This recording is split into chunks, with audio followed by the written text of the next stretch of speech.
In the unexplored northern regions of South Korea, a group of adventurers gathers around a campfire. Lee Cheol, an unsure young man, stands among them, feeling nervous about the expedition ahead. He admits that it's his first time on such an expedition, which causes the older adventurer to warn him about the harsh dangers of the place, especially the strange monsters that inhabit it.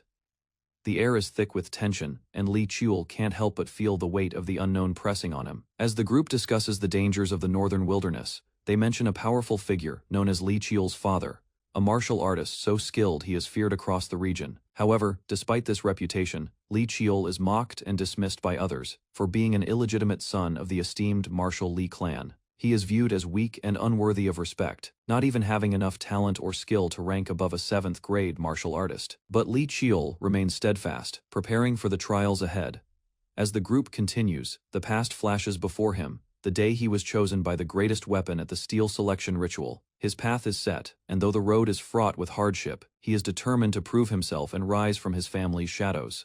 After years of struggle, Lee Cheol realized that his pursuit of acknowledgement through his martial arts was never enough. Despite his relentless effort, he still faced rejection and disbelief from everyone, even those in the clan. He remembers the time when doctors examined him, warning that his body wasn't suited for martial arts or magic. They had written him off as weak. Yet, he pushed through these limitations, defying their expectations. Lee Cheol's accomplishments went largely unnoticed, and when he reached the 7th rank at just 25 years old, it was a bittersweet victory. He may have proven the doctor wrong, but it was still insufficient in the eyes of the clan. It wasn't long before Lee Cheol's life took another dark turn. His brother, who was the strongest in the family, constantly undermined him. Without his brother's interference, Lee Cheol might have died, leaving the clan's household behind. As he reflects on his past, a profound change starts to unfold. Lee Cheol's determination leads him down an unexpected path. News spreads about the passing of the patriarch, his father, the revered Lee Taishan, the pinnacle of martial arts. This marks a new chapter, and with the change in leadership, Lee Cheol's fate takes an unpredictable turn. Lee Cheol, despite his strained relationship with his family and the obstacles in his path, is thrust into an unexpected situation when the Shadow Sword Squad comes for him. They approach with a mission in hand, presenting him with an official decree to investigate the unexplored northern region once more. But with no clear reason behind the order, Lee Cheol grows frustrated, questioning why his family continues to meddle in his life. Even after so many setbacks, the members of the Shadow Sword Squad, cloaked in mystery, show no empathy, only reminding him of the consequences should he refuse. Unable to escape, Lee Cheol grudgingly accepts, preparing to embark on yet another difficult journey. Yet, his frustration with his situation grows as the mysterious orders keep piling up. He still carries the heavy burden of his family's expectations on his shoulders, but there is an air of resignation within him. Upon reaching the site of his assignment, Lee Cheol and the squad come across the ruins of an ancient monster's corpse, a shocking discovery that leads them into a greater mystery. As they investigate, Lee Cheol can sense that things are far from ordinary. With danger lurking ahead, he knows that this task could change everything, and perhaps even lead him closer to his true potential. As Lee Cheol and the Shadow Sword Squad advance into the ruins, a sudden command pierces the air, "Begin." In an instant, chaos erupts. Lee Cheol is caught off guard by a series of swift attacks from his own squad members. Blood sprays as a blade narrowly misses his throat. The assault is deliberate, as if they had known his fate from the start. One of the attackers reveals a shocking truth. They knew all along that Lee Cheol was supposed to die from the start. The squad's mission was to bring him here, not for investigation, but for elimination. Lee Cheol's rage ignites. He had been nothing but a pawn discarded after serving his purpose. Yet, in the midst of this betrayal, he remains resolute. With his back against the wall, he faces the enemy's head on, as Lee Cheol fights back with relentless fury. His wounds heal almost immediately, defying logic. His enemies are in disbelief. How can his body endure such punishment and still recover? The fight escalates quickly, with Lee Cheol cutting down his attackers one by one. His resolve only strengthens, and as the final blow strikes, his newfound strength echoes through the ruins. He stands tall, showing that nothing, not even the betrayal of his own, can break him. As Lee Cheol lies battered on the ground, blood pouring from his wounds, he coughs violently. His vision blurs, and for a moment, everything seems to fade. His breath becomes shallow, and with the weight of betrayal crashing down on him, he thinks to himself, "I can't die like this." Desperation fills him. His hand stretches out towards the ground, searching for anything, any weapon to give him the strength to survive. His eyes land on a sword lying nearby. With the last bit of his energy, Li Qiul grabs the sword, his hands trembling as he attempts to stand. The sword, powerful enough to slay a great monster, still hums with untapped power, even if it's been lying dormant for so long. Please. Li Qiul pleads silently as he forces himself to rise. But just as he reaches for it, a voice behind him echoes coldly. His attacker mocks him, questioning why someone like him would even be given another chance at life. The confrontation escalates into a brutal clash. The sword becomes his only hope, and with it, he summons the last of his strength. As the battle continues, Li Qiul, despite the odds, grips the sword with new resolve. His body may falter, but his will to survive drives him forward. In a lavish chamber within the Sumu clan's estate, the child named Li Qiul wakes up, confused. His last memory was of his tragic death, but now he finds himself lying in a bed, unsure whether this is an afterlife or a flashback. As he processes his confusion, his father stands nearby, seemingly indifferent to the child's distress. The father decides the child should attend the steel selection ritual, where the clan's children prove their worth. They plan to have Li Qiul join, assigning him guards and a servant like any other child. The weight of the decision is heavy on him, but the father is unmoved. Li Qiul struggles with the thought of participating in the ritual. He remembers the conversation, and the realization strikes him hard. This isn't a dream, but a second chance at life. The familiarity of the room and the conversation with his father feels so real, making him question whether he has truly regressed to his past. Despite his reluctance, he acknowledges that this is his reality, and if true, he must prepare for what's to come. As the steel selection ritual is announced, Li Qiul walks towards the grand hall, filled with swordsmanship trials. Children are selected by the strength of their swordsmanship, and he wonders if this time he'll be able to change his fate, a fate dictated by strength and bloodline. As the preparations for the steel selection ritual progress, Li Qiul continues to feel the weight of his role. His loyal handmaid, Yumgawa, who had always been like a mother to him, helps him prepare for the event. She assures him that his future is bright, and that he is ready for whatever lies ahead. Despite her comforting words, Li Qiul is haunted by the past. The events leading to his tragic death are still fresh in his mind, and he vows to not let history repeat itself. He swears to protect Yumgawa at all costs, as she had always been by his side when no one else was. The day of the ritual arrives, and the atmosphere is tense. The rain pours heavily as Yumgawa rushes to prepare him for the ceremony. She reflects on her deep bond with him, vowing that no harm will come to him while she is around. She stands firm, determined not to let any further pain or betrayal affect Li Qiul. As Li Qiul is led toward the ritual site, the patriarch of the clan watches from afar, silently observing the participants. The crowd cheers, and Li Qiul's heart pounds, as he realizes this is the moment that could change his fate forever. His eyes meet those of the other competitors, including a figure who seems to recognize him, a reminder of how far he's come. The steel selection ritual begins with anticipation filling the air. Li Qiul stands nervously, eyeing the contestants and the grand stage ahead. A respected clan member, Li Gunsong, comments on Li Qiul's youth, intrigued by his unexpected participation in the ritual. The other clan members are equally curious about this unfamiliar child, as he's not from a prominent bloodline. Gunsong, the third child of the martial Li clan, expresses his disbelief, unsure of where Li Qiul had come from and what motivated him to join. The patriarch steps forward, announcing the start of the ritual. The event is filled with tension as the young warriors prepare for the challenging tests ahead. Li Qiul, however, is focused. He is determined not to repeat the mistakes of his previous life. His heart races as he observes the skilled fighters around him, yet he refuses to let doubt cloud his resolve. As the test begins, the ceremony unfolds in dramatic fashion, with swords clashing and techniques on full display. Then, unexpectedly, Li Qiul finds himself face to face with the legendary ivory sword. The sword is famed for its unmatched power, passed down through generations. With an overwhelming surge of energy, Li Qiul activates his weapon, devouring ability, preparing to claim the sword and change the course of his fate forever. After an intense trial, Li Qiul's name is announced as the winner of the steel selection ritual. The crowd erupts in applause, and his father proudly declares that the legendary ivory sword now belongs to him. The atmosphere is filled with excitement, as this marks the beginning of a new chapter for Li Qiul. The patriarch and other clan members express their joy, hailing him as the new talented addition to the family. While Yumgawa watches on with pride, Li Qiul bows, his expression a mix of relief and anticipation for the challenges ahead. As the ritual continues, the next contestant steps forward, but the focus soon shifts to Li Qiul, who is about to face the ultimate test. The patriarch announces that the next ritual will involve Li Qiul. Despite the moment's gravity, Qiul remains steadfast, prepared to rise to the challenge. The whispers among the audience grow louder as they realize the illegitimate child from outside is about to make his mark on the clan. His journey begins to unfold in unexpected ways.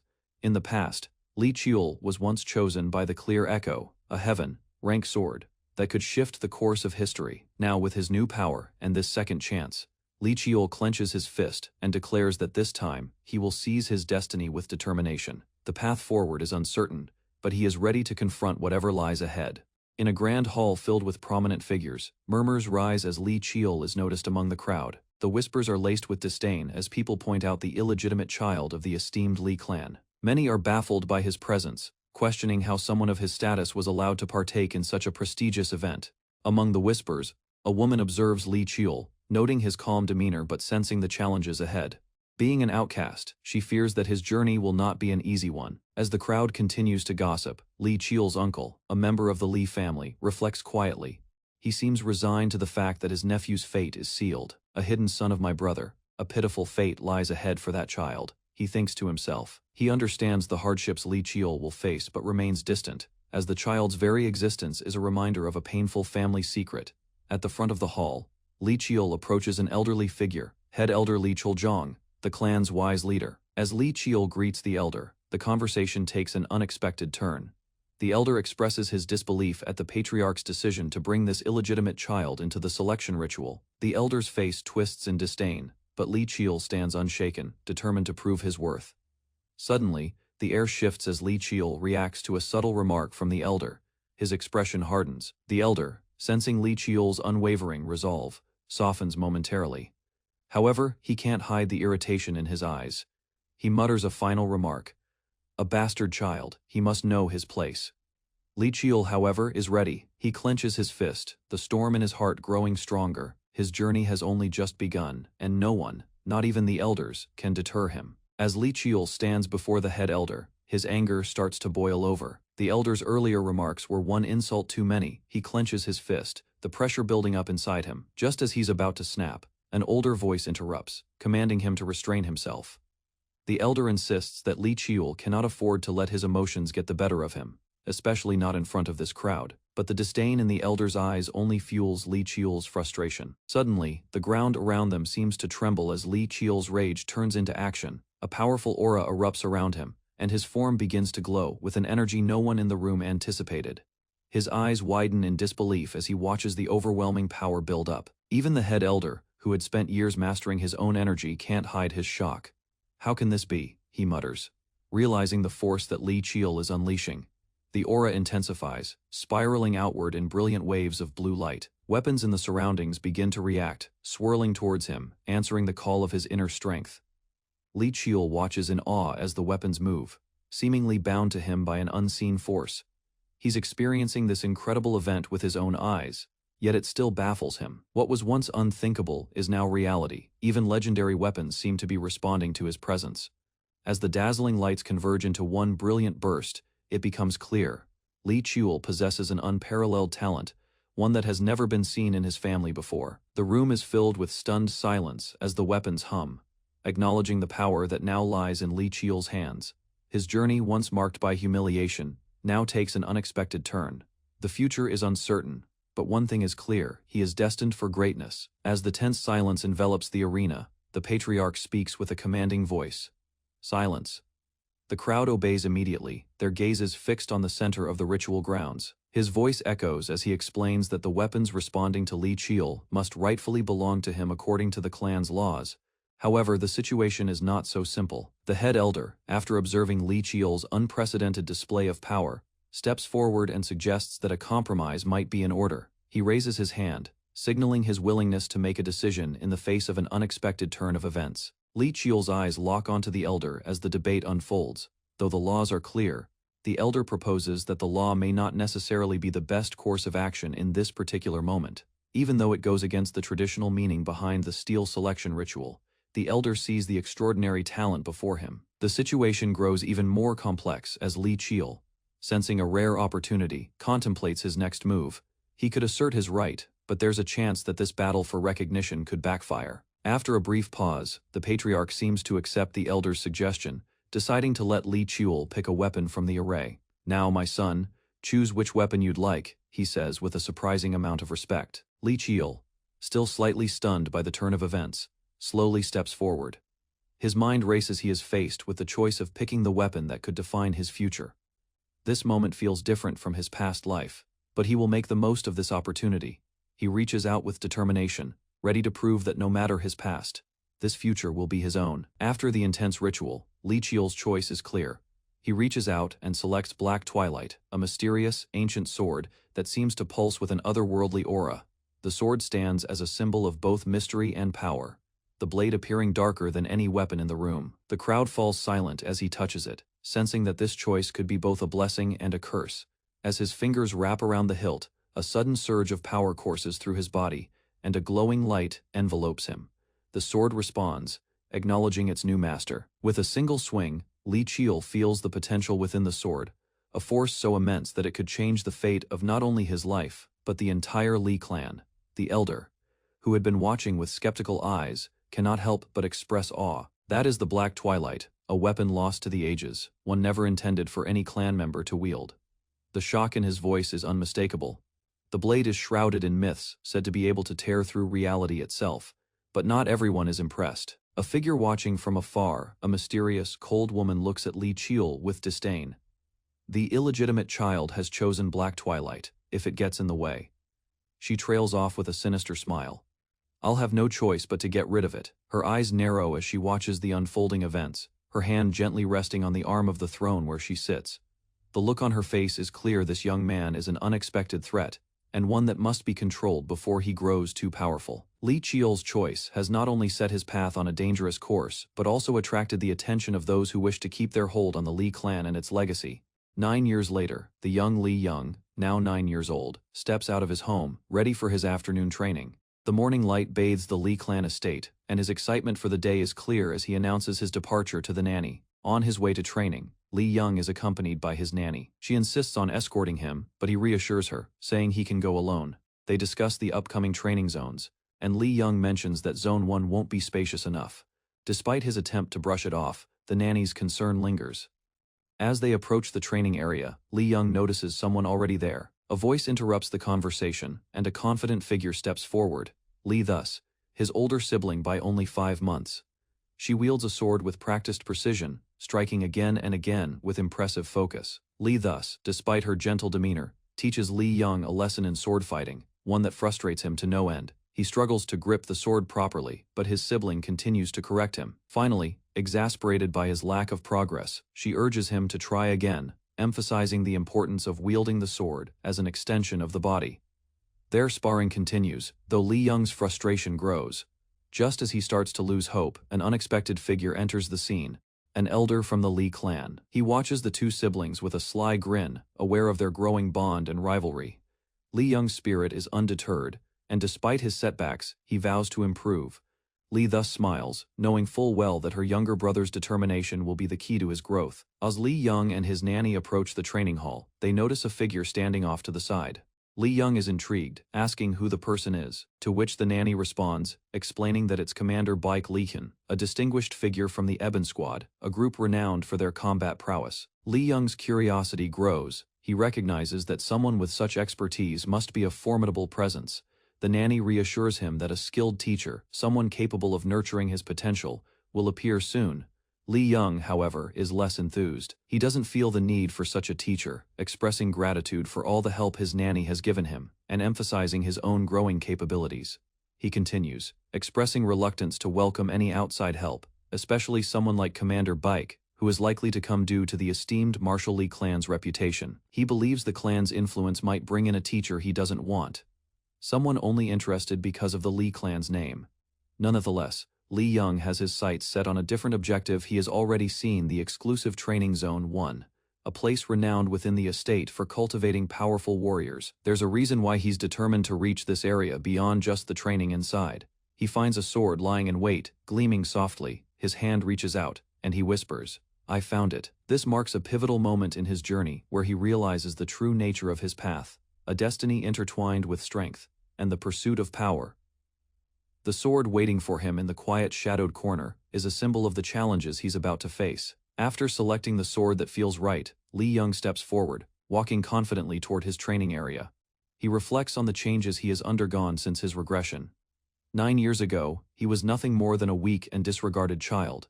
But now, his body has been infused with strength that far surpasses the expectations of those around him. As he steps into the exclusive training zone, he prepares himself to face the unexpected growth that has come with his mysterious ability. As Lee Young practices, the sword begins to resonate with him, sending waves of energy as he strikes. His body seems to instinctively understand the weapon's essence. He soon realizes that his ability to devour the sword's memories is enhancing his technique, allowing him to see visions from the past. The deeper he connects with the weapon, the more vivid these memories become, giving him an insight into the seven-star sword's powers. Feeling the energy surge through him, Lee Young moves confidently, performing the Crimson Wind, the first form of the seven-star sword technique. The rush of success is overwhelming, but his pride is short-lived as he realizes just how far his journey still is. Despite this, the sword's power makes him believe that his future is bright. Just then, a familiar voice breaks his focus. Lee Tae-hong, his uncle, steps into the room, observing him with a warm smile. Lee Young greets him with respect, acknowledging the figure who had been one of the few to look after him in his past life. Lee Tae-hong, the fourth-rank martial artist and esteemed Martial Lee clan's general, chuckles at the formality, offering a more relaxed atmosphere. As Lee Young and Lee Tae-hong continue their conversation, Tae-hong expresses pride in his nephew's dedication to training. He's pleased to see Lee Young come to training every day, despite the challenges and difficulties he faces due to his status as the illegitimate son. However, he's also concerned that Lee Young might be pushing himself too hard. His words are filled with both pride and gentle caution, urging his nephew to not only grow in strength, but also to overcome the obstacles in his mind. Lee Young, however, brushes off his uncle's concerns with a determined smile. He reassures him that he is fine and will prove his worth with his own strength. He mentions that he has already learned the significance behind their Lee clan's motto, which is to prove oneself with the sword. For him, it's not just about the strength of his clan, but about his own power and determination to rise above the shadows of his past. At that moment, Tae-hong's expression shifts, and he notices the intense fire in Lee Young's eyes. It reminds him of someone his own older brother. The boy's eyes are filled with the same intensity, and for a brief moment, Tae-hong's thoughts turn to his younger sibling and his past. Although it's clear that Lee Young is determined to carve his own path, Tae-hong wonders if the young boy is truly ready to handle the weight of his heritage. However, seeing Lee Young's resolve, Tae-hong admits that he cannot change his mind. The boy is set on his course. As Lee Young prepares to leave, he once again makes it clear that he won't accept being held back by his status. In this moment, Tae-hong finally understands just how much Lee Young has changed since his regression. The young boy is no longer the timid child he once was. As Lee Young and Lee Tae-hong continue their discussion, Tae-hong can't help but notice how stubborn Lee Young has become. He comments that Lee Young is just as stubborn as his father, but even so, he can't help but admire his nephew's determination. Lee Young, however, remains unshaken. With a smile, he assures his uncle that he's perfectly fine and will overcome all challenges through his own strength. After a brief pause, Tae-hong, seemingly unable to stop himself from worrying, says that there might be something else Lee Young needs. This offers Lee Young the opening he's been waiting for. Grinning, he turns to his uncle, eager to ask for a favor, something he has been planning for some time. He casually mentions that there's something he's always wanted to see: the secret warehouse beneath the estate. Upon hearing this, Tae-hong's playful expression shifts to concern. Lee Young's request is unexpected, and it catches him off guard. Tae-hong's brows furrow as he tries to process what his nephew might be asking for. Lee Young, undeterred by his uncle's hesitation, presses on, and Tae-hong finally agrees, although he is clearly troubled by the implications of what might lie beneath. The secret warehouse is a mysterious part of the clan's history, one that many have long avoided. Yet Lee Young's curiosity and his pursuit of strength have led him to this pivotal moment. A black car arrives at the entrance of a heavily guarded building. The guard, holding a spear, immediately stops the vehicle and asks the driver to identify themselves. The driver, calm and composed, presents his identification card, revealing his name: General Lee Tae-woo. With a subtle nod, the guard checks the information and, satisfied, allows the car to pass through the gates. Inside the car, the driver's companion, a younger man, seems excited. His eyes shine with anticipation as they head towards a secret location. He speaks eagerly about the location they are visiting, the secret warehouse. that holds the Lee family's legendary treasures, weapons, and artifacts of immeasurable power. The car moves through a series of high-tech security measures, passing rows of armored guards and high walls. The younger man is fascinated by the area, his mind racing with thoughts of the valuable items hidden within. As they approach the building's inner chambers, the man shares that the item he is looking for is also stored there, something of great personal importance. Finally, the massive building looms before them, an imposing structure filled with legendary weapons and ancient relics. Inside, behind reinforced doors, lie weapons of unimaginable power.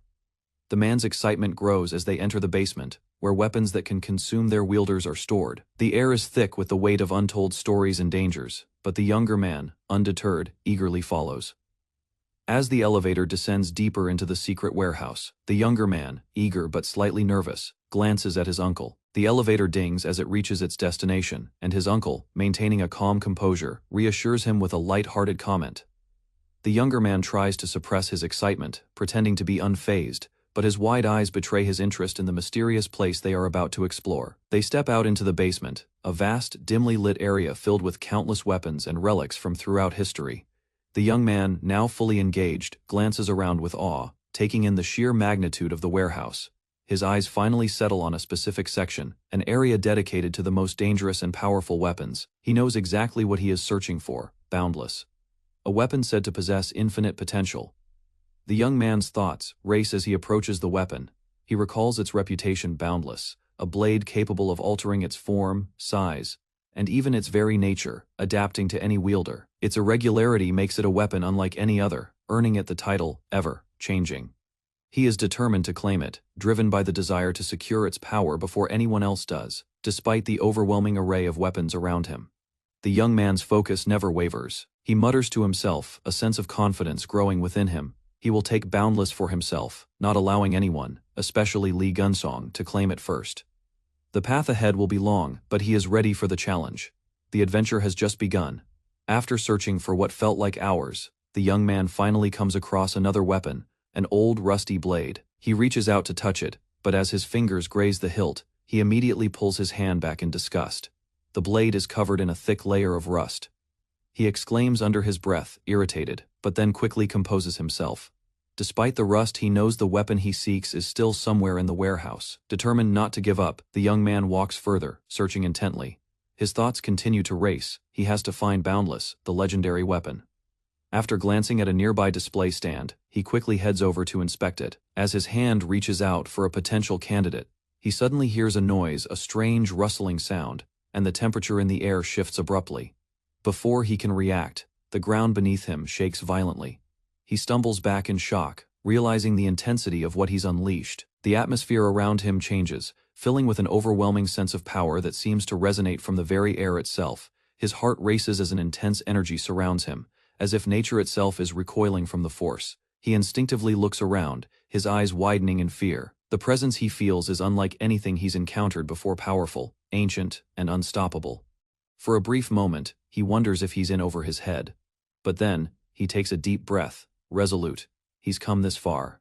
There's no turning back now. The overwhelming presence in the air grows stronger, a feeling of pure, ancient power radiating from the depths of the warehouse. The young man, shaken by the sensation, knows that he is standing before something far more dangerous than anything he has faced before. The weight of the moment settles in. He's facing a beast with the power to destroy entire civilizations. This was no ordinary monster. It was an apocalypse, ranked being, a terror that devoured everything in its path. His mind races as panic sets in. I'm going to die, he thinks, his voice trembling in his mind. He realizes that there is no way he can fight and defeat something of this magnitude.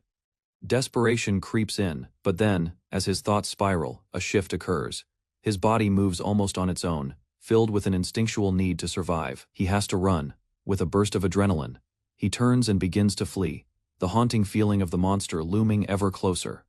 The young man's thoughts blur as the ground beneath him shakes with every step, the shadows around him closing in, like the grasp of some unseen force. His breathing grows heavier as he hears the creature's movements, echoing through the warehouse. Suddenly, there's a presence behind him. He freezes.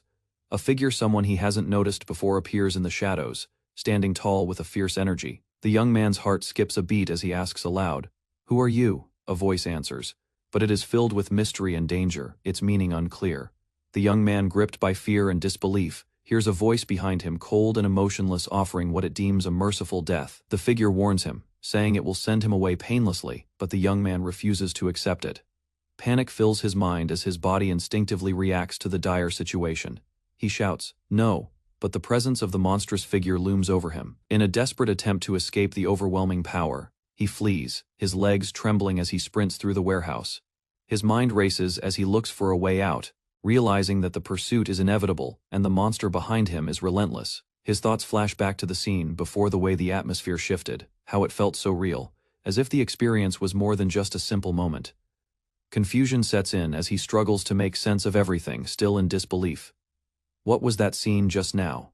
He thinks to himself, questioning the reality of what he just experienced. The sensation of danger lingers in the air, as though it was all real. Then, amidst the chaos, something catches his eye, a familiar presence. In an instant, his hand wraps around a weapon, a dagger that feels strangely right. The air around it pulses with power as the weapon responds to his touch, recognizing its new wielder. The young man's heart races. This is boundless. The weapon he's been searching for has chosen him. With a surge of newfound confidence, the young man grips the blade tightly. He mutters under his breath. He has found it, the weapon of unimaginable power that can alter the course of everything. Lee Cheol struggles with his sword technique. Frustrated after another failed attempt, he steps back and sighs, reflecting on the week since acquiring the power of Boundless. But his progress has been slow. Impatient, he mutters to himself, eyeing his sword, hoping for a breakthrough. A burst of energy surrounds his hand, and his sword glows with mysterious light. Confused, Lee Cheol watches the energy swirl but can't comprehend its origin or purpose. He wonders if the strange movement he felt was from the feared split demon, questioning the power he now wields. Despite another attempt, Lee Cheol's movements remain clumsy. Frustrated, he admits to himself that he can't replicate it just yet. With determination, he reminds himself that there's no rush to master this power. A recollection comes to him. He remembers the graceful movements of the figure. His focus sharpens as he grasps his sword tightly. He steadies his breath, determined to improve. After more practice, Lee Cheol finally masters the technique, his movements graceful and precise. The ground shakes as his sword releases a burst of energy, signaling his progress. A confident smile appears on his face, realizing that his journey has only just begun. Lee Cheol stands, surveying the damage around him after his practice. He feels confident, believing he's finally getting the hang of his training. His expression shows determination, but his thoughts shift to the problem at hand, how to fully utilize mana. He sighs, realizing there's still much work to do. He's not ready to give up yet. Lee Cheol attempts again, focusing on his mana control, but the glowing image of a spectral figure appears behind him. The ghostly figure vanishes as Lee Cheol's frustration grows, feeling he's missing something critical. Undeterred, he resolves to try once more, refusing to give in to his failures. While practicing with his sword, a figure suddenly interrupts. The mysterious figure, with long hair, watches closely. Lee Cheol stares back, unsure of who this person is. The woman asks about his origins, intrigued by his abilities. Lee Cheol realizes she must be from the Lee clan. She laughs, saying she doesn't get out much. Clearly amused, the woman introduces herself as Young. Lee Cheol senses something different about her. An older man watches them, hinting this meeting is no accident. Young looks at Lee Cheol and remarks that he seems quite fragile. Lee Cheol, annoyed, wonders why she doesn't consider the possibility that she is just incredibly strong. She continues, ignoring his thoughts, and calls him child. Yang asks again where Lee Cheol learned his skill, her curiosity evident. Lee Cheol answers with confusion, unsure of her intentions. Yang explains that the technique he used is part of ancient martial arts, which she loves studying. Yang presents Lee Cheol with a gift, a book, her face lighting up with excitement. Lee Cheol looks puzzled but takes the book, uncertain about what's inside. He's surprised to see it as a guide to mana techniques, his interest piqued by the mysterious gift. Lee Cheol examines the text closely, commenting that it's hard to read the handwriting. Despite the difficulty, he recognizes it as a mana technique, one that piques his curiosity even more. Yang explains that these are ancient techniques, far beyond modern mana systems. Yang goes on to explain how ancient mana techniques utilized mana paths instead of the circles used today. She questions if it's right to dismiss these older methods as obsolete. Lee Cheol, deep in thought, wonders if the old techniques might have been more powerful than the current ones. Lee Cheol listens intently as Young explains the difference between modern and ancient mana techniques. particularly how few have mastered the latter. Yang continues, explaining the difficulty of the boundless mana technique, which requires mana to spread across the body. Li Qiul, still in disbelief, stops her, exclaiming, "Wait, Aunt." Yang shows Li Qiul how mana can flow along pathways that do not return to the mana circle. Li Qiul's eyes widen as he realizes the true nature of this technique. He finally exclaims that this technique will indeed work, excitement flashing across his face. Li Qiul channels the mana, unleashing an explosion of energy. The room shakes as the power surges, leaving a stunned expression on Li Qiul's face. He confidently declares, "I did it." Yang is equally surprised by the outcome, asking how he managed such a feat. Li Qiul simply responds with a shrug, "I just did it." Yang is baffled by his casual answer, and demands to know how he did it. Li Qiul responds with humor, joking about how his methods are secret. Yang looks frustrated, but insists that Li Qiul reveal how he succeeded. Li Qiul turns serious, promising her 3 things before revealing more. Li Qiul continues explaining the 3 promises, holding up one finger as he asks Yang to respect his boundaries. Yang rolls her eyes but reluctantly agrees to his first rule. Li Qiul quickly moves on to the second rule, continuing with a playful tone, despite Yang's serious expression. A year has passed since Li Yang began his training. The nanny calls out to him, her voice filled with excitement. She reveals a letter to Li Yang, making him curious about its contents. The nanny eagerly hands Li Yang the letter, urging him to look at it. Li Yang reads the letter, his eyes widening as he sees. It's a summons for a naming ceremony. The ceremony is scheduled for the 10th of September, with strict instructions to attend and follow rules. Li Yang wonders why his father isn't home to handle this important matter. Suddenly, flames erupt from his chest, catching him off guard. The fire intensifies, signaling that the ceremony is far more significant than he expected. At the ceremony, Li Yang reflects on his progress in mastering mana techniques. He recalls his aunt's teachings about combining mana paths. The ceremony feels like the beginning of something much larger. Li Yang explains to someone how he's learned to use mana effectively. He reassures them, though uncertainty lingers in his mind. As the ceremony looms, Li Yang prepares for the challenges ahead. Li Qiul assures the girl that he'll continue their work. Confused by his confidence, she questions how he expects to manage everything at once. Unfazed, Li Qiul explains his plan to pursue mana technique training. Inside cylindrical pods, Li Qiul and the girl are seated as instructor Jang Wook begins their magic resistance training. He instructs them to endure magical attacks for 30 minutes. Jang Wook doubts Qiul's chances, assuming the boy lacks the basic preparation for such an intense exercise. Despite the harsh energy, Li Qiul calmly controls mana techniques to block incoming shocks. The instructor watches in silence, realizing the boy is deflecting every strike through raw technique. Qiul begins comparing his performance to that of his siblings. Jang Wook is shaken, no longer viewing Qiul as just an illegitimate child. He reflects on his earlier bias, and silently vows to train the boy with full effort.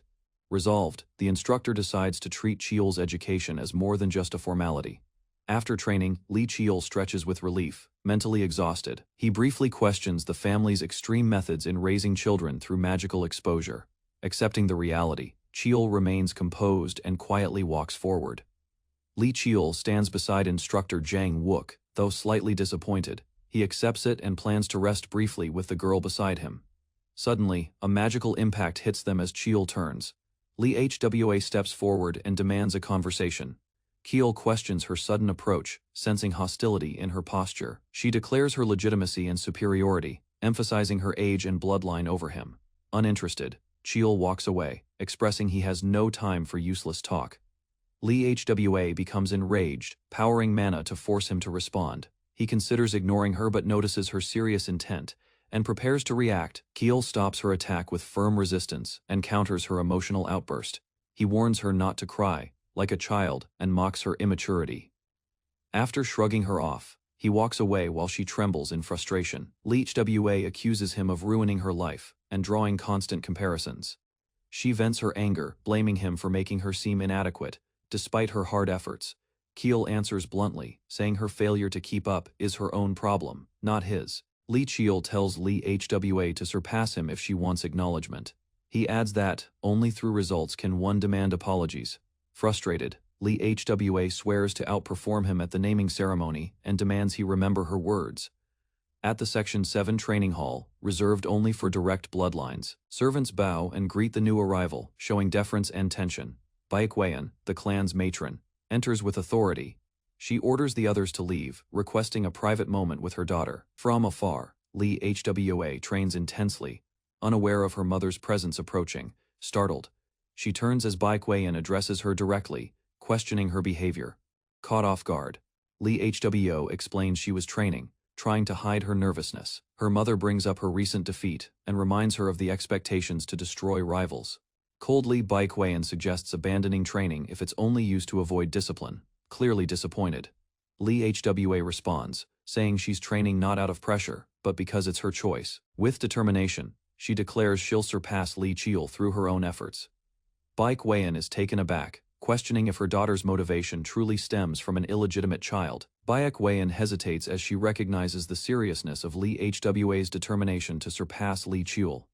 She reminds her daughter that being a legitimate child of the clan grants her higher status and expectations. Grasping a vial, Bai Kuei-in questions how someone of such standing could feel threatened by an illegitimate child. She reveals the substance as persimuc trance, a deadly poison. Lee Hwo listens in silence as her mother declares that if she can't rise above Chiul, as Bai Kuei-in walks away, her words linger. This is the only way accepted by their ruthless family. The academy grounds stood quiet as the nanny stared at her screen. Yang's name ranked first across all categories: mana arts, weapon arts, and written exam, leaving her completely speechless. Appearing proudly, Yang asked if she could finally stop worrying. Overwhelmed, the nanny hugged him tightly, expressing guilt for not doing enough despite his achievements. Yang calmly insisted she meant more to him than she realized, but they were interrupted by a loud entrance. His aunt burst in energetically, declaring it was time to resume training without delay. Yang tried to explain he had just finished training, but she dismissed it. The nanny watched, stunned, noting his progress had surpassed anything she'd seen before. The aunt leaned closer, hinting that it was time to reveal something important. Yang recalled normal mana arts having 3 stages: body, chi flow, and supernatural ability. His aunt's technique defied that structure, activating mana differently from within. With his body glowing, he embraced her method, something truly unique. She explained their method used a star system instead of stages, enhancing flexibility. Yang admitted he discovered his path accidentally through overtraining. Lastly, she revealed their bond itself served as a natural vessel for mana. His aunt expressed newfound determination, believing she could succeed in mastering mana arts as well, though it would take time. Yang watched her quietly, realizing she had finally acknowledged her potential. Without warning, she hugged him tightly, shouting thanks, while accidentally crushing his ribs. With her excitement high, she announced it was time to begin 2-star training. She clarified that although he earned 1 star, curious, she asked what skill he believed was his strongest, cutting him off before he could answer. She disagreed with his assumption about swordsmanship and questioned his confidence. Though surprised, Young admitted she might have observed his training occasionally. She then declared that his real strength wasn't his sword but his exceptional mana arts. She praised his natural talent for mana. Hearing this, Young recalled being mocked in a past life for lacking mana. Encouraged, she promised that if he succeeded in reaching 2 stars, the naming ceremony would be effortless. Training resumed immediately, with the aunt ready to teach formal techniques. Young agreed, but something nearby caught his attention. Curious, he pointed beside her, asking what the unfamiliar object was. When Young asked about the unfamiliar object, his aunt casually held it up. Suddenly, she launched the object at blinding speed, startling Young as it narrowly missed him mid-air. Smiling, she explained they were simply metal marbles used for training mobility and mana control. She elaborated that using mana while standing still was ineffective, so movement had to be fluid and constant. With energy building in her palm, she signaled her intent to begin the next lesson. Yang accepted the challenge with a grin, ready to test himself further. Elsewhere, students gathered in a training yard under the instruction of a new mentor named Li Zhongquan. Introducing himself as the Blood Tiger squad leader, he announced that he would be teaching the clan's secret martial techniques. Zhongquan ordered the students to choose their weapons and prepare without delay. As the timer started, Young and his classmate rushed down the stairs, scrambling to respond in time. She noticed him glancing her way and accused him of staring, flustering them both. Embarrassed, she insisted she had nothing to say, trying to deflect the awkwardness. She assumed he used a sword like most students, given his prior demonstrations. Yang quietly approached with 2 different weapons strapped on. When questioned, he simply answered that both weapons were his. Instructor Zhongquan paused, assessing Young's unexpected weapon choice. Without immediate judgment, he insulted Young for being reckless, claiming dual-wielding showed ignorance. Then he warned both students to remember everything he was about to teach. He clarified that although he promised to reveal secret techniques, he wouldn't teach skills or stances directly. The real goal, he explained, was to unlock something deeper in inner awareness called the sixth sense. Zhongquan emphasized that to grasp hidden martial knowledge, with no hesitation, he announced their senses would be awakened immediately through direct combat. Approaching fast, he warned that if they couldn't react properly, Yang and his classmate braced themselves, unsure what would happen next. In an instant, Zhongquan dashed forward, launching a powerful attack aimed at Yang's head. Caught off guard, Yang's eyes widened, barely able to process the sudden movement. Instinctively, he parried the blow, surprising even the instructor with his reflexes. Zhongquan acknowledged the block, impressed. He reflected on how he missed this training before his regression. Fueled by resolve, Yang declared inwardly that this time his life would follow a different path. Li Qiul takes a clean hit to the face during intense sparring, blood marking the blow's force. Zhongwan, holding nothing back, presses the assault with precise and brutal strikes. Qiul counters with a powerful swing, energy trailing behind, but it fails to connect. Resting on the floor, Qiul reflects on a full month of harsh training under Li Zhongwan. Though the sessions often result in injuries, he remains focused, never considering quitting. Now, he begins sensing improvement, feeling his body adjust and techniques sharpen. Qiul regains consciousness, realizing he fainted again mid-training. Beside him, HWA complains about her lack of preparation, despite her strong physique. Zhongwan notes how neither got seriously injured, but Qiul's resilience stands out. Initially underestimated, Qiul proves capable of mastering multiple weapons quickly. Zhongwan quietly acknowledges this rare talent and instructs them to resume. The trainees return to formation, ready for the next session. Both breathe heavily, recovering while gripping their weapons. Qiul quietly suggests to HWA a coordinated block with a signal. She hesitates, questioning his plan, but doesn't reject it. Qiul assures HWA that he won't force her, only suggesting teamwork to land a clean hit. After a brief pause, HWA agrees, eyes sharp and focused on the opportunity. Without delay, she charges forward, determined to back Qiul's plan. Qiul calculates their odds and knows victory is impossible without cooperation. Using their combined presence, he decides to exploit their numbers tactically. Their swift advance catches Zhongwan's attention as he prepares for their joint strike. Zhongwan blocks their first coordinated blow, watching their movement carefully. As the next strike comes, HWA manages to deflect his attack momentarily. A faint grin forms as Zhongwan acknowledges their clever timing. Zhongwan spins to counter, but Qiul maneuvers into position. Their formation shifts fluidly, and Qiul yells the cue. Weiwa responds instantly, opening a brief window. With HWA creating the gap, Qiul charges in screaming.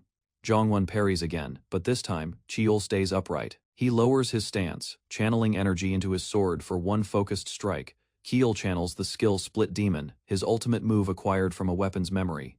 He leaps forward with full force, energy exploding around his blade. Zhongwan's eyes widen as he senses the incoming strike's intensity. Their weapons clash violently, releasing a shockwave across the hall. Despite the attack's force, Zhongwan keeps control and throws Qiul off balance. Qiul smirks, believing he finally pushed his instructor back. Suddenly, Zhongwan catches Qiul's sword hand effortlessly. Before Qiul reacts, he's struck brutally in the chest. Blood flies as Qiul is launched across the room, overwhelmed by power. Zhongwan stands over the broken floor where Qiul landed. He announces the 37th day of training and congratulates him on his 65th defeat. Though HWA complains, Zhongwan calmly ends the session, noting their long road ahead. Hua yells at Qiul for the failed plan, frustrated and bruised. Qiul thinks back, realizing he used mana unintentionally during the strike. Zhongwan, quietly impressed, notes Qiul's combat sense, and predicts the boy may become feared in the household one day. On the 47th day, HWA awakened her sixth sense, marking the end of their training under Li Zhongwan. Qiul spent his time recovering and reviewing everything he had learned. Unexpectedly, his eldest brother Li Myeongjong appeared before him, known as the Twin Star.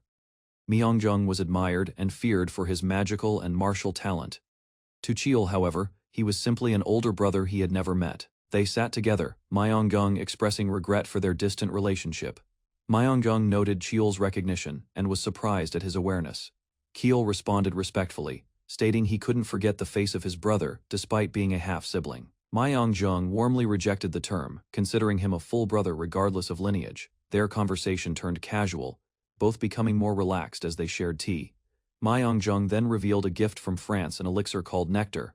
He believed Kiel would benefit more from it than he would. Kiel was shocked by the rare medicine and thanked his brother sincerely.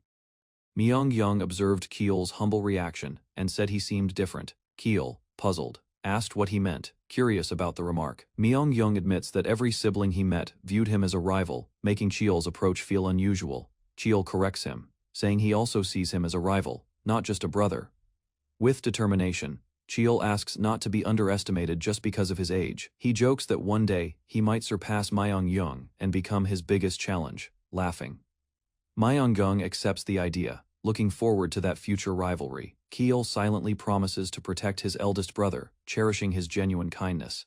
Several days later, the ship carrying the candidates cut through the waves toward the island, selected for the second trial. On board, the atmosphere grew tense as they neared their destination, where ancient traditions shaped the path to adulthood. The red and blue island came into view, its sky colored mysteriously due to rare minerals and dense magic in the air. The instructor explained that both candidates must survive on the island for 3 weeks without external help. He handed out tracking devices, emphasizing they must wear them. After 3 weeks, the trial chamber would open for 2 days to complete the final step. Once ashore, the two stood quietly, the boat having departed, leaving them fully isolated. The boy finally spoke, pointing out she'd tried speaking to him. Embarrassed, she admitted it, surprised he had noticed all along. He encouraged her to share it now, saying he would listen. She hesitated, clutching something tightly before stepping forward. Without a word, she prepared herself, eyes fixed on him. As he asked what was wrong, she revealed a vial from her coat. Swiftly she held it up, its contents clear and faintly glowing. She declared, "This is poison. Its name is dreamlike trance," she explained. The poison only affected children under 15 and would evaporate 5 minutes after air exposure. Its effect was dangerous, disrupting mana flow permanently if consumed. When he asked who gave it to her, she refused to answer and hid the vial. Without warning, she threw the vial into the ocean, erasing the only evidence. He stared in shock as she firmly declared her intention to win without using poison. She stood tall, vowing to defeat him through effort and not deceit. He acknowledged her resolve and urged her to approach the test seriously. She replied she had already decided to do her best, even before he spoke. Both shared a smile, mutual determination forming between them. Before parting ways, she reminded him to challenge the center after 3 days of survival. While walking off, she admitted concern for his safety, hoping he'd endure. He watched silently as she disappeared into the distance, her words still lingering. Standing alone, he confirmed she had left. He recalled his own goal wasn't the outskirts but the island's center. With resolve, he clenched his fists and began his journey forward. Observers watched the girl's progress with approval. Impressed, she completed the first hunting task earlier than expected. Her success was shown through surveillance, defeated animals, movement tracking.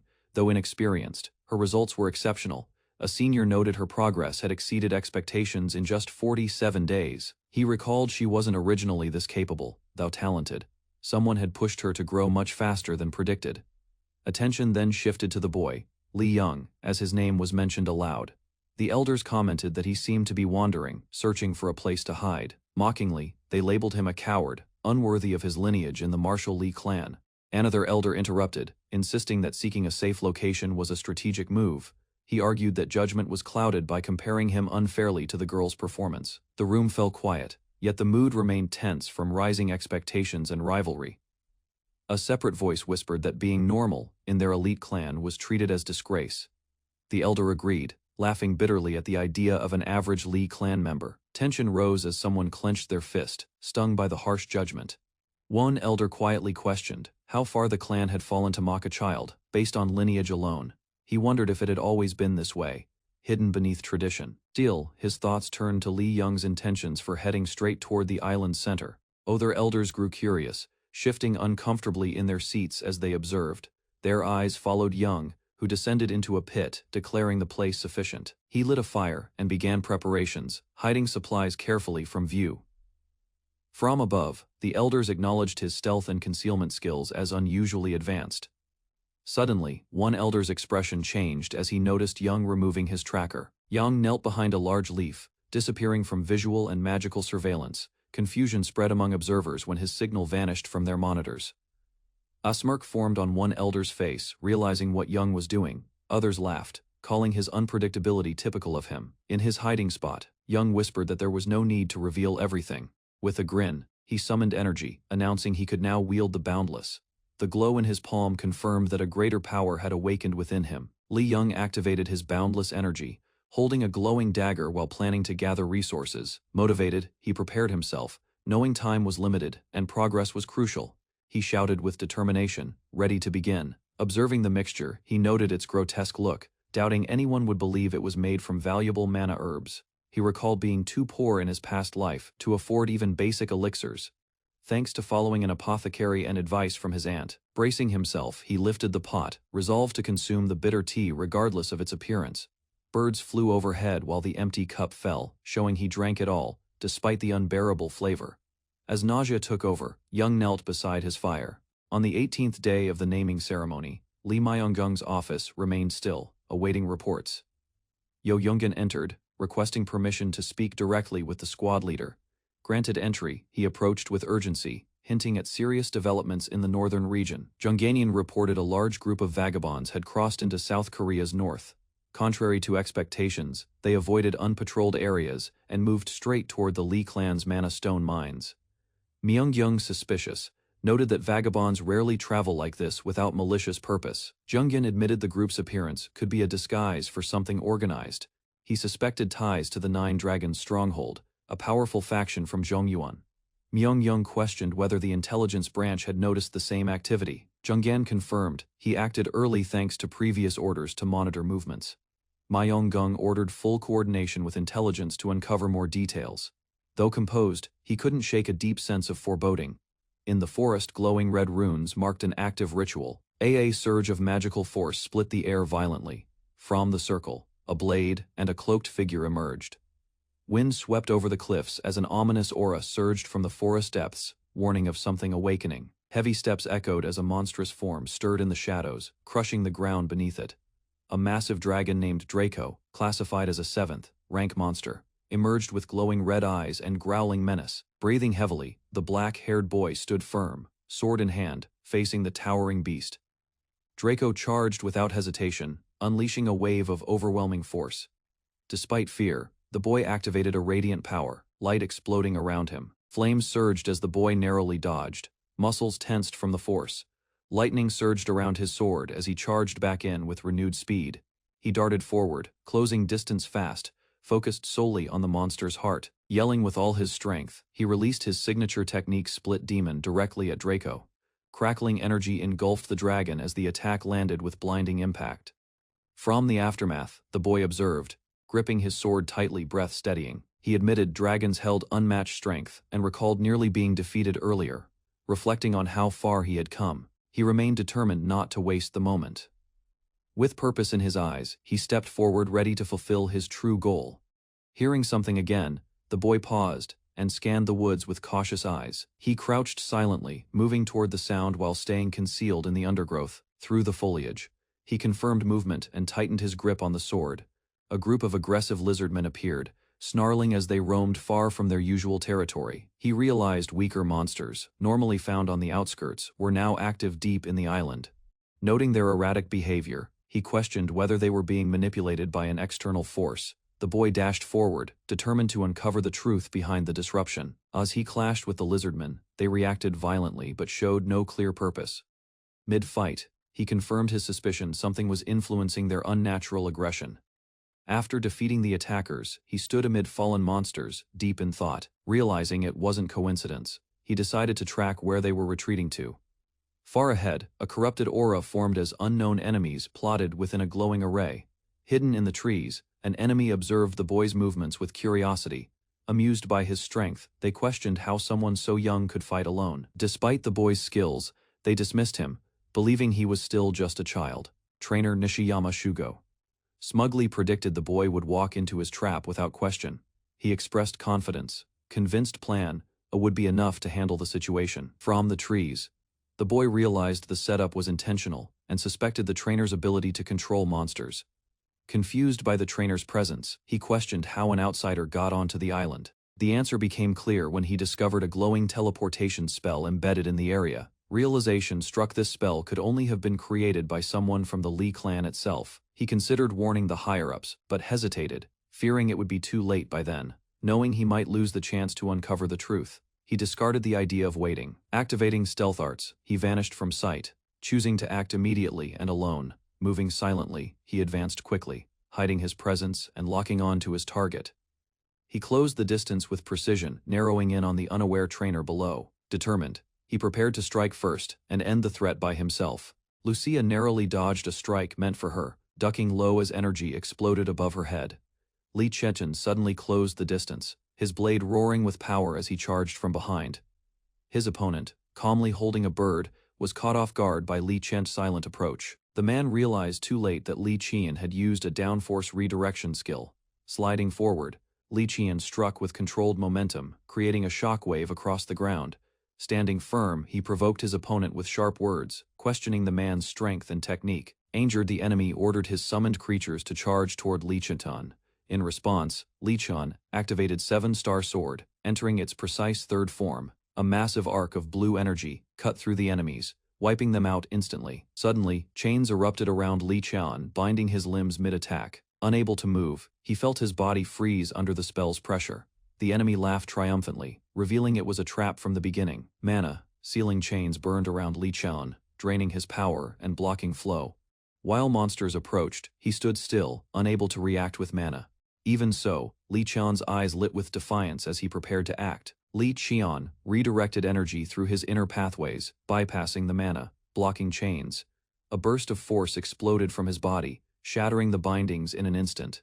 The enemy fled into the forest, startled by Li Qian's sudden recovery. Chechen emerged with steady steps, mocking the opponent's failed escape attempt. Stunned by his reappearance, the enemy questioned how he broke free so easily.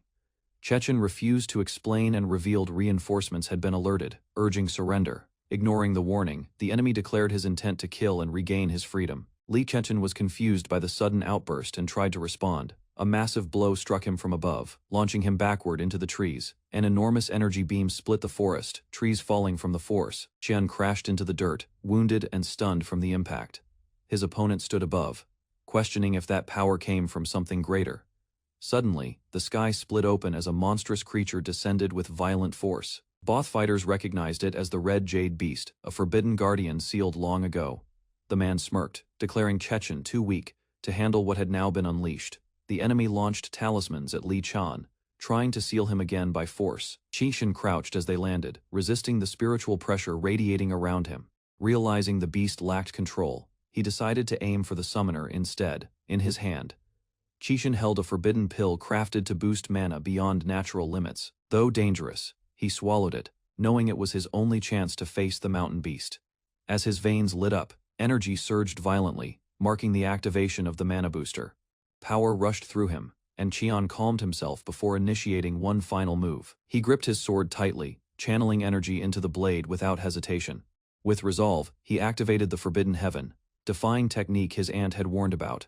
Blue energy erupted as Li Qian moved faster than before, breaking the ground with every step. He ascended through the air, aiming his sword at the summoner from above. Momentum carried him in a flash toward his target, the beast just behind. Despite the impact, the beast endured the attack with barely a scratch. Chechen readied another strike, refusing to back down after his first attempt failed. From above, the Red Jade Beast responded, its aura shifting into a darker, more dangerous form. Li Qian recognized the rising pressure as the Turtle Head Mountain's cry of fear.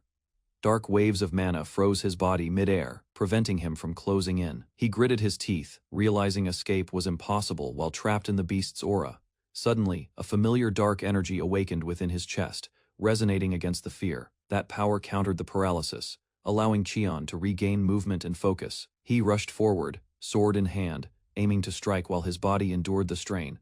Activating Boundless Thrust technique, Qian gathered all remaining energy into his core. With a cry, he unleashed Split Demon, targeting the beast's core with everything he had. The beam pierced the sky, pushing the creature back, but not yet destroying it. Though exhausted and injured, Qian forced himself upright, blood at his lips. He had seconds before the side effects immobilized him from booster and technique overuse. Determined, he sprinted, knowing he must find the summoner before collapsing. His countdown raced 8 seconds left, then 4 as the forest blurred past him. Suddenly, his sharp gaze caught a red thread stretching through the trees. Following it, Chen realized the trail would lead him directly to the trainer's position. With 3 seconds left, Li Qian dashed down the red thread path, closing in on the target. The trainer turned in shock as Qian burst into view with incredible speed, launching forward midair. Qian pushed his body beyond its limit in one last leap. Unable to reach, Chen shouted in frustration and poured energy into his blade. The sword extended, glowing with power as it sliced through the air. His strike landed cleanly, sending the trainer crashing to the ground in defeat. Breathing heavily, Chen crouched down, bleeding and barely conscious from the fight. He recalled his aunt's words and quickly drank the nectar to stabilize his condition. As the medicine took effect, Chen slowly rose, determined to finish the task before losing consciousness. Li Qiol's blade ended the battle, but his body was nearly at its limit, blood soaking the ground around him. Gripping his chest, he forced himself to stay conscious, knowing collapse now meant certain death. He quickly drank the nectar given by Aunt Jianga, remembering her warning about using that forbidden technique. With the potion settling, he prepared to secure the area before anything else arrived. Without warning, dizziness overwhelmed him. He opened his eyes to a vast white void, confused and unable to recognize the space around him. Qiol's body floated as his thoughts raced toward the battle, and the trainer left behind. Agony surged through him, each muscle tearing as if reality itself rejected him. A massive eye appeared, watching silently as his form twisted within the mist. Whispers spoke of 2 dangerous forces sealed inside him, never meant for humans. He reached for a dark sphere that dropped before him, driven by instinct. The voices demanded he feed it. His hand moved without resistance. The object cracked, revealing the mythical glowstone of clarity. A warning echoed. It wouldn't be eaten, it would consume him. A final voice urged him to grow stronger or be devoured by time. Li Qiol opened his eyes to find Hwa beside him, relieved that he was finally conscious after the intense battle and the awakening. Still disoriented, Qiol tried to grasp where he was and why she was there. As blue energy pulsed within him, he sensed that although his body was damaged, reflecting on what happened, he realized he had indeed absorbed the purple glowstone of clarity, despite internal injuries, twisted intestines, and broken bones.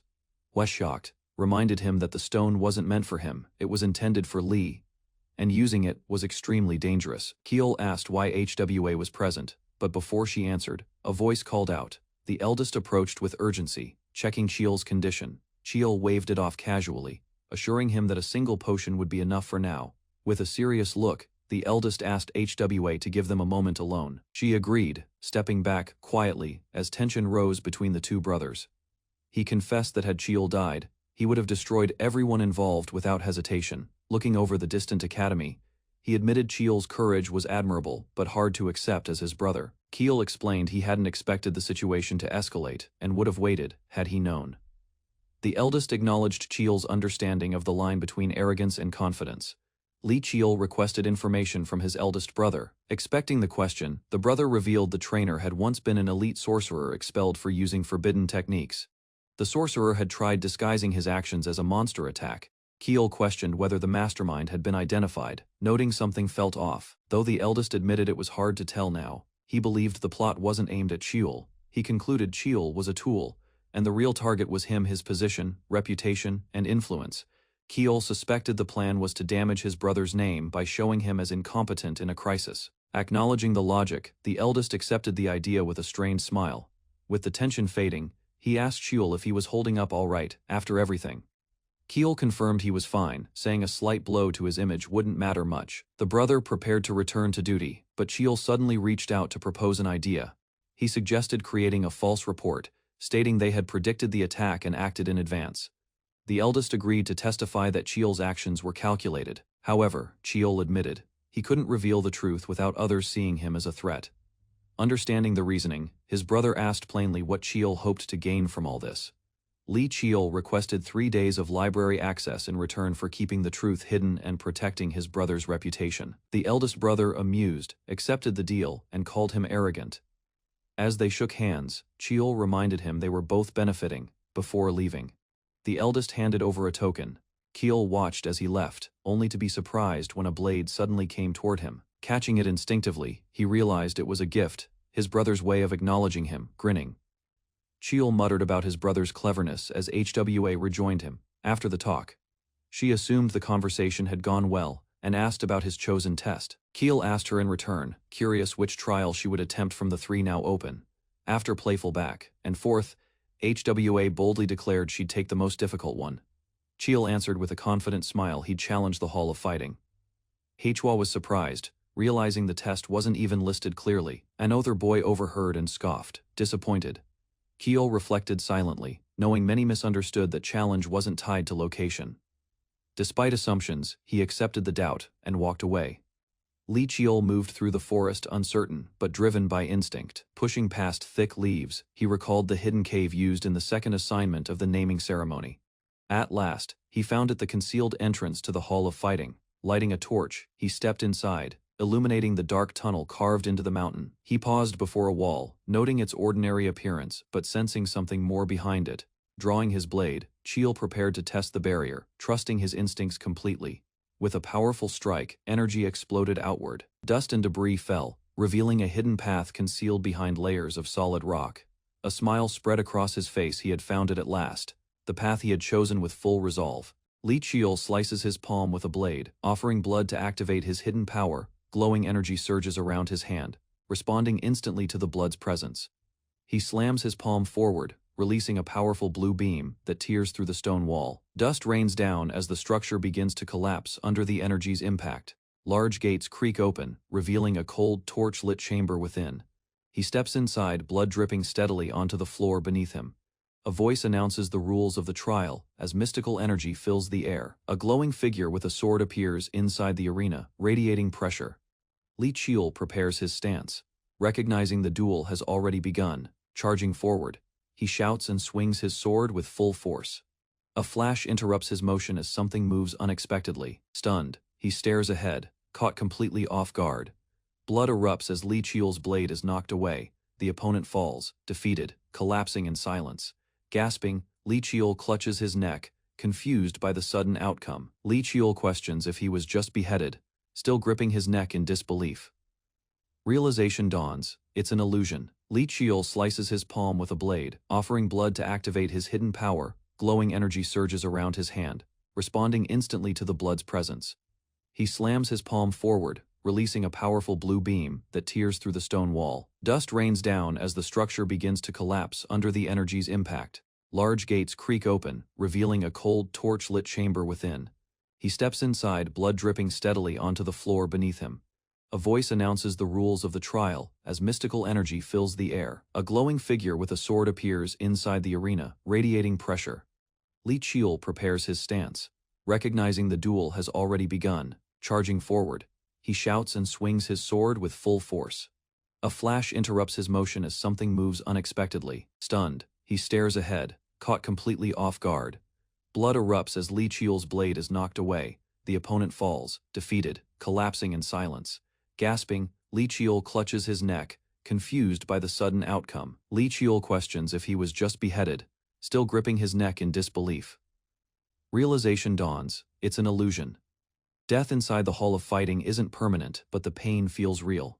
He steadies himself, acknowledging the mental toll but refusing to be shaken. Across the room, the illusion stands ready, silently provoking thought. Chiol considers the possibility that even unused power can manifest through the illusion. Understanding that the hall reflects his hidden potential, he regrets not reading the attack earlier. He charges again, determined to correct his mistakes and improve. But in the third attempt, his stomach is pierced before he reacts. During the fifth, even after blocking the sword, he is strangled to death. By the 10th trial, he is killed again. Failures mount 13th, 18th, 20th, all ending in defeat. Finally, after countless retries, he lands a clean strike with refined technique. On his 75th or possibly 80th attempt, Chiel senses progress. With clarity, he affirms he now knows his limits and strengths. His flexibility and adaptability become the keys to surviving the impossible trial. Li Chiel grips his blade with purpose, prepared to exceed his past limits. Without hesitation, he lunges forward, body in perfect coordination with his momentum. He meets the illusion mid-air, recognizing the moment as his final breakthrough. Sparks fly as swords clash. The illusion matches his movement without delay. With each exchange, their styles converge, making the opponent eerily familiar. Matching steps and mirrored strikes show they're now fighting like true equals. The illusion unleashes rapid slashes, pushing Li Chiel to his edge. A sudden kick lands, striking his side and throwing him off balance. Blood sprays, but the illusion underestimates his intent and focus.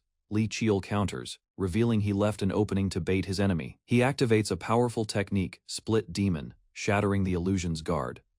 The figure dissolves as blue light engulfs it, ending the trial. With the trial passed, mystical energy rises, signaling reward activation. He reflects on his old ability, Reinforce, once the most basic of powers. Now glowing golden Cheol eagerly awaits the new ability granted to him. Golden flames engulf Lee Cheol as power surges through his body, marking his awakening. The trial concludes, while the outside crowd waits before the sealed gate, in silence. Cheol returns to the prison, greeted by his aunt's warm smile from behind the bars. She asks about his condition, noticing something strange about his mana level. He tells her to sit. They need to talk seriously about what's happening. She laughs off her pain, chained, and clearly exhausted, yet pretending she's fine. Cheol realizes she's imprisoned because she defended him against the elders and his brother. Her repeated outbursts during official meetings led to her being restrained like this. She apologizes for acting out, unable to stay calm when he's harmed. Cheol listens silently as she admits her fear of losing him again. Tears fall as she describes the pain of possibly never seeing him anymore. Though unsure, Cheol begins viewing her as real family through her actions. He promises she'll be free soon and not to give up hope. Before leaving, he smiles gently, saying he'll return again. A jet roars to life on the quiet runway under dark skies. Cheol boards with his group, preparing for the next destination. His foot steps onto the plane, moving forward without hesitation. Cheol arrives, and is greeted by a stern man who stands at the door. Another couple approaches, with the woman explaining that everything has been prepared in advance for Cheol's comfort. Cheol acknowledges their effort and responds shortly before heading inside with the girl beside him. He reflects on how much he thought he had matured since the naming incident. Their eyes meet briefly, and Cheol senses the intensity of his father's silent evaluation. The father turns away without a word, leaving Cheol uncertain about what he truly thinks. He hears his father say that only one child truly has the will to defeat him, rejecting those who avoid conflict. Cheol and the girl exchange glances, confused about who he meant, perhaps the eldest brother. The statement lingers in Cheol's mind, sparking a mix of doubt and curiosity. Cheol admits he tried hiding his feelings, yet his father still read him with ease. He enters the banquet hall, filled with powerful figures and leaders across fields. Whispers surround him, recognizing many renowned individuals gathered for this formal event. Guests comment on the presence of prestigious figures. More identify high-ranking officials, like the Onmyoto vice chief, among the crowd. Cheol is addressed by a stranger, marking the beginning of an important interaction. A servant informs Cheol that the patriarch is requesting his presence immediately. Cheol, surprised, follows the servant and wonders about the reason for being called. Worried, he walks with urgency, hoping it is not a serious matter involving the recent events. He arrives outside, bows respectfully, and announces himself to his father. Cheol's expression shifts as he realizes both the patriarch and his brother are waiting together. Confused, he quietly questions if this has to do with his eldest sibling. Cheol listens cautiously as the patriarch mentions the naming ceremony. His father accuses him of orchestrating the situation and demands an explanation. Feeling pressured, Cheol remains silent, processing the accusation without panic. He admits the truth, having traded access to the library in exchange for silence. Acknowledging his role, he offers the full explanation calmly to avoid further punishment. The patriarch accepts the confession but warns this leniency won't repeat. Cheol accepts the warning without protest, showing full understanding of the consequences. The father commands Maya Wengjung to return and deal with the upcoming punishment. As they part ways, Cheol quietly hopes his brother won't suffer too harshly.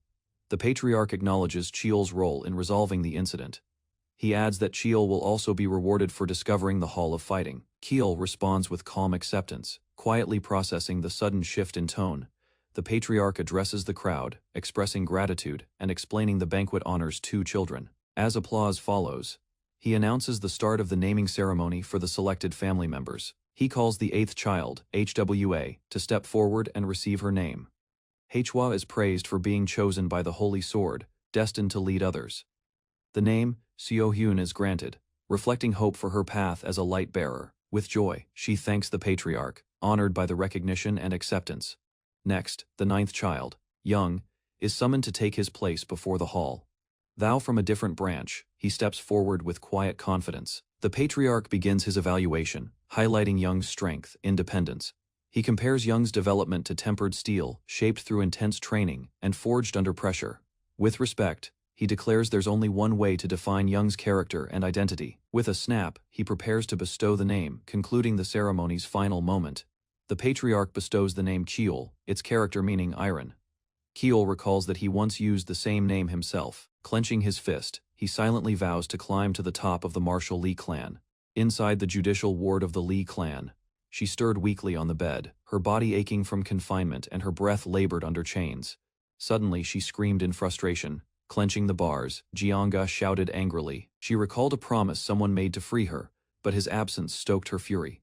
Outside, a guard overheard her cries as a dark energy of desperation reached him, prompting him to respond. She yelled again, begging to be let out, only for the guard to appear with calm news. He informed her that she was temporarily free and would later be contacted about her punishment. Leaping in joy, Jianga ran out. As she dashed out, a voice stopped her, turning. She was stunned to see Lee Cheol waiting by the entrance, relaxed and confident. Amazed, she questioned him, and he confirmed his role in her release with a smile. Cheol handed her a scroll, which she examined with confusion. He casually reminded her of her debt to him as she read. Discovering his appointment as an elder and guardian, Jianga cried out his name in disbelief. Cheol extended his hand with a bright smile, formally entrusting himself to Jianga as her pupil. In response, she grasped his hand firmly, signaling the beginning of their new bond. Their pact marked the first day of training, and she marveled at how quickly he had grown. Kegel said farewell and stepped outside, determined to begin his journey. At 13, he faced the clan gates, filled with purpose. Ahead lay his path as a student, filled with unknown trials and expectations. Whispers echoed through the crowd as other disciples recognized Cheol's arrival. Some scoffed at his success, dismissing it as mere luck. Though stung by insults, Cheol remained composed, observing as his older brother appeared. Lee So-hyun, also 13, watched from afar, comparing reactions to his own. As Cheol walked closer, Seon struck a stance to initiate contact. Cheol was surprised, greeted suddenly by a familiar voice from So-hyun. Seo-hyun nervously apologized for past words, said during the naming ceremony. Cheol recalled the moment clearly, her disappointment still lingering. Despite that, he laughed it off, easing the tension as they began to reconnect. Cheol laughed off Seo-hyun's comment, though annoyed by her pettiness remark, and they continued their conversation while walking. Seo-hyun mentioned their aunt's new role in the library.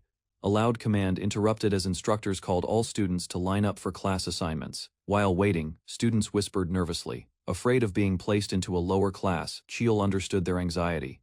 Knowing the 3-year training period, Seo-hyun's name was announced, first earning her a position in prestigious Class 1. As expected, Seo-hyun's placement didn't surprise anyone. He stepped forward and received his notice with a polite thank you.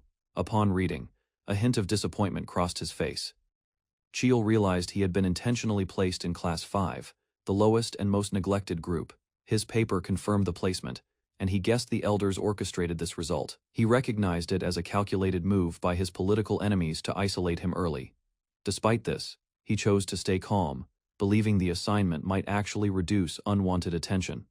A staff member approached to escort him toward Class 5's area. While walking away, Cheol noticed a girl watching him closely. Cheol noticed the girl's furious stare and realized she might cause a scene if he didn't calm the situation. To avoid her interference, he quietly reassured the escort that he was fine. Instead of dwelling on the insult, he focused forward, walking on with resolve. Around him, students grumbled about being placed in Class 5. Some blamed the main family for monopolizing the top classes, leaving others behind. One student approached Cheol, confirming his identity as the youngest. The boy excitedly introduced himself, having long wanted to meet Cheol. He revealed his name as Kim Han, a blacksmith's son connected to the Lee clan. Though surprised, Cheol asked why Kim Han approached him so openly. Kim Han admitted admiration, saying Cheol always stood at the center of attention. Cheol sensed honesty and casually asked Kim's thoughts about their class placement. Kim Han accepted it without complaint, acknowledging his own limitations with a cheerful grin. Despite everything, Kim Han held on to optimism, believing anything could happen ahead. Cheol smiled at his words, amused and unexpectedly encouraged. Just then, another boy, Choi In-hae, enthusiastically introduced himself to the group with a bright welcome. A group of cadets gathers as one eager boy encourages teamwork. Their confusion grows until the instructor enters. Instructor Lee Jiango presents himself as Class 5's leader and skips the lecture to welcome new students. One black-haired cadet quietly observes, recalling how Lee once supported him. After the brief orientation, Jiango assigns Choi Inha to guide the new members. Inha cheerfully introduces himself, admitting he's repeating the year and still serving as class leader. He asks the group to sit and announces they'll elect a new leader. Inha explains that cadets often go on missions, and the leader holds captain, like authority. When asked how it is done, he says they duel first, then vote. Inha begins the process, stating that mana is prohibited in duels. Lee Cheol interrupts angrily, rejecting everything being done. Shocked, Inha asks for clarification, but Cheol coldly expresses his discontent, gripping his sword. Cheol criticizes the lax environment. He tells Inha he should have chosen a normal school. With force, Cheol launches an explosive attack to make his point. Lee Cheol stands alone in the arena, and boldly invites all cadets to fight him one by one. With firm resolve, he begins overwhelming opponents, showing no mercy as each challenger falls. The remaining students grow fearful as they witness others collapsing, unable to even stand. Inha watches in disbelief, unable to count how many opponents Cheol has already defeated.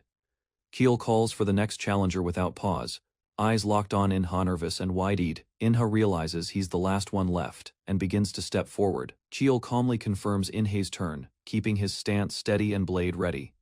Without delay, he charges forward and strikes first, initiating the duel. Inha is thrown back immediately, barely able to react in time.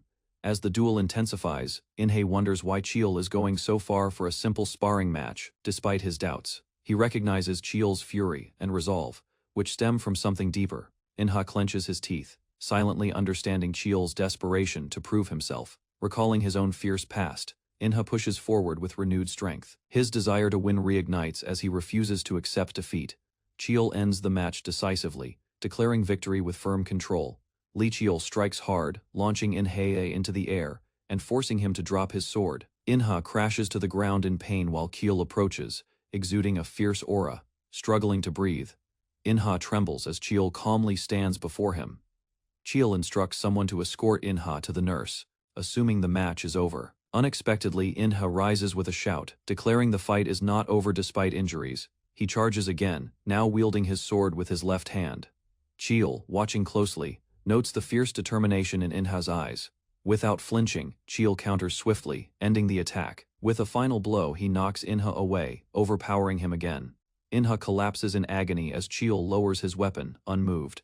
He tells the others to carry Inha away, then walks off the stage. Each step echoes his mindset. Every second is a battle, every moment lived with purpose. Cheol reflects that compromise invites weakness, and survival demands constant effort.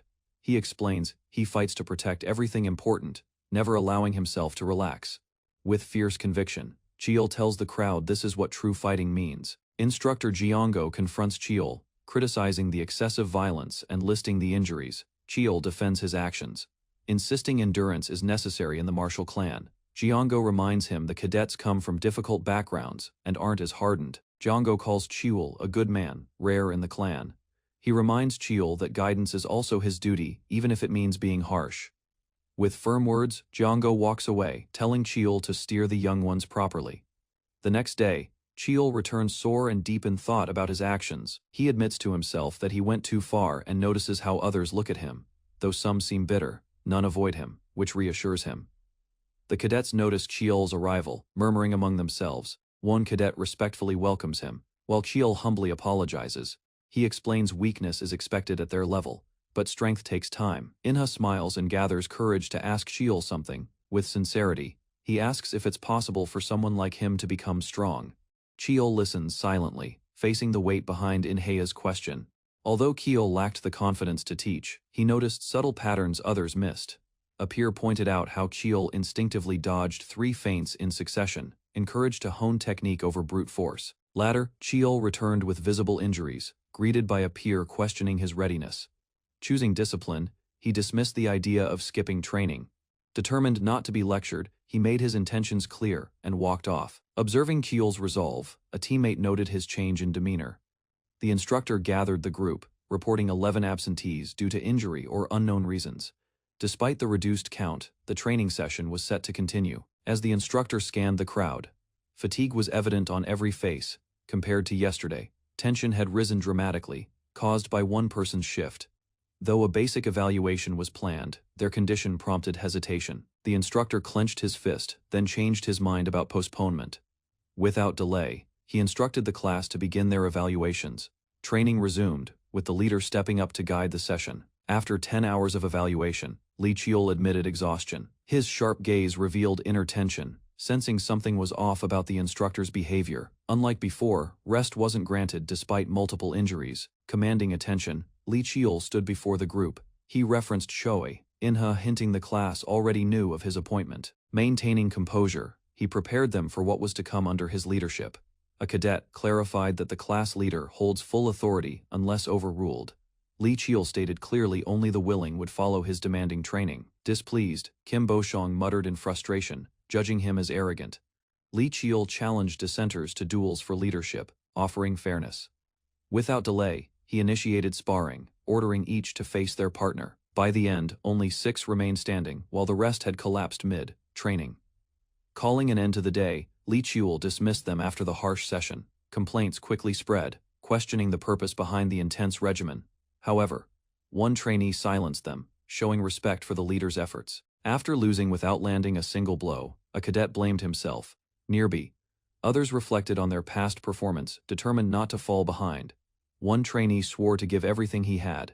Speculation stirred as students watched Li Qiul. Seeing this as his last shot, one cadet pushed aside fear and rebellion, choosing resolve elsewhere. Li Qiul began an experiment with mana. A nearby researcher expressed frustration as Li's aura form kept collapsing under stress. She hadn't expected this limitation after he reached 3 stars in power. They lacked old records on how ancient users controlled mana. Despite that, Li recalled a weapon once wielded by monarchs, boundless, feared and worshipped alike. That weapon embodied immense power, shifting battles and inspiring reverence. He now believed that same energy might hold answers to his struggles. Learning about Boundless gave him direction, fueling his efforts. The researcher praised his growth, noting how he progressed without shortcuts. With encouragement, she highlighted his mastery of both transformation and amplification techniques. Li nodded with gratitude. Li Qiul asked about the meaning of attaining 3 stars in cultivation.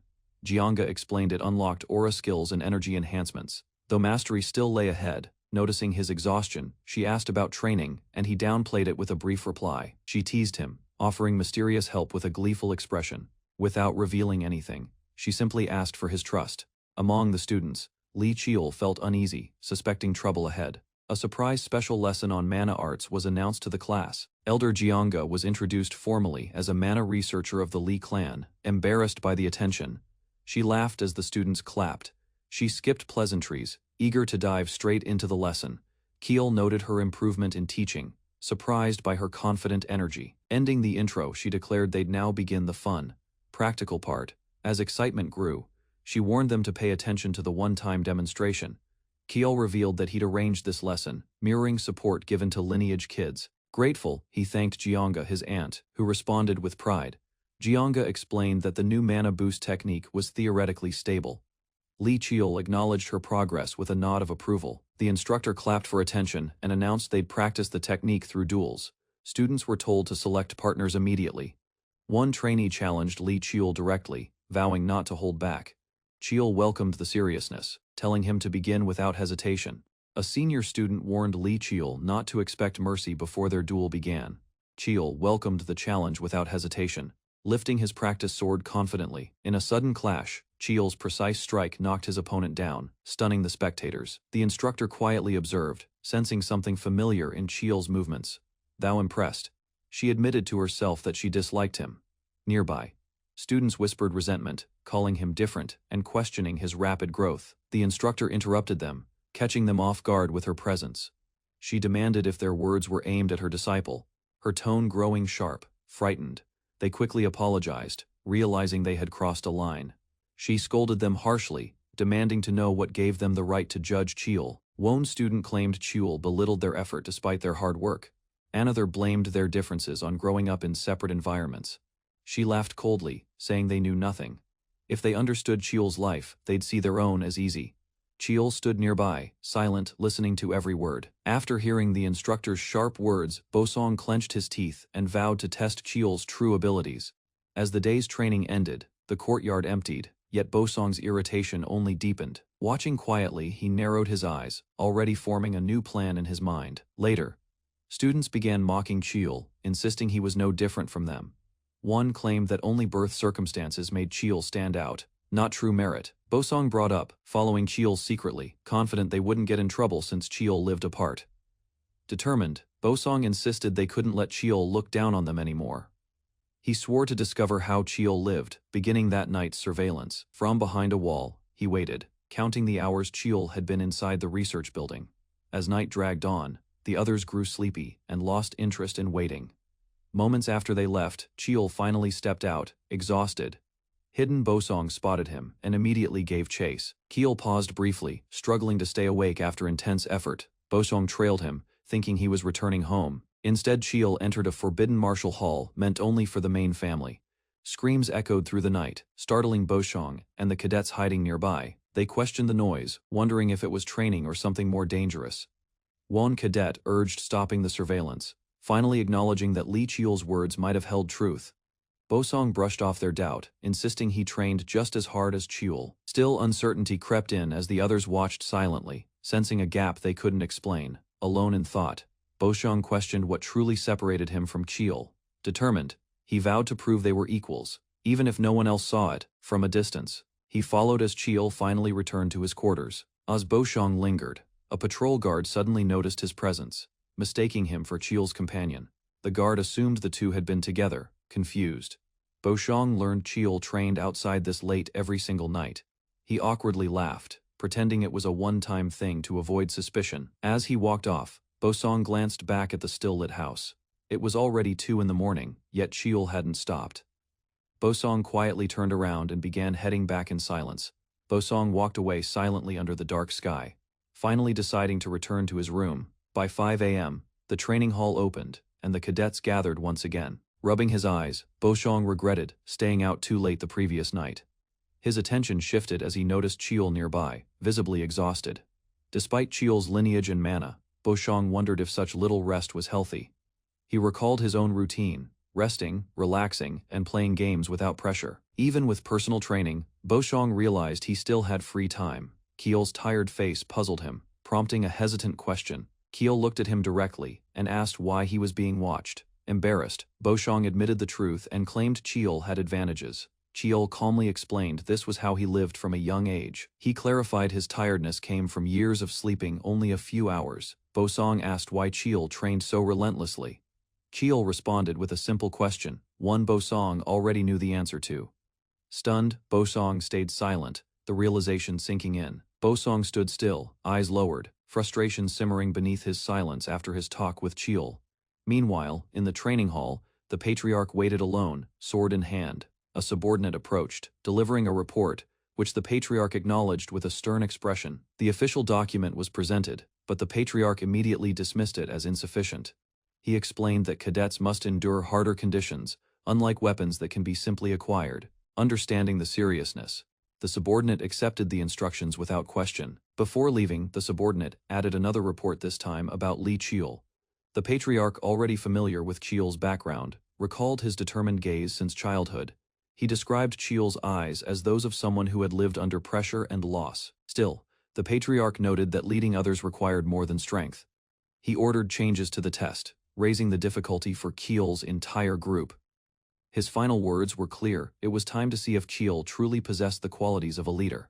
At training hall number 5, the instructor stepped inside, observing the empty grounds with a calm expression. Suddenly, the distant sounds of shouting drew his attention, making him glance toward the source with concern. Spotting a group of cadets already sparring, he noted their eagerness but sighed, realizing he didn't even have to push them to train. 2 cadets noticed him and greeted him nervously, surprised by his presence. He acknowledged their effort and requested all absentees be gathered for an important announcement.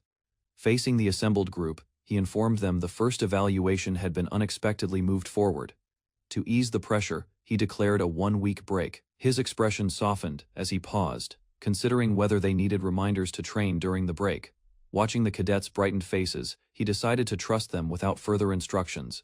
He concluded with a dismissal, praising their efforts and expressing confidence in their discipline. One black-haired cadet, however, grew suspicious, questioning the sudden break and early evaluation. His peers waved him over, laughing, asking casually what he planned to do during the break. Unfazed, he replied that breaks were personal and insisted on resting properly when possible. The others were shocked, expecting stricter demands, assuming he'd enforce extra joint training, annoyed by their assumptions. He asked them what kind of person they believed he was. The black-haired boy questioned if they should repeat their first harsh day, silencing the others with his calm challenge. He reminded them that rest had its value, yet knew they wouldn't truly stop even if told to. With a smile, he encouraged them to choose for themselves, watching as the others cheered loudly in response. At Li Jiang's research lab, the boy arrived during break, surprising his aunt with an unexpected visit. Annoyed, she accused him of disturbing her research time despite claiming to rest. He teased her back, noting she was only pretending to work while scrolling on her phone. Flustered, she yelled at him for spying on her, shocked by what he'd seen online.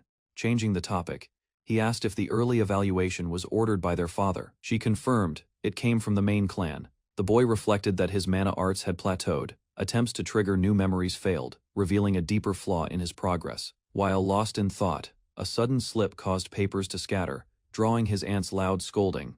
Among the papers he spotted a document comparing ancient and modern martial techniques. It described how older styles were built to fight monsters. He considered the split demon technique's origin, noting it seemed far too powerful to be just a combat form. Curious about the document, the boy stood up abruptly. Without waiting, he dashed out of the lab, ignoring her reaction as she shouted at him in frustration. Determined, he sprinted through the hallways, ready to test what he had just learned. Activating his energy blade, he gripped the sword tightly as glowing power surged from his hands. To simulate a real challenge, he visualized an enormous beast. He believed these types of creatures were the true targets behind martial techniques like Split Demon. Focusing his energy, he declared the true purpose of Split Demon was to slay monsters. With a leap, he launched himself toward the illusion, sword glowing brightly. His slash landed with force, piercing through the vision, proving the concept he suspected. As the monster faded, the technique concluded successfully. He confirmed aloud that the move had worked just as he'd hoped. Still energized, he turned and asked the void what challenge awaited him next. Unexpectedly, the world shifted, transporting him to a completely different space. Realizing he stood inside the training hall again, he felt a strange pressure around him. Confused, he questioned how this new realm connected to the hidden memories of Boundless. He instantly recognized the man before him as the same figure seen within Boundless's memory sequences. Overwhelmed by the man's incredible speed, the boy could barely follow his movements. As the stranger shifted forms, even his weapon and aura transformed simultaneously. The boy was startled as the man commented on his habit of copying others' techniques. He pointed out the boy had mimicked something that wasn't even formally recognized yet. Proposing a name, the man labeled it Thousand Forms, which the boy acknowledged with approval. Suddenly, the man looked around cautiously, sensing the presence of another person nearby. Confused, the boy assured him he hadn't brought anyone else into the realm.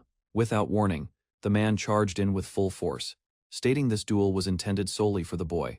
The boy flinched and instinctively dodged, narrowly avoiding a heavy slash. As the man observed him closer, he began to notice something familiar. He realized the boy's dark hair and golden eyes marked him as a main descendant of the prestigious Li clan. A vehicle drove quietly down a forest path, heading toward a massive wall, hidden behind tall trees and shadows. Li Qiul sat inside, observing the view.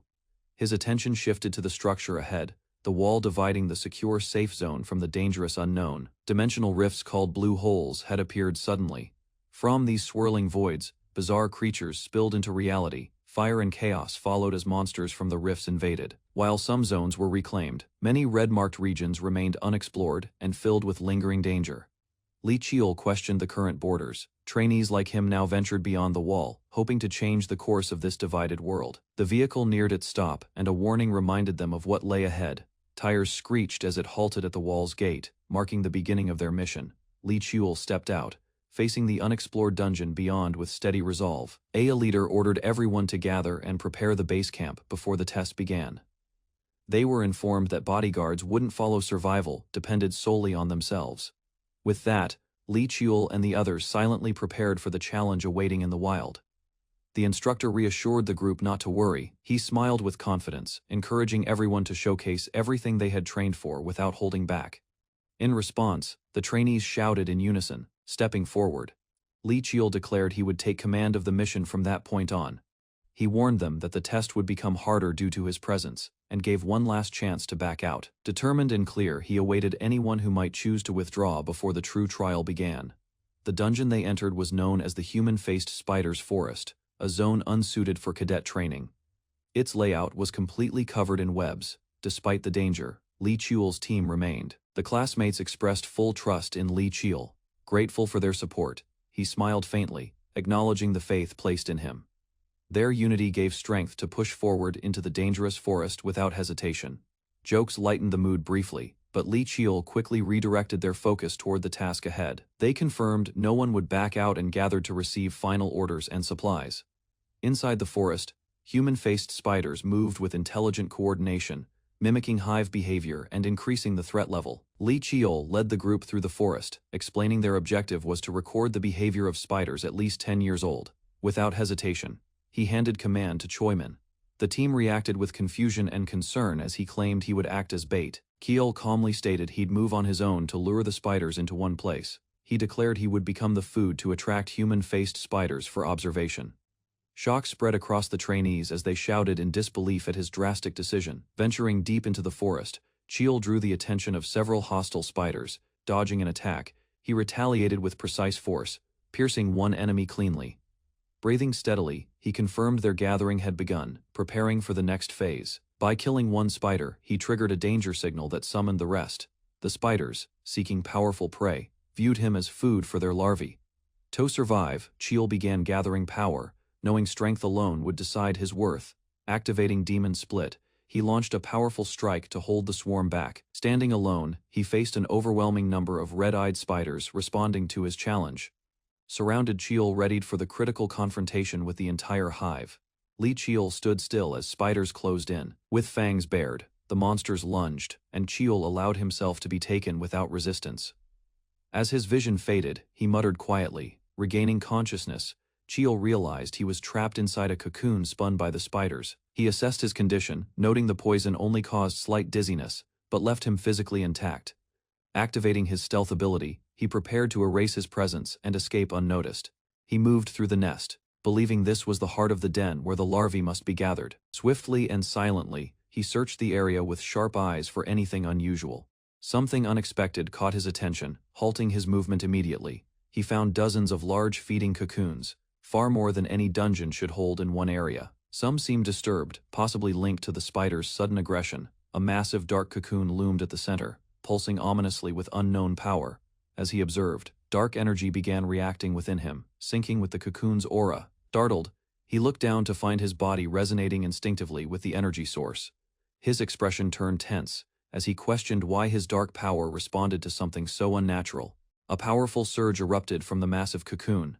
Cracks spread as a figure slowly emerged, whispering eerily while her body hung from the web. With glowing eyes, the human-faced Spider Queen revealed herself. Chuel assessed her abilities, surprised she could communicate without speech her thoughts, reaching him through dark energy. He concluded that the dark force had linked their minds rather than through sound. Suddenly, an attack burst forth, forcing Chuel to drop stealth and engage in combat immediately. Staring up at the towering queen, Chuel heard her ask what he truly was. The queen sensed a threatening power within him, demanding he surrender what she called hers. Her fury intensified, unleashing a burst of mana as she shrieked for him to hand it over. Chuel released his energy, unfazed by the pressure, declaring fear wouldn't stop him. The queen recoiled as he resisted her aura, something she didn't expect from a human. Enraged, she screamed, calling him impudent for defying her authority and detecting her magic. The Spider Queen roared in rage as a human triggered an unexpected assault deep within her forest. Her eyes glowed fiercely, just before an intense explosion erupted behind her, engulfing trees in flames. Amid burning debris, her true form emerged massive, winged, and furious over the destruction of her territory. Chuel explained the blast was caused by a mana explosive shell designed for maximum area damage.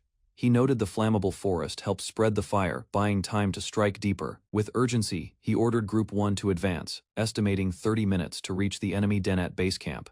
A scout reported detecting dense mana from the den, confirming the queen's location. The queen, enraged, snapped her limbs and unleashed her army of creatures to defend the forest. She commanded her children to attack and secure her territory from all sides. Chuel stood firm as the queen threatened to consume him personally. She doubted his allies could arrive in time, mocking his bravery. Confidently, Chuel claimed she underestimated him, catching her off guard. With determined eyes, Chuel activated his power, radiating light and intent. Other teams executed coordinated movements through the forest. As planned, scouts confirmed every step unfolded exactly as Chiol anticipated. From afar, an ally prayed for Chiol to hold out a little longer while flames consumed the entrance of the enemy's lair. Intense heat spread through the forest as the firestorm reached deep into the queen's territory. Confused by the damage, the queen shouted in disbelief, unable to understand why Chiol still endured. Chiol's glowing eyes shocked the queen, who sensed something terrifying hidden behind them. Remaining composed, Chiol stood still, his eyes focused and unshaken. He revealed his ability eyes that detect hidden forces and mana flows called the magic eyes. Using his magic eyes, Chiol avoided a deadly strike by predicting the mana's movement still. The strength gap remained wide, and avoiding damage completely proved impossible. He acknowledged the queen's inexperience in controlling her body and prepared for a single decisive attack. Chiol activated his sword technique, unleashing 1,000 forms, lightning enhanced by mana precision. His movements became lightning, fast as he struck with overwhelming force. The final blow crashed down in a burst of blue light. Green blood splattered across the ground as the attack landed. Chiol panted, exhausted but alert, watching for any signs of retaliation. He frowned, realizing the strike wasn't deep enough to finish her. The queen writhed in pain, her voice shrieking as the green wound on her shell bled from Chiol's strike. Chiol noted her outer shell was too durable to penetrate in one blow, requiring another chance. Consumed by rage, the queen vowed revenge, preparing to imprison Chiol in endless torment. Chiol gritted his teeth as threads tightened around him, weakening his movement. A sharp filament touched his forehead, triggering a mental assault attempting to dominate his will. The command to submit echoed in his mind repeatedly, pushing him toward collapse. The queen laughed cruelly, amused by his suffering and expecting him to break. Suddenly, her expression shifted as something unexpected stirred within her mind. Her eyes widened in terror, and her body twisted violently. Unable to withstand the surge, Chiol struck back with fierce determination. Having resisted the queen's control, he explained calmly that spiders, like all insects, burn easily under fire. Flames erupted again, engulfing the queen as she screamed in agony. Reinforcements arrived late, apologizing for their delay in reaching Chiol. Despite exhaustion, he joked about training once they returned. With the battle over, the group exited the burning den together. During the academy meeting, staff noted Class 5's delay, despite receiving a report of their earlier return. Some speculated they may have failed like Class 4, due to the dungeon's difficulty and unpredictability. One instructor arrived late, explaining the delay was caused by treating multiple injured students first. He began his report, explaining that Class 5's objective had been to observe adult human-faced spiders. After detecting unusual activity, the class split into teams and planted 132 mana shells before entry. A shocked instructor interrupted, questioning the use of such firepower during a student mission. The report clarified 148 bombs were used in total. After additional threats were encountered, another instructor criticized the deviation from the mission to document anomalies. Just then, Chiol entered, presenting the damaged video device containing the recorded footage. Chiol's team received mixed reactions. Some instructors scolded the reckless strategy. He defended their plan, stating the only way to ensure success was overwhelming firepower. An instructor acknowledged the footage aligned with the report, but questioned the judgment behind the tactic.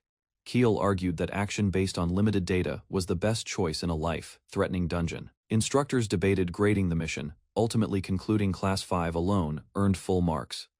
Their exceptional performance made them the top among all first-year classes. Inside the esteemed Marshall Lee Clan Patriarch office, responsibility was dismissed due to prior agreements, while attention shifted toward how the evaluation caused effects beyond its intended scope. Concern increased when dungeon documents revealed a ripple effect. Attention centered on the human-faced spider forest near Gangwon. A short recording displayed a mysterious female entity, suggesting interference that could not be fully traced. Suspicion followed when analysts concluded the footage had been edited, hiding crucial moments. Evaluation records identified Lee Chiol as a survivor who relied on judgment rather than brute strength. His unconventional strategies allowed progress, despite lacking standard information. Observers acknowledged his adaptability, marking him as an unusual talent. Further review showed his decisions prevented greater losses under escalating threats. Even experienced instructors were judged unlikely to replicate such outcomes. Confidence formed that the mission was executed with exceptional precision. The leadership decided to increase future evaluation difficulty. This change aimed to measure Lee Chiol's true limits. Quiet preparations began, anticipating results that could alter the clan's expectations. Several months later, the Class 5 exclusive training ground reopened. Lee Cheol gathered the class calmly. Unease spread among the students as the weight of the previous test still lingered in their minds. Facing the group, Lee Cheol emphasized that the upcoming promotion test remained unavoidable, despite recent exhaustion. Students straightened their posture, realizing failure would mean falling behind permanently. Determination slowly replaced hesitation as the class accepted the reality of continuous pressure. Kim Han was singled out for pushing himself excessively during the evaluation. Instead of praise, Lee Cheol assigned him relentless stamina training to reinforce his unstable foundation. Through repeated drills, the students' bodies strengthened while their endurance steadily increased. Time passed as discipline reshaped the class into a more resilient unit. Rather than despair, they learned to compensate for weaknesses with effort and consistency. Nearly a year after entering the academy, their progress became undeniable. An announcement regarding the promotion test interrupted the routine. Lee Cheol was summoned immediately, sensing significance behind the timing. As he followed the call, the next phase of their path quietly began. Inside the lecture hall, cadets discussed recent evaluations, noting that Class 5 had performed better than expected under difficult conditions. Attention shifted when rumors spread that special restrictions would apply to the upcoming promotion test. Uneasiness formed as students realized instructors from SEO Clan and J-Hack were directly involved. Lee Cheol observed the reactions quietly, recognizing fear mixed with competitiveness among the cadets. Speculation arose that disqualification might occur through unconventional rules rather than direct failure. Despite concern, resolve strengthened as the class prepared to face whatever structure awaited them. Reflection followed when Lee Cheol considered missing equipment and altered evaluation patterns from previous tests. His focus sharpened as he concluded the promotion would demand strategy over simple strength. Determination settled in as he committed to competing fairly despite unclear conditions. The room quieted when the evaluator announced the end of all regular evaluations. Details revealed that the promotion test would take place in the gate near Gaeseong. Cadets learned success depended on gathering name tags marked with esteemed marshal. Rules emphasized survival, capture, and awareness, rather than pure combat ability. Lee Cheol understood the test resembled a controlled war rather than an exam. With a calm expression, he accepted the challenge, already planning his next move. Rules of the promotion test were explained, clearly, emphasizing survival, stealing name tags, and avoiding being considered dead during the gate trial. Lee Cheol analyzed the structure quickly, realizing even one hidden name tag could change the outcome completely. Suspicion formed in his mind as he sensed intentional imbalance meant to pressure second-year cadets. While others hesitated, Lee Cheol recognized the test as an opportunity disguised as danger. Confidence settled when he concluded strategy mattered more than equipment or raw power. Resolve followed as he prepared to adapt faster than anyone else. Elsewhere, Lee Jae-hack observed the situation calmly. Opposite him, Lee Seo watched with amusement, her interest sharpening into hostility. Tension filled the room as her attention fixated entirely on Lee Cheol. Lee Seo, as irritation deepened, as she noted his growing influence despite his status. Aggression surfaced when she decided personal correction was necessary. Intent hardened as plans to interfere began forming quietly.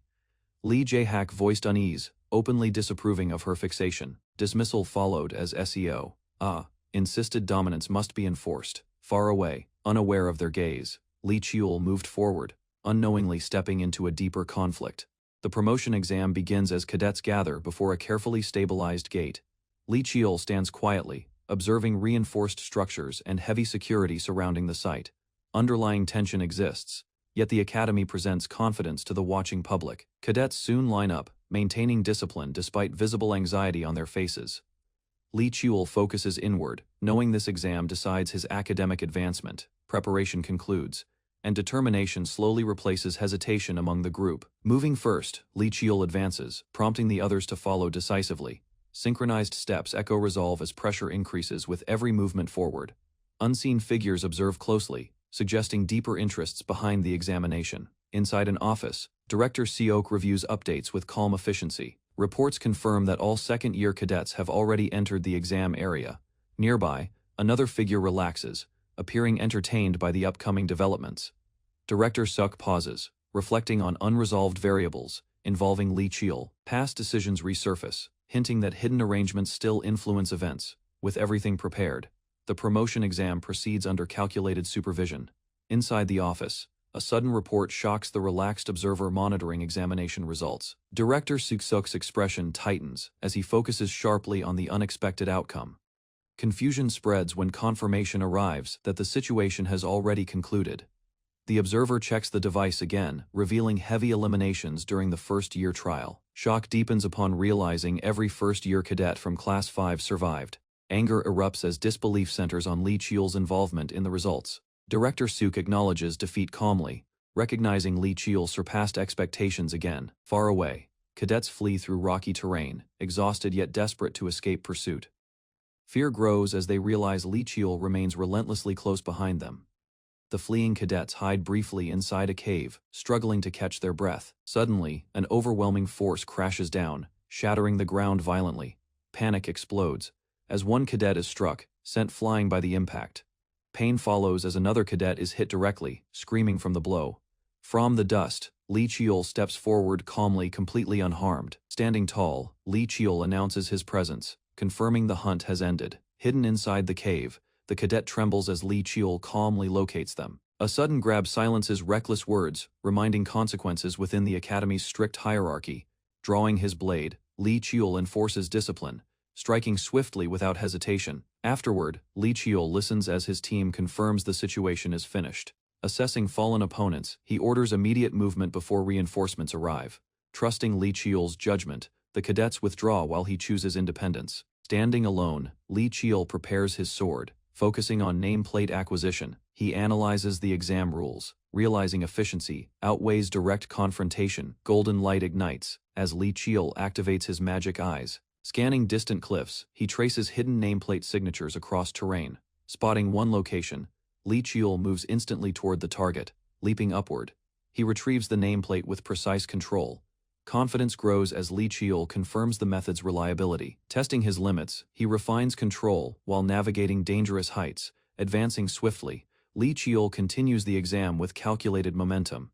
Lee Cheol pauses, surprised by the unexpectedly large number of collected nameplates. He weighs the heavy bag, realizing his efficiency exceeded initial expectations.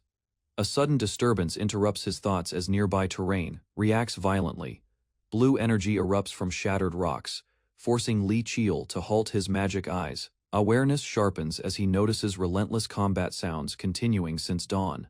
Concern forms when Lee Cheol senses someone persistently approaching his location. A figure lands nearby, announcing their pursuit has finally reached its end. Lee Cheol turns calmly, recognizing the familiar presence without visible alarm. Confidence shows as he confirms he anticipated this encounter all along. Without hesitation, Lee Cheol dismisses unnecessary words, focusing purely on confrontation. He tightens his grip on the sword, signaling readiness for immediate battle. Tension thickens as both combatants prepare to clash openly. The challenger declares the fight will determine future hierarchy between them. Lee Cheol accepts the condition, proposing mutual respect based on victory. With resolve set, the impending duel begins under the open sky. Lee Cheol blocks the strike cleanly, recognizing the attack lacks real killing intent. Aya's sudden impact shatters the ground as Lee Cheol is forcefully launched backward. Regaining balance midair, Lee Cheol prepares himself as the real fight begins. Following the promotion exam's conclusion, the Academy returned to order. Discussions spread about how first-year cadets were tested alongside second years. Interest gathered around several names. Lee Cheol stood before the examiner as his results were revealed. Calm acceptance defined his reaction, shaped by experience rather than excitement over recognition. Observers quietly acknowledged that his success reflected effort instead of privilege or coincidence. As applause faded, Lee Cheol left the stage, without seeking attention, blending back among the cadets. Soon after, Chui Enha was summoned, stepping forward while managing visible nervousness. His ranking confirmed progress. Senior cadets offered guidance, stressing restraint and discipline despite recent achievements. Kim Boseong received his promotion steadily, showing focus rather than satisfaction. Kim Han followed with a modest rank that reflected reliability over brilliance. When announcements ended, cadets dispersed quietly across the grounds. From afar, Lee Cheol observed, aware rankings shaped paths but not survival itself.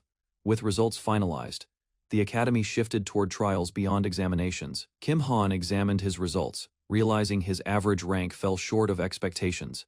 Determination replaced disappointment as he resolved to grow stronger like Lee Cheol. Nearby, Kim Bosong also reflected, deciding effort mattered more than current standings. Choi and Hea stood straight, accepting his promotion while acknowledging remaining weaknesses. Behind them, cadets gathered, silently preparing for harsher trials ahead.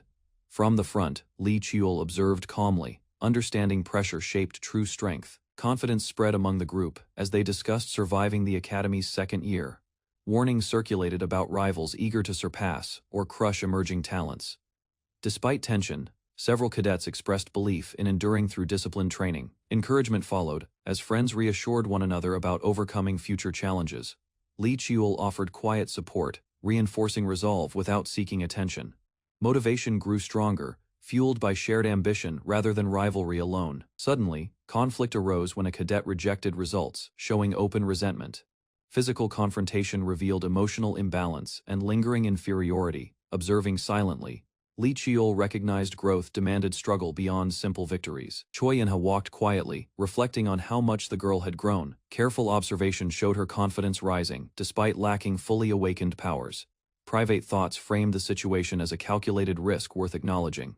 Light teasing escalated tension when remarks pushed beyond acceptable limits. Lee Cheol reacted sharply, halting the exchange before conflict erupted. The group regrouped quickly, realizing time mattered more than arguments. Together they approached the main residence, stopping before the heavy doors. Silence lingered as they entered, feeling the weight of authority inside. A formal greeting signaled the beginning of a serious family discussion. Their father acknowledged them calmly, observing their posture and restraint. Tea was served as conversation shifted toward academy curriculum experiences. A pointed question challenged them to reflect on lessons beyond rankings. Choi and Hei spoke firmly, revealing awareness of unfair traditions within the family. Principles of fairness and self-earned strength defined his personal resolve. The room fell quiet, signaling a turning point in their relationship. The father reflected quietly, acknowledging that fairness and resolve defined true strength. Lee Cheol answered honestly, admitting shame shaped his understanding of the failed cadets.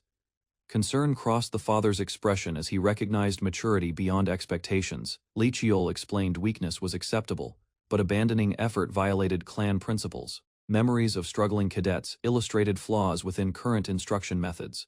The father listened carefully, surprised by the clarity of his son's reasoning. A brief chuckle broke tension, signaling approval hidden beneath stern authority. Advice followed, warning against narrow thinking that trapped many promising warriors.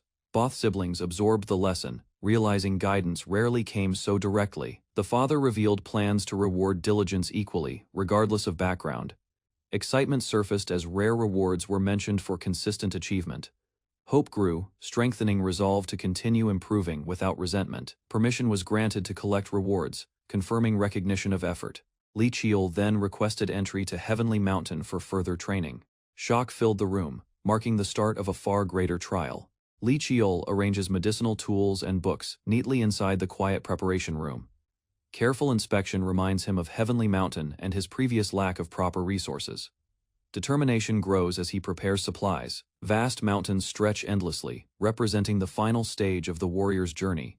Silent contemplation fills Lee Cheol as he considers the difficulty of reaching Heavenly Mountain. An unexpected disturbance interrupts his thoughts, pulling him back to the present moment. A female attendant arrives, informing Lee Cheol about a newly delivered message. Surprise appears when he learns the invitation comes from Master Lee Jae-kun. Understanding the importance, Lee Cheol prepares himself to respond without hesitation. Within the reception room, Lee Cheol meets Master Lee Jae-kun calmly. Tea is served slowly, creating space for careful observation and quiet assessment. Lee Cheol senses this meeting carries intentions beyond simple courtesy. Master Lee Jae-kun studies Lee Cheol closely while maintaining a composed expression. Steady behavior reveals Lee Cheol's discipline shaped through repeated hardship. The discussion turns toward an upcoming promotion test. Lee Cheol confirms completing the task while facing Master Lee Jae-kun calmly. Master Lee Jae-kun treats the situation lightly, believing the matter will end quickly. Internal analysis reveals Lee Cheol's growing reputation within martial and political circles. Master Lee Jae-kun recognizes Lee Cheol's connections as dangerous leverage inside the clan. A warning follows, stating similar conflicts will inevitably repeat during future evaluations. Lee Cheol remains composed, refusing to view internal matches as personal hostility. Master Lee Jae-kun considers decisive elimination but hesitates due to long-term consequences. Instead, He requests sincerity, acknowledging Li Qiul's restraint, despite being provoked. Approval is granted through subtle compensation, rather than public disciplinary actions. Both men reach mutual understanding, emphasizing cooperation among brothers within the clan. Master Li Jaekun departs, leaving Li Qiul alone with unresolved responsibilities. A warning lingers about SEO. As hostility toward Li Qiul's rising influence, Li Qiul decides to leave the clan temporarily, prioritizing distance over confrontation. Nightfall accompanies his departure, symbolizing a quiet separation from internal conflicts.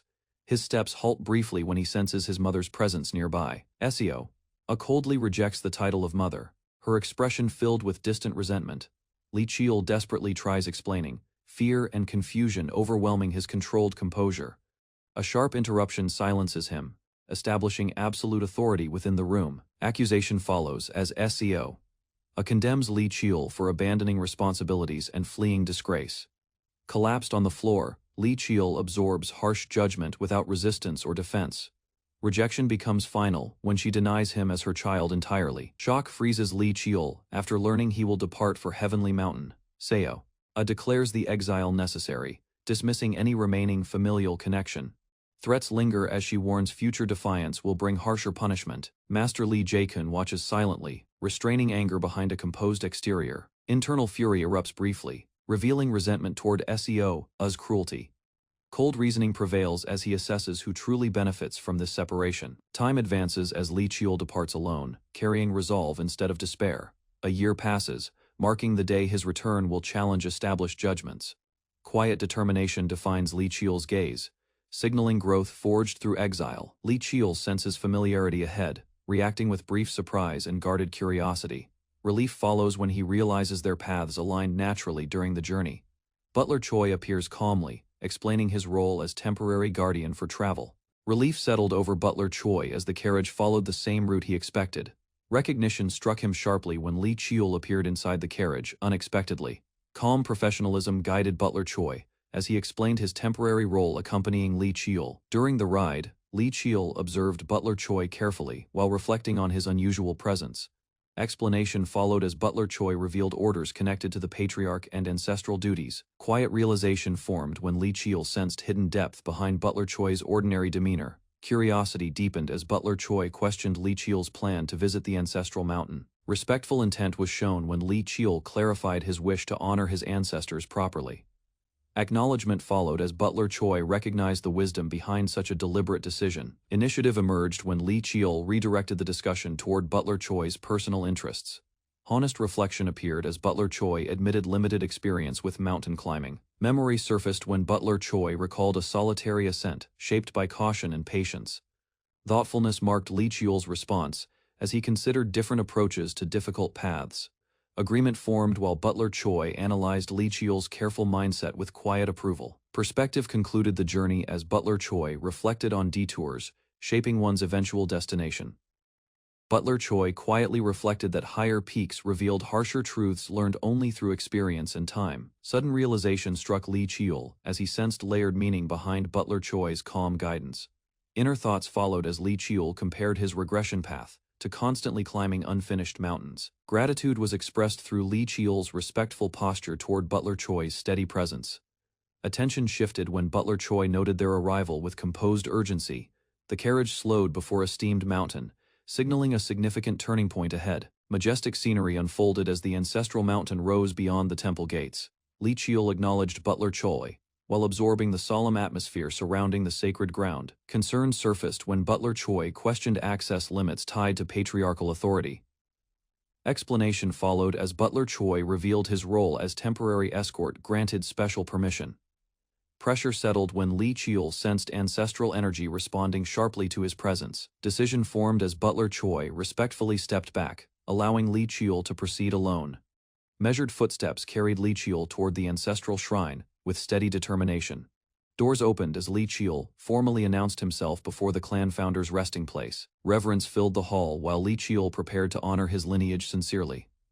Li Qiul grasped black twilight, acknowledging the rules bound to the ancestral grave. Determination guided him as he followed. Arrangements left behind by the founder. The sword responded faintly, confirming the beginning of a formal trial. Purification proceeded When sacred liquid flowed over Black Twilight's dark surface, ancient seals awakened as hidden mechanisms tied to the clan's secret revealed themselves. Realization followed when Li Chiol recognized multiple seals guarding the weapon. Memories surfaced showing bloodline proof as the second seal's required condition. Violent energy surged while the third seal tested worth through a naming ceremony. Confidence settled after Li Chiol confirmed 3 seals had already been unlocked. Mystery deepened as Li Chiol sensed another challenge forming within the chamber. A radiant orb manifested, signaling guidance rather than immediate danger. Recognition struck when Li Chiol understood the call of Heavenly Mountain.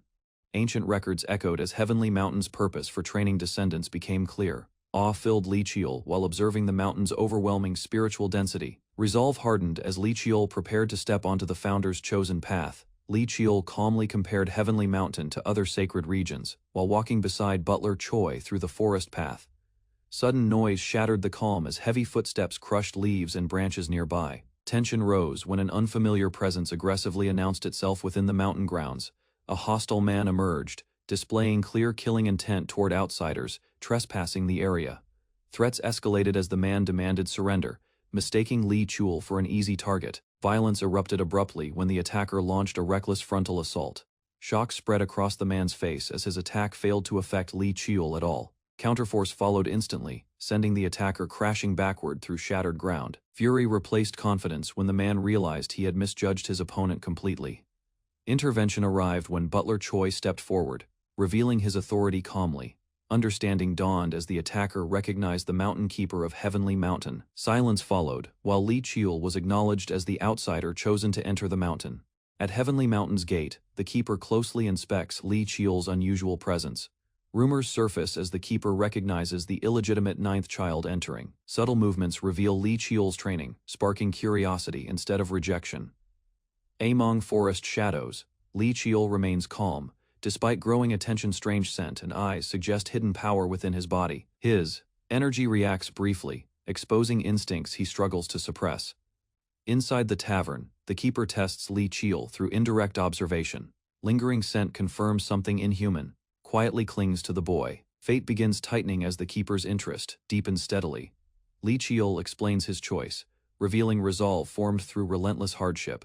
Golden light reflects in the Keeper's eyes, awakening ancient memories. Realization dawns, identifying Li Chiol as bound to Dokebi fate. Visions of star-bound beings and fixed destiny surface vividly. Doubt fades as the Keeper accepts this meeting was inevitable. Quiet curiosity lingers about how Li Chiol will wield fate's gift. An attendant escorts Li Chiol forward, noting his father will observe from afar. Seated elders quietly assess the boy's posture, weighing rumors against reality. Attention settles on Li Chiol as silence fills the room. After treatment, Li Chiol departs, leaving curiosity lingering behind him. The Keeper reflects on the boy's strange learning speed. Concern rises, sensing Li Chiol may surpass expectations dangerously soon. Back inside, discussion turns toward intentions behind the visit. Liquor flows, as questions surface regarding fate and celestial signs. Ancient symbols are examined, revealing little yet confirming unease. Frustration erupts when predictions remain unclear despite careful reading. The Keeper declares Li Chiol's path long and filled with trials. Warnings are issued, urging others to follow natural order. Message delivery is confirmed, ending official responsibilities. Private concern emerges over Li Chiol's chosen destination. Unease lingers, knowing the fledgling may soon face overwhelming dangers. The Mountain Keeper requests discreet observation of Li Chiol for some time. The retainer agrees calmly, finding potential amusement in watching the boy. Their decision quietly seals Li Chiol's monitored future within the mountain. Li Chiol steps through a swirling formation leading toward the training grounds. Surprise appears as the mountain's structure defies expectations through hidden spatial tricks. Suspicion rises, suggesting Dokibimi methods protecting the inner domain. Resolute thoughts form as Li Chiol acknowledges his limited time remaining. Determination sharpens while recalling weapons, memories, and consuming black energy. A summoned blade materializes as he commits to mastering everything available. Observers note his harsh training, recognizing damage healed repeatedly by recovery waters. Concern grows as his path resembles controlled self-inflicted destruction. Fate visibly shifts while Li Chiol resists destined death. Realization dawns that blood ties truly influence destiny's reaction. Months pass as relentless growth exhausts, even the Mountain Keeper. Astonishment remains, Realizing Li Qiu's progress exceeded all predictions, the Mountain Keeper rests, recalling Li Qiu's unusual request for training access. A sudden spiritual cry pierces the area, snapping him fully awake. Shock follows as he senses spirit energy beyond any detection barrier. Outside, a small spirit beast appears, moving freely within the restricted grounds. Realization strikes when the keeper recognizes it as food, delivery companion. Alarm surges, understanding no spirit beast should enter this zone. The keeper rushes out, witnessing Li Qiu charging toward the spirit beast. Panic erupts as Li Qiu raises his weapon with alarming intent. A furious shout follows as the keeper charges forward to intervene. The keeper confronts Li Qiu, stunned by his reckless aggression. Li Qiu calmly responds, showing growth despite his young age. Recognition settles as the keeper realizes Li Qiu has changed drastically. Li Qiu, 14 years old, meets the Mountain Keeper on a quiet forest path. Suspicion slowly forms as the keeper recalls troubling events since their last encounter. Calmly, Li Qiu carries farming tools, which sharply contrast the serious accusations. Tension increases when the keeper recalls Li Qiu chasing the spirit beast Baki. Confusion appears because Li Qiu shows no hostility or violent intent. Doubts linger as the keeper struggles to match facts with his assumptions. Suddenly, Baki escapes deeper into the forest, forcing immediate pursuit. Unexpected speed allows Li Qiu to surge forward, leaving the keeper behind. Shock grows as Li Qiu accurately tracks Baki's hidden location. No visible tracks remain, yet Li Qiu continues moving without hesitation. Instinct guides his movements as he rapidly closes the distance. A decisive leap reveals skills developed through experience, not coincidence. Breathing heavily, the Mountain Keeper slows while the forest grows quiet. Realization strikes that Li Qiu never intended harm toward Baki. Regret settles as unanswered questions surround Li Qiu's mysterious growth. Li Qiu explains, the potion required rare ginseng aged between 30 and 50 years. Carefully, he lists exotic herbs grown on magical insect carcasses. The Mountain Keeper listens silently, realizing the extreme difficulty behind the collection process. Exhaustion weighed heavily on Li Qiu after losing sleep to complete the potion. Frustration erupts when everything vanishes, rendering his efforts completely meaningless. Regret deepens as the keeper understands why Li Qiu came to Heavenly Mountain. Blame shifts when the keeper admits responsibility for failing to protect his territory. Determination flares as he promises compensation for the lost potion. Opportunity appears when Li Qiu subtly accepts the offer, without hesitation. A new idea forms as Li Qiu mentions needing help from the Mountain Keeper. Dark energy stirs when an ominous presence awakens deep underground. Fear spreads as a powerful being responds to the disturbance. Focus sharpens while Li Qiu channels energy through a wooden talisman. Knowledge guides him as underworld energy amplifies his skill beyond expectations. Terror erupts when the summoned entity reacts violently to the enhanced attack. Li Qiu stomps forward, channeling energy through his legs with controlled precision. Green currents surge as enhanced energy art shapes itself into cutting wind. Razor wind slashes forward, striking the demonic figure with overwhelming force. The attack lands cleanly, yet the enemy remains standing, despite visible damage. Purple energy ripples violently as the creature resists death through sheer resilience. Shock crosses Li Qiu's face. After realizing the strike lacked killing power, a talisman slips loose, landing nearby as spiritual pressure slowly dissipates. The Mountain Keeper reacts angrily, frustrated by consequences of assisting Li Qiu. Fatigue settles when Li Qiu requests a brief rest before continuing training. Eyes closed, Li Qiu focuses carefully, visualizing his target within memory. Golden light forms as illusionary training magic activates behind him. Spiritual energy drains rapidly while Li Qiu pushes through physical strain. The Mountain Keeper observes closely, noticing improved movement and refined control. Comparison reveals Li Qiu relies less on strength and more efficiency. Concern lingers as the keeper senses unresolved danger approaching beyond this training. Li Qiu finishes training, realizing he should ask about the strange weapon. Relief washes over him as healing water restores his exhausted body. Confidence returns when Li Qiu acknowledges surviving thanks to Heavenly Mountain resources. Alertness sharpens as Li Qiu senses someone approaching without warning. Surprise appears when the Mountain Keeper suddenly reveals his presence nearby. Concern grows as the keeper notices Li Qiu pushing his limits recklessly. Experience speaks when the Mountain Keeper criticizes Li Qiu's dangerous training habits. Unease lingers because Li Qiu still feels uncomfortable resting around him. Resolution forms as Li Qiu decides his body has fully recovered. Suddenly Li Qiu stops the keeper, determined to ask something important. Focus narrows when he questions the identity of the weapon used earlier. Suspicion hardens as the keeper demands to know its origin. Li Chiol recalls records, explaining the weapon is named Boundless. Shock flickers as the keeper recognizes something familiar from distant memories. Ancient history surfaces, hinting at a shaman who once read stars. At Heavenly Mountain's gate, the keeper closely inspects Li Chiol's unusual presence. Rumors surface as the keeper recognizes the illegitimate ninth child entering. Subtle movements reveal Li Chiol's training, sparking curiosity instead of rejection. Among forest shadows, Li Chiol remains calm. Despite growing attention, strange scent and eyes suggest hidden power within his body. His energy reacts briefly, exposing instincts he struggles to suppress. Inside the tavern, the keeper tests Li Chiol through indirect observation. Lingering scent confirms something inhuman, quietly clings to the boy. Fate begins tightening as the keeper's interest deepens steadily. Li Chiol explains his choice, revealing resolve formed through relentless hardship. Golden light reflects in the keeper's eyes, awakening ancient memories. Realization dawns, identifying Li Chiol as bound to Dokebi fate. Visions of star-bound beings and fixed destiny surface vividly. Doubt fades as the keeper accepts this meeting was inevitable. Quiet curiosity lingers about how Li Chiol will wield fate's gift. An attendant escorts Li Chiol forward, noting his father will observe from afar.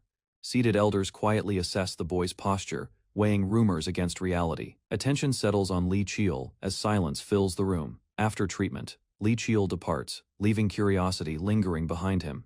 The keeper reflects on the boy's strange learning speed. Concern rises, sensing Li Chiol may surpass expectations dangerously soon. Back inside, discussion turns toward intentions behind the visit. Liquor flows, as questions surface regarding fate and celestial signs. Ancient symbols are examined, revealing little yet confirming unease. Frustration erupts when predictions remain unclear despite careful reading. The keeper declares Li Chiol's path long and filled with trials. Warnings are issued, urging others to follow natural order. Message delivery is confirmed, ending official responsibilities. Private concern emerges over Li Chiol's chosen destination. Unease lingers, knowing the fledgling may soon face overwhelming dangers. The mountain keeper requests discreet observation of Li Chiol for some time. The retainer agrees calmly, finding potential amusement in watching the boy. Their decision quietly seals Li Chiol's monitored future within the mountain. Li Chiol steps through a swirling formation leading toward the training grounds. Surprise appears as the mountain's structure defies expectations through hidden spatial tricks. Suspicion rises, suggesting Dokibimi methods protecting the inner domain. Resolute thoughts form as Li Chiol acknowledges his limited time remaining. Determination sharpens while recalling weapons, memories, and consuming black energy. A summoned blade materializes as he commits to mastering everything available. Observers note his harsh training, recognizing damage healed repeatedly by recovery waters. Concern grows as his path resembles controlled self-inflicted destruction. Fate visibly shifts while Li Chiol resists destined death. Realization dawns that blood ties truly influence destiny's reaction. Months pass as relentless growth exhausts, even the mountain keeper. Astonishment remains, realizing Li Chiol's progress exceeded all predictions. The mountain keeper rests, recalling Li Chiol's unusual request for training access. A sudden spiritual cry pierces the area, snapping him fully awake. Shock follows as he senses spirit energy beyond any detection barrier. Outside, a small spirit beast appears, moving freely within the restricted grounds. Realization strikes when the keeper recognizes it as food, delivery companion. Alarm surges, understanding no spirit beast should enter this zone. The keeper rushes out, witnessing Li Chiol charging toward the spirit beast. Panic erupts as Li Chiol raises his weapon with alarming intent. A furious shout follows as the keeper charges forward to intervene. The keeper confronts Li Chiol, stunned by his reckless aggression. Li Chiol calmly responds, showing growth despite his young age. Recognition settles as the keeper realizes Li Chiol has changed drastically. The young warrior landed with immense force. He charged forward, sword drawn, his body guided by sharp instincts. Facing a dark entity, he initiated his steel chi strike. Smoke cleared as he stood victorious, and a voice acknowledged his hard-won success. His mentor reminded him this was his first win after countless failures. With a confident smile, the warrior claimed he could now win any time. Preparing something magical, the warrior formed glowing symbols in the air with his fingers. He declared it was time to stop training, signaling a shift in his intentions. Before he could continue, his mentor grabbed him, surprised by his sudden change of plan. His eyes focused with resolve as he announced his desire to face the next challenge. He referenced the legendary trial created by the founder, a test known as Bloodless Dream. This realm was a dangerous domain infused with sorcery, illusions, and spiritual barriers. A divine mechanism selected challengers who were worthy, a sacred duty overseen by the Mountain Keeper. The elder, surprised, asked if he truly intended to go through with the challenge. Despite warnings about his lack of power, the young warrior stood firm, determined to advance. Though initially hesitant, the elder paused, noticing the determination in the youth's eyes. Extending his hand, he formally acknowledged the warrior's readiness to face the upcoming trial. With a proud expression, he granted Li Qiul permission to challenge the trial of Mu together. They arrived at a hidden cave nestled in a vibrant forest. Li Qiul asked if it was the same passage leading to the elder's dwelling. The old man affirmed it for now, and activated the gateway with a surge of glowing energy from his hand. A surge of blue light responded to his power, radiating out from his palm against the sealed stone. Magical runes lit up across the towering door. The elder warned that once entered, Li Qiul could not return until the trial concluded. Suppressing emotion, the mentor gave a final remark, hiding his own doubts with sarcasm. As Li Qiul pushed the doors open, a golden glow engulfed him. He recalled the many titles given to the founder within.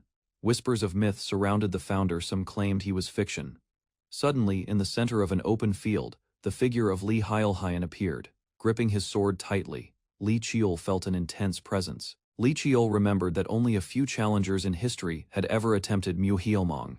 The sole condition for victory was clear: defeat the founder at the age of 15. Attempting to test the waters, Li Qiul initiated a cautious approach. Shocked, he gasped aloud, his body collapsing as if drained of all energy. Confusion overtook him. The pain in his chest hinted at a critical strike. Lying motionless on the ground, he tried to understand what went wrong. He recalled experiencing simulated death before. This time there were no answers, only the undeniable fact that he had been pierced through the heart.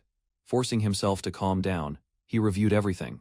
He considered every angle but couldn't recall the founder using any secret martial arts or advanced aura techniques. Even his sixth sense failed to detect the attack. It was as though something had bypassed all of his perception. He began to wonder if the founder's strike had exploited a blind spot. Doubts crept in, questioning whether such precision was even possible without supernatural awareness. It became clear Li Qiul's opponent could read his every move. Determined not to retreat, he steadied his breath, blade in hand. Li Heilhian surged forward, his body wrapped in explosive energy. Despite his injuries, Li Qiul steadied himself, gripping his blade tightly. Elsewhere, a messenger arrived at the Martial Esteem clan's residence. The patriarch confirmed Li Qiul had entered the gate and noted 10 months had passed. He questioned the boy's strength, surprised by his progress, as the youth had never truly experienced defeat. In battle, Li Qiul faced off against deadly foes, proving he had endured but never been broken. The patriarch explained, the boy never encountered real limits. He remarked that most warriors had fallen short when tested by the founder's overwhelming might. Now, for the first time, Li Qiul stood before an insurmountable wall, and this one was real. Inside a grand hall, a stern instructor questioned the harsh truth behind the low survival rate in the Bloodside's dream. Far away, sunlight poured over a towering stone cliff. At its base, a lone figure stood determined, silent, collapsed on the ground. The young boy gasped for air, sword barely within reach. Confused and disoriented, he questioned if a single blow had truly ended him. A memory struck his senses had been tricked. Sitting upright, he replayed the moment. A calculated strike through his blind spot had caught him off guard. Clenching his fists, he felt the cold edge of despair. Still, he rose with fiery resolve, picked up his weapon, and prepared to charge again. Energy coursed through his blade as determination solidified into clarity. Launching forward, he closed the distance with purpose this time, not as prey. He soared into the air, eyes fixed on his target, believing that struggle. Eyes narrowed, the founder awaited the incoming strike, his hand firm around the sword hilt. As the clash erupted, the young fighter realized the founder's power wasn't mystical. Despite a powerful counter, pain surged as he was struck again. Standing calm, the founder's instincts guided his every movement. He dashed forward, launching a sudden charge that forced the boy onto the defensive. In a brief instant, the boy anticipated a horizontal slash sweeping from the left. Although the attack grazed past, the boy clenched his teeth. Blood scattered mid-air, a reminder of his mistakes. Refusing to retreat, he countered with one fierce strike of his own.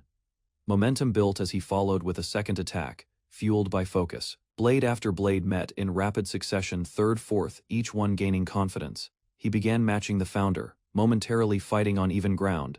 The shift came when the founder finally released his aura, heightening the intensity. In response, the boy charged in his own style, fast, free, and unpredictable. Every skill he'd gathered led to this moment, unified by a foundation he'd forged unknowingly. At last, clarity struck. He understood the dream's purpose wasn't to defeat another but to conquer himself.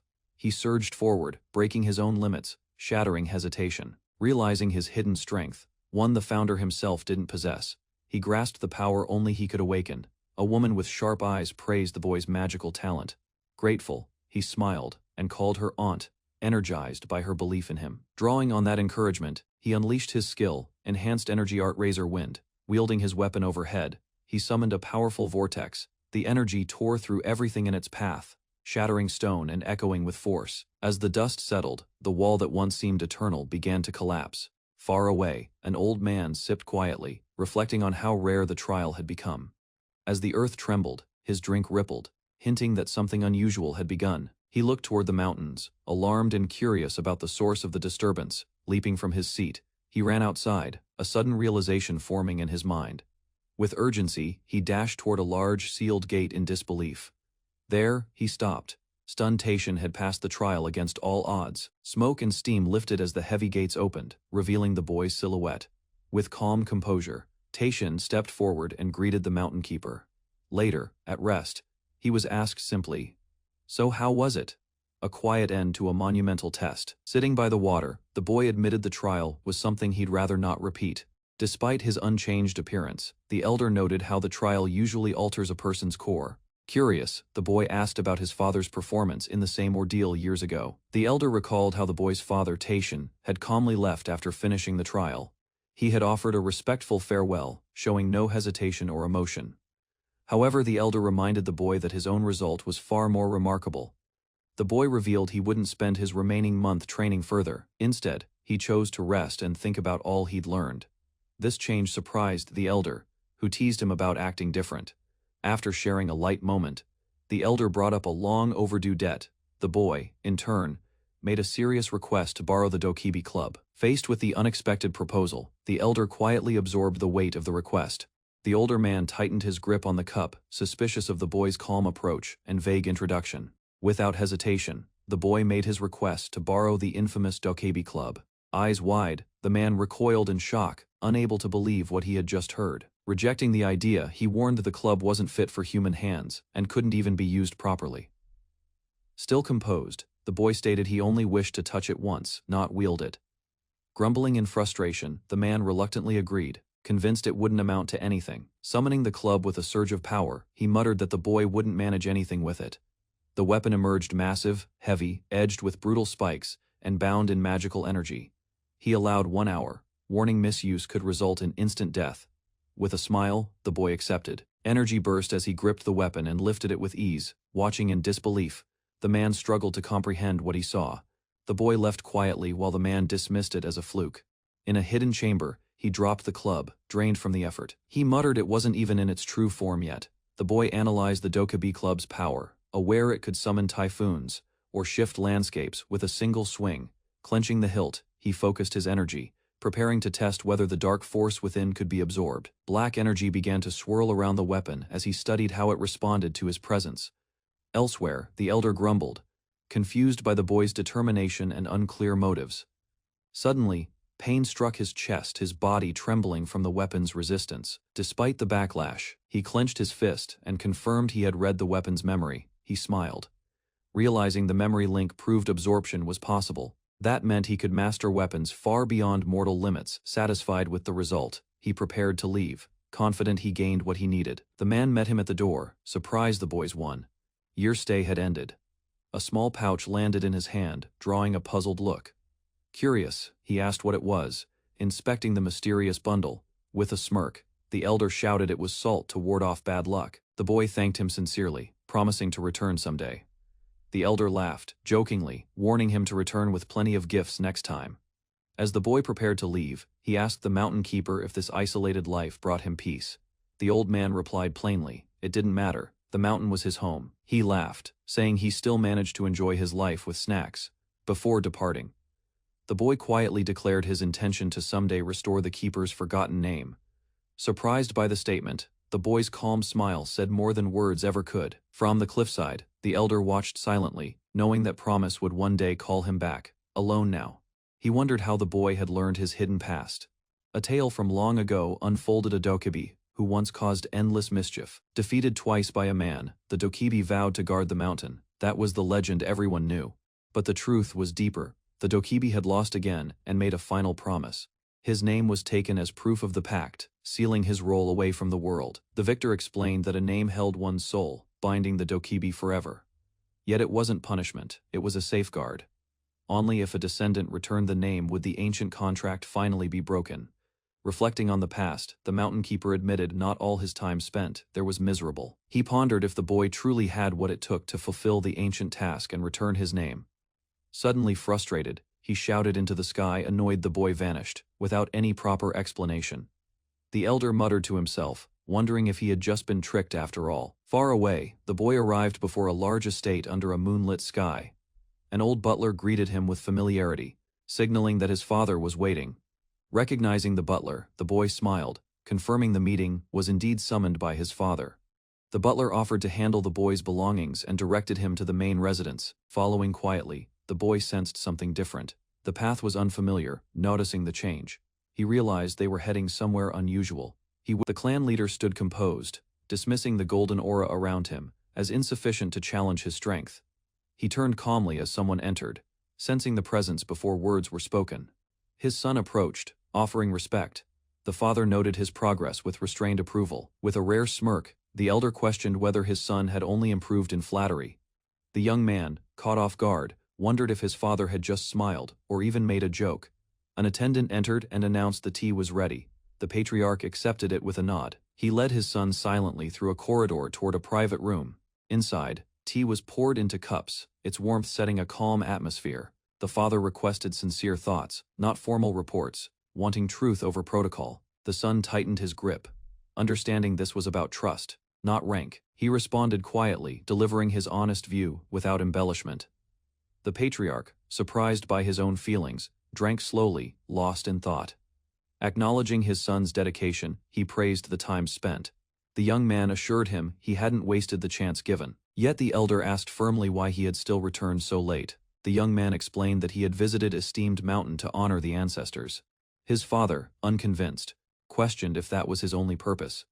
The son confessed he also wanted to show the elders his actions. Suddenly, the patriarch's aura turned fierce. His voice thundered, accusing his son of arrogance. Overwhelmed by pressure, the young man struggled to stay composed under his father's wrath.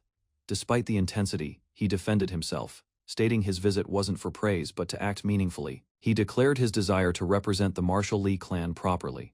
The father, though stern, acknowledged his words and decided to let it pass. However, he warned not to let ambition cloud judgment. The son accepted humbly. Just as tension eased, the father raised another issue. Something had been hidden. He revealed his son had entered the bloodless dream without permission, violating orders. With judgment firm, he commanded his son to follow, punishment now inevitable. The elder unsheathed his blade, prepared to test his son's growth through combat. He ordered him to arm himself and prove his strength through action. As the arena quieted, one elder remarked that this was a true test, not just of skill. The father requested a demonstration of everything his son had learned, using the blade in question. Realization struck the boy. His father had known of the forbidden training all along. He unsheathed the glowing weapon, its energy swirling with controlled intensity. Nervous but determined, the son steadied his breath, eyes locked on his opponent. The patriarch, calm and unmoving, simply said, "Come." With magic eyes ignited, the boy focused completely. Despite activating his heightened sight, he saw nothing. No aura, no flow, no energy. The realization hit him. His current magic eyes couldn't detect his father's power. Knowing they only drained focus, he made the quick decision to deactivate them. He dashed forward, understanding there was no time for hesitation or warm-ups. With force behind his first move, he launched his technique, Boundless First Form. The blade surged with blue energy, signaling his full commitment from the start. He followed through with Demon Slayer, a fierce, precise extension of his assault. The father observed calmly, acknowledging the combination of bitter wind and freezing cold. Though modest next to his own strength, he admitted it might still have some effect. The clan leader turned his back, seemingly unimpressed, as his son's attack surged forward with power. A swift wave of energy sliced through the air, closing the distance in a flash. He calmly raised his blade and deflected the forceful strike with overwhelming control. The impact shook the ground as the young man staggered from the counterforce. His father halted the clash, signaling the end of the bout. He questioned whether this path forged after meeting the founder was truly his chosen conviction. Still panting, the son affirmed his answer with unwavering clarity. He explained that true strength meant refining talent repeatedly. With conviction, he declared that this understanding was the foundation he had chosen to stand on. The young man stepped forward, his eyes locked onto his opponent. He resolved to destroy that natural talent and rebuild it with forged skill. That conviction became his answer. Grit sharpened his gaze as he readied himself with new determination. The elder recognized the youth's resilience. Neither hardship nor trial had broken him. Changing the subject, he questioned the boy about his experience inside the bloodless dream. The boy couldn't put it into words. The trial had gone beyond comprehension. The elder remarked that if it couldn't be explained, then it wasn't truly his yet. He pointed out the recent strike lacked full effort, it wasn't his best form. Acknowledging the truth, the youth clenched his fist and admitted his awareness. Had the boy entered that dream with hesitation, consequences would have followed. Yet his seriousness was evident. The elder turned, choosing to spare punishment. Startled, the youth lowered his head and gave a quick, sincere apology. The elder inquired about his next step. Silence followed briefly. With resolve, the young man requested permission to advance. He expressed his goal, to enter the third-year curriculum, believing he had outgrown the basics. Pressed to speak plainly, the boy voiced his intent without hesitation. He asked for permission to begin his warrior's journey, eyes filled with determination. The elder had foreseen this. He linked the boy's request to the recent trial atop Heavenly Mountain. Walking side by side, the boy clarified he also sought personal growth beyond duty. His father warned that pursuing too many goals in one effort could lead to failure later. Acknowledging the risk, the young man accepted the advice humbly. Reflecting silently, he recognized that the elder's words held both warning and wisdom. The warrior's journey loomed ahead, a tradition where heirs must prove their worth without clan aid. To succeed, the challenger must accomplish a feat undeniable to all. Despite his young age, the boy stood firm. At 15, he was ready, though early. His strength and growth left no doubts in the elder's mind. Approval was granted, the journey could begin, marked by silent witnesses in the distance. Relief surged in the boy as permission was given. However, the elder's voice halted him. Conditions would be attached. With calm authority, the man declared there would be 2 terms to fulfill. At the administration department, Li Chiul arrived for an important visit. His uncle greeted him warmly, recognizing the effort Chiul had endured. Embracing him tightly, the uncle confirmed he was doing well, cheerful and energetic as ever. The uncle complimented how much Chiul had grown, noting his height with fatherly pride. Inviting him to sit, he gestured toward the couch, offering a drink as they settled in. Chiul politely declined, having just eaten with his nanny. Noticing fatigue in his uncle's face, Chiul explained it stemmed from overwork. Shifting the moment, he revealed he brought a gift, a tonic he had prepared himself. Placing the box on the table, he presented it with quiet sincerity. The uncle opened it, curious. Chiul explained it would enhance magic and stamina for weeks. He was touched by the thoughtfulness, surprised by Chiul's care. As he opened the lid, a fresh earthy scent emerged, drawing his full attention. Chiul added that even the mountain keeper praised the tonic's quality. Encouraged to try it, the uncle hesitated, then agreed to take it on the spot. With trust in his nephew, he swallowed the tonic, while Chiul watched quietly for a reaction. After consuming the tonic, the uncle felt its immediate effect. Energy surged through him. He sensed how training under its influence would accelerate growth. Impressed by the potency, he questioned if Chiul had really made it himself. Curious, the uncle asked if Chiul knew the full recipe. Chiul explained he did, and noted it could be altered with other ingredients. Wanting to preserve its secrecy, the uncle advised Chiul to memorize it. Chiul smiled, acknowledging his uncle's selflessness in thinking ahead for his future. They laughed together, the uncle joking about being used later if needed. Amid the laughter, he brought up Chiul's upcoming warrior's journey. The uncle grew serious, warning that the decision would stir controversy among the clan. Many eyes would be on Chiul.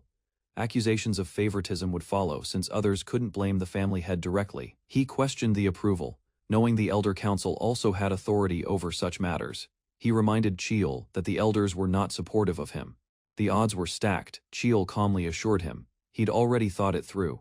Needing support, he asked his uncle for help, hoping to meet those conditions together. Bright skies framed the return of a young man to a familiar training hall, silent and unchanged. He walks in slowly, remarking to himself how long it has been since his last visit. After a quick stretch, he begins warming up, sensing a presence approaching from behind. Without warning, a woman bursts through the door. Surging with fiery emotion, she charges at him, arms wide and voice raised in dramatic reunion. Grabbing him tightly, she scolds him for not visiting sooner. She confronts him sternly about his constant missions, upset that he barely returned before departing again. Before he can reply, she notices a change and pauses mid-scolding. She praises his growth, impressed by his strengthened mana and improved circuit control. Smiling proudly, she reveals her own training progress and aura mastery. Excited, she suggests testing out their skills together, eager to see the results. He hesitates, politely refusing, explaining that today marks the start of a busy schedule. As he turns away, he gently apologizes for not joining her plans. She looks disappointed, but their attention shifts as footsteps echo through the hall. A familiar man enters, smiling warmly. His brother has arrived. Shouts echo through the hall as the woman angrily accuses him of lying about being too busy. Pointing fingers, she mocks his excuse, reminding him he claimed to be training her nephews. Trying to defend himself, he insists he's truly busy but still helped organize incantation scrolls. Watching quietly, the younger man can't believe his brother helped despite such a full schedule. The elder suddenly compliments the research materials, saying they aided his training. Smiling, the younger asks how he's been during their time apart. His brother replies, he's doing well, but cuts off mid-thought. Grabbing him playfully, he scolds him for leaving for Heavenly Mountain without notice. Apologetically, the younger explains he left because their father summoned him back. In a quiet room, their father speaks about teaching the youngest child. He asks the elder son to take his place as instructor. Surprised, the son questions the request. Despite hesitation, he agrees without complaint. Their father warns he must be fully prepared, exiting the room. The son walks away, silently absorbing the weight of his new duty. As he leaves the room, the elder son quietly thanks his father for the unexpected trust. Walking alone, he reflects on the youngest's rare opportunity, one he wasn't even granted. He realizes their father's request may be a subtle push to drive competition between them. Determined, he resolves to visit the youngest immediately and begin training without delay. Recalling their father's expectations, he acknowledges the youngest may close the gap in less than 10 years. Smiling, he assures the boy that helping him now fits his role as the current successor. The succession license, a symbol of mastery over clan techniques. Asked if he'll be the instructor, he replies that the elders won't offer complete guidance. With confidence, he prepares to handle the foundational training himself. Memories of past sabotage, failed promotions, and forced setbacks flash across the younger's mind. Moved by his brother's support, he expresses his sincere gratitude. His brother downplays it, silently amazed by the younger's rapid growth. Mana pulses through the younger's body, once hard to sense, now nearly immeasurable. Though surprised, the older smiles, wanting to remain the brother he looks up to. Their aunt enters, clearly unamused by their growing bond. Suddenly, the aunt scolds them both for speaking while she was talking. Despite the tension, the older brother asks her to remain calm as she storms off dramatically. Before leaving, she reminds the younger one to resume training, glancing back with frustration. Her expression softens as she distinguishes between training and her deeper research. She proudly mentions her status as a respected global expert in mana techniques. Accepting the situation, she laughs and decides to wait a bit longer for them to finish. Announcing her exit, she cheerfully excuses herself, claiming it's unrelated to her favorite show. Aunt's gone, both brothers relax and prepare to begin the real training session. With focus, the older brother draws his sword and signals the start. He emphasizes the importance of fulfilling their father's condition precisely. The younger watches intently as the elder readies his weapon.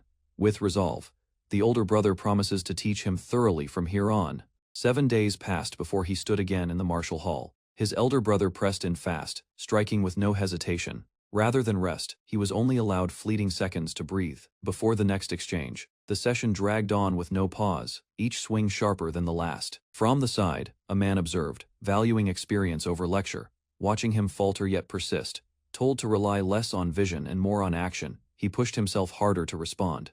Coughing and bent over, he clutched his side, barely standing under the weight of exertion. He launched forward with a loud roar, kicking off the ground and shattering the floor beneath. Despite sensing attacks clearly, his body lacked the speed to match what he foresaw. Swords moved faster than he could follow. Deflecting felt impossible as pressure mounted. His enemy mocked his earlier attempt, exposing the difference in real strength. Frozen mid-step, He forced his legs to react, screaming inwardly for movement. Recognition flickered in the observer's eyes. The boy was now adapting. With a solid foundation, his progress accelerated. Clearly, the insight gained from the bloodless dream had begun to awaken within him. Acknowledging the boy's progress, the instructor unsheathed his sword with a calm yet serious tone. A burst of energy surged from him as he raised the pressure, testing the boy's limits. Realizing the shift, the boy steadied his stance, bracing for an even harsher exchange. With dusk settling, the match finally ended. The training hall quieted, apologetic yet smiling. The instructor admitted to going overboard in the intensity of their duel. The boy, seated amidst broken tiles and scattered debris, recognized the taste of real battle. Extending a hand, the instructor praised his students' awareness mid-fight. As they stood together, the boy referred to the Lee clan's physical superiority, images of the clan's enhanced body, resilient tendons. He learned their strength also grew through consistent punishing training. Understanding this allowed him to accept movements that would otherwise damage normal bodies. His mentor approved he was already integrating this principle in each motion. Even with just one realization, the boy remained humble, knowing progress was slow, earned. His teacher, however, was surprised. Mastery of such basics typically demanded months. Before leaving, the mentor praised him and advised a visit to the clinic for recovery. After training, the instructor confirmed their next session time. The boy stood alone as the sun dipped, promising to review what he had learned that day. Exhaling slowly, he glanced at his palm, recognizing a familiar sensation lingering from combat. His thoughts shifted to Boundless's memories, movements without limits. Those skills felt overwhelming, yet something about them resonated deeply with his own training. He realized the Lee clan's basic method also focused on harnessing the body's full potential. He recognized similarities in both systems, each refining strength through a different lens. One prioritized weapon mastery, the other physical endurance and resilience. That connection hinted at a shared origin, something more than coincidence. Memories of the man in Boundless's vision returned his posture. This led the boy to believe Boundless and the martial Lee clan were intertwined. His clenched fist symbolized a silent vow to uncover the hidden truth, linking them. With determination in his heart, he looked ahead, convinced that time would pass swiftly.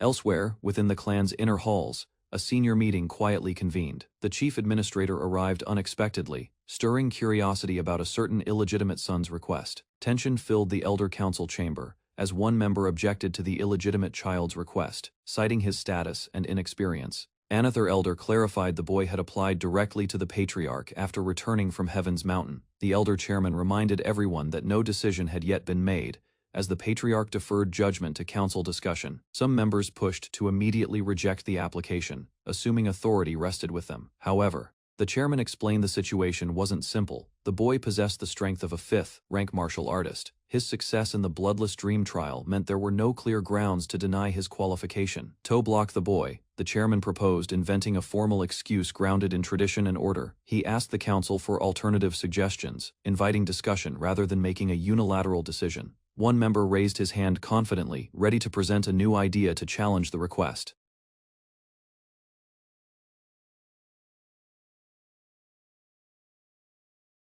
Lee Taehong stayed neutral in all internal clan disputes, never aligning with any political side. 2. The elders. He maintained the image of an elegant observer, avoiding involvement. Seeing him at the meeting, they assumed he came to support Lee Chul due to their shared illegitimacy. Taehong understood the system well. Only direct descendants faced 3 official trials. The steel selection, naming ceremony, and warrior's journey shaped those qualified to become key figures. Passing all trials granted rights to participate in high-level decisions and recognition as future elders. Yet he knew elders fixated on bloodlines would never fully welcome someone like Chil. Realizing the purpose behind Chil's actions, Taehong hesitated, unsure if granting the request was right. After a moment, he addressed the elders, offering to present a suggestion. An elder responded, pointing out his relationship with the youngest son. Taehong admitted he didn't dislike him, acknowledging the boy's efforts. He emphasized that hard work, not bloodline, earned his respect.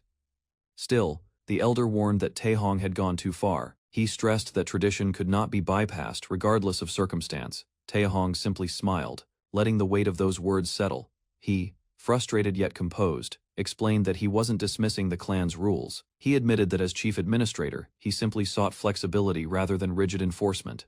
The elder acknowledged his reasoning, then calmly asked what solution he had in mind. Taehong proposed that if the council opposed Li Qiul's application, rather than overthink, he argued the core issue was that the youngest had not yet proven his worth. The elder raised a counterpoint, citing the patriarch's private recognition. The elder gave a knowing look, sensing Taehong's setup. Taehong stayed quiet, leaving the path open for the next step to unfold. With firm resolve, he proposed offering the youngest a fair trial and opportunity to prove himself openly. The elder questioned the proposal, surprised that Taehong meant a duel. Taehong confirmed it, confident that the youngest wouldn't refuse the challenge. Without hesitation, the elder asked who would stand as his opponent. Summonon suggested a recent graduate of the warrior's journey, but noted that Jaehak would likely reject the match. Attention shifted to the sixth child, prompting curiosity about her capabilities. Taehong agreed she was a fitting choice and suggested applying fair limitations if needed. One elder recalled that the sixth child held personal resentment toward Li Qiul. Given that tension, the suggestion of her as a dual opponent gained approval from the council. The chairman asked for final opinions, and the elders expressed agreement. Others voiced no objection, leaving the final decision to the elder council chairman's discretion. With consensus achieved, the meeting adjourned quietly, tension giving way to formality. As the council cleared, Taehong received praise for his conduct, but something deeper lingered beneath the surface. The elder expressed surprise at Taehong's diplomacy, questioning what had changed. Taehong replied calmly, reinforcing his loyalty to the clan. Yet, the elder reminded him that in matters of leadership, subtle choices speak volumes. Curious, Taehong asked what he meant by acting. The elder pointed out the details. Taehong's words, tone, and gaze had shifted, calling Qiul youngest instead of bastard, revealed a quiet support no one else offered. Their conversation ended as they parted ways under the dim light of the corridor. Meanwhile, training resumed elsewhere, signaling a transition to the next stage of trials. Li Qiul, unaware of the council's decision, trained intensely, readying for what lay ahead. Qiul faced his sparring partner with confidence, his stance sharp and eyes steady. His opponent welcomed the challenge, signaling him to demonstrate what he had learned. In an instant, their blades clashed, the duel erupting with swift and powerful strikes. Qiul moved with calculated precision, parrying each attack while seeking an opening. The clash intensified. Blades scraped and struck with focused intent. Acknowledging his form, the instructor grinned, recognizing Qiul's grasp of a core stance. Their blades continued to meet mid-air, as Qiul pushed his reflexes to the limit. Training had honed his instincts, every moment refined his strength and control. With clarity and discipline, he declared within that he could now block anything. A powerful impact scattered dust and debris across a cold, foggy forest cloaked in moonlight. Stretched ahead as Gagak walked silently, he unsheathed his weapon with ease, slicing through dense undergrowth as his eyes scanned for threats. With calm detachment, he muttered about the pointlessness of the mission. Faint sounds in the distance stirred his unease, yet his pace remained steady through the darkness. He blamed the clan's favoritism for everything: status, duty, and even these endless, dangerous outings. Suddenly, a monstrous presence lunged from the shadows, its massive jaws gaping behind him. Unfazed, Gagak prepared his stance and met the creature's attack with precision. A blazing strike exploded against the beast, illuminating the battlefield. He called it routine, another violent encounter in an unfair cycle. His enchanted blade pierced through the monster's skull with lethal force. As it fell, Gagak reflected on his 21st mission, far beyond the 4 originally promised. He knew once he returned, the forgotten bastard of the clan would reappear stronger. A cloaked figure emerged, addressing him with formal words meant for nobility. Gagak's eyes widened, sensing a new weight behind the stranger's presence. With a steady voice, he revealed his identity: number 12 of the Silent Sword Squad. A cloaked agent from the Elder Council stood before Gagak. With a cold tone, the masked figure announced he bore a message directly from the council head. Gagak scoffed at the idea, clearly unimpressed that the arrogant elder himself had made such a move. In the shadows, rage built up within another member of the clan. He grinned darkly, interpreting the message as an opportunity to remove Gagak permanently. Mocking the council head's inaction, he laughed maniacally. Eyes sharp, the sixth young lady accepted the message, hiding fury behind her calm words. She promised retaliation, her blade igniting with blazing energy as she gave the order. Her vow to crush Li Qiul burned as intensely as the flames surrounding her fist. Meanwhile, a peaceful morning dawned as Li Qiul entered a serene courtyard. They exchanged words about his training progress, noting his swift mastery of the basics. Seated across the table, Qiul mentioned wanting to discuss the newly announced schedule. Qiul smiled, saying he would have visited sooner if he knew a meeting was needed. His uncle questioned his nerves, surprised by the boy's relaxed demeanor. With confidence, Cheol claimed everything was unfolding exactly according to his plan. Keel's uncle recalled how his father approved the warrior's journey under two strict conditions. The first requirement demanded complete mastery of the basic techniques. However, the second condition earning the approval of the Elder Council. Keul was given complete freedom in how he might win the council's favor.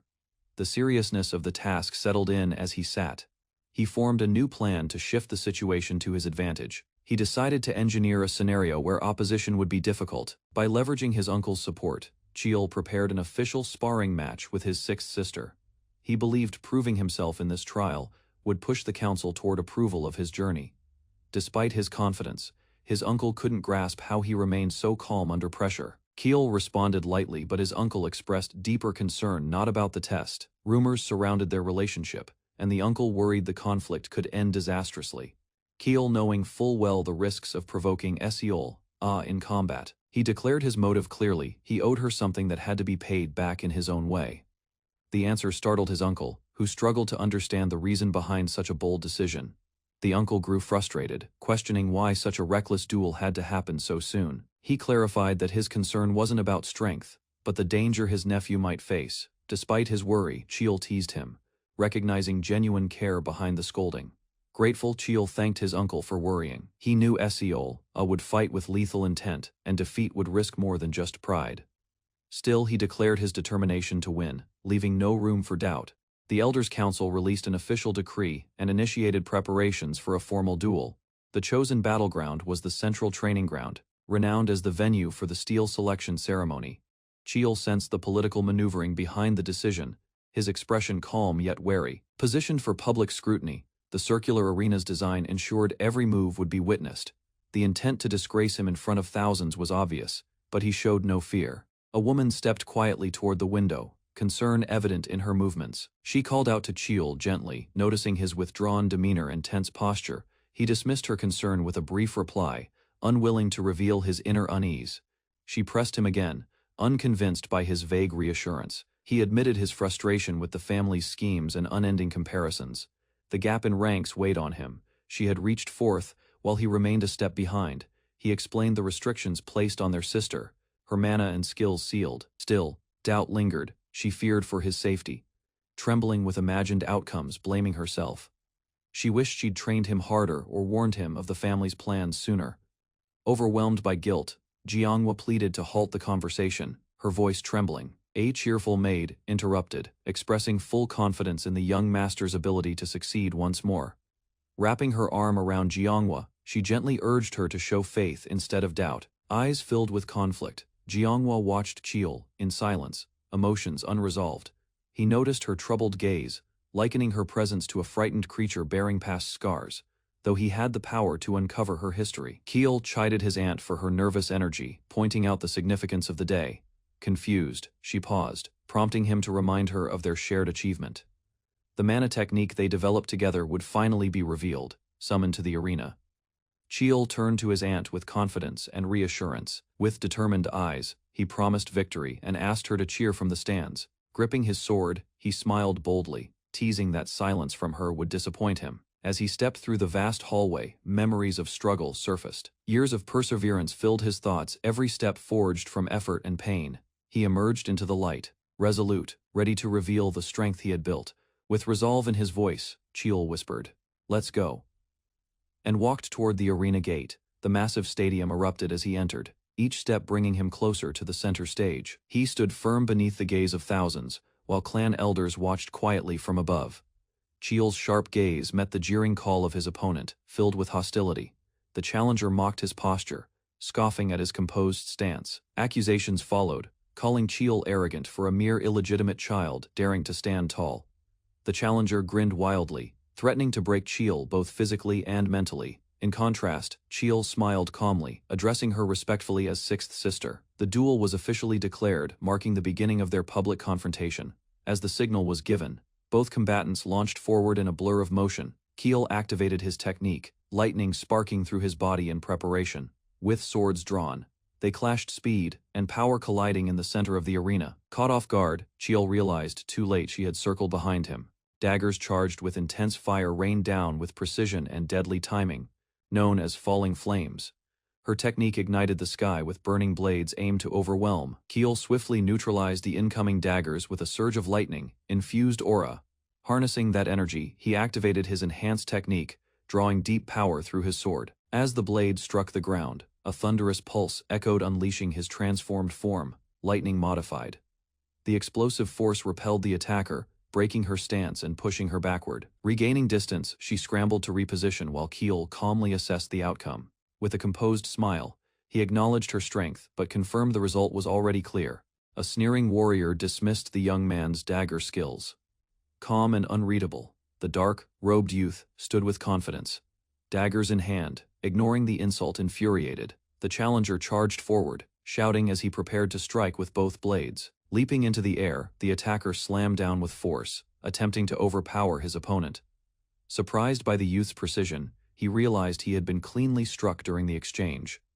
With fury rising, he vowed to crush the boy quickly, summoning flames as he readied another attack. The youth analyzed his sister's movements fast, sharp, unpredictable striking with multiple daggers from odd angles. He understood such speed required sharp reflexes and awareness few possessed.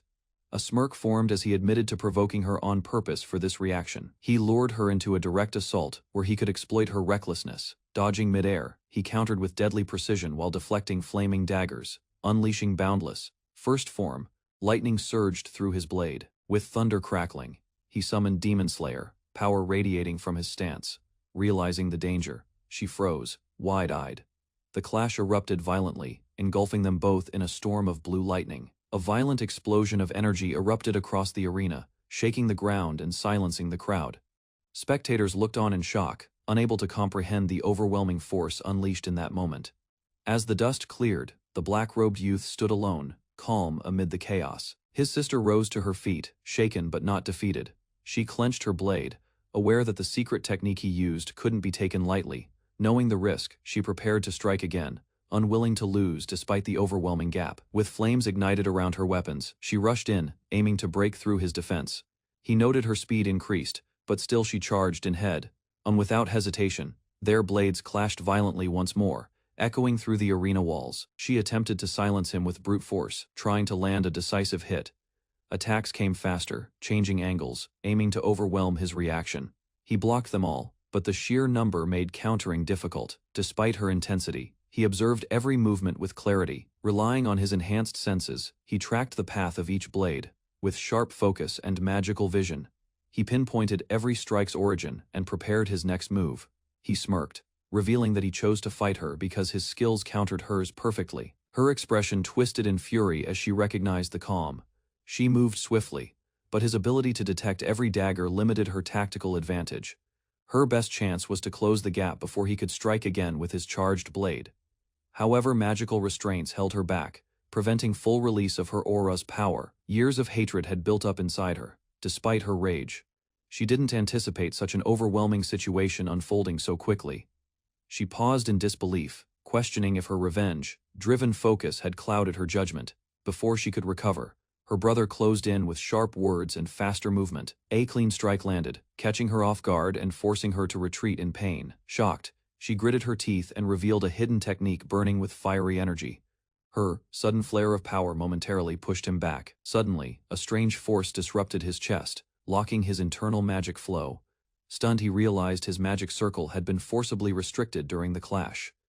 Acknowledging the trap, he smirked and conceded that she had managed one smart move at last. The enraged sister activated her ability, sealing her opponent's mana flow with a burst of magical energy. He watched calmly, questioning whether she had just used her hidden technique. Her skill, Mana Seal, disrupted magic control, binding those with weaker mana reserves in confusion. Confident in her victory, she declared the fight over, believing his power was neutralized. However, the boy stood unshaken, surrounded by flowing magic.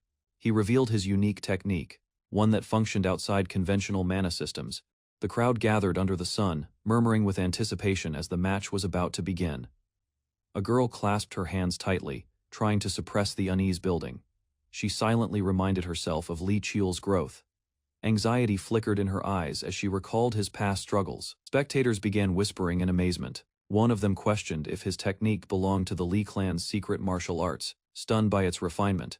The girl confirmed his age 16 and watched him charge forward with frightening determination. Li Qiul unleashed his lightning-infused energy art, cutting through the arena floor with force.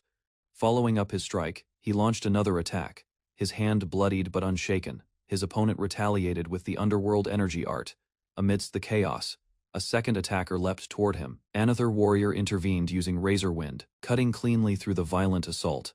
Li Qiul's eyes narrowed as he blocked with a dagger, barely evading a deadly blow. He marveled at the technique-used skills he once forged together with her in secret. She looked at her clenched fist, the memories of doubt slowly replaced with quiet pride. A confident smile lit her face as she declared his victory certain. The arena quaked from a sudden explosion as Li Qiul defied expectations. Shock struck one opponent, realizing that the power source he had sealed was somehow functioning again.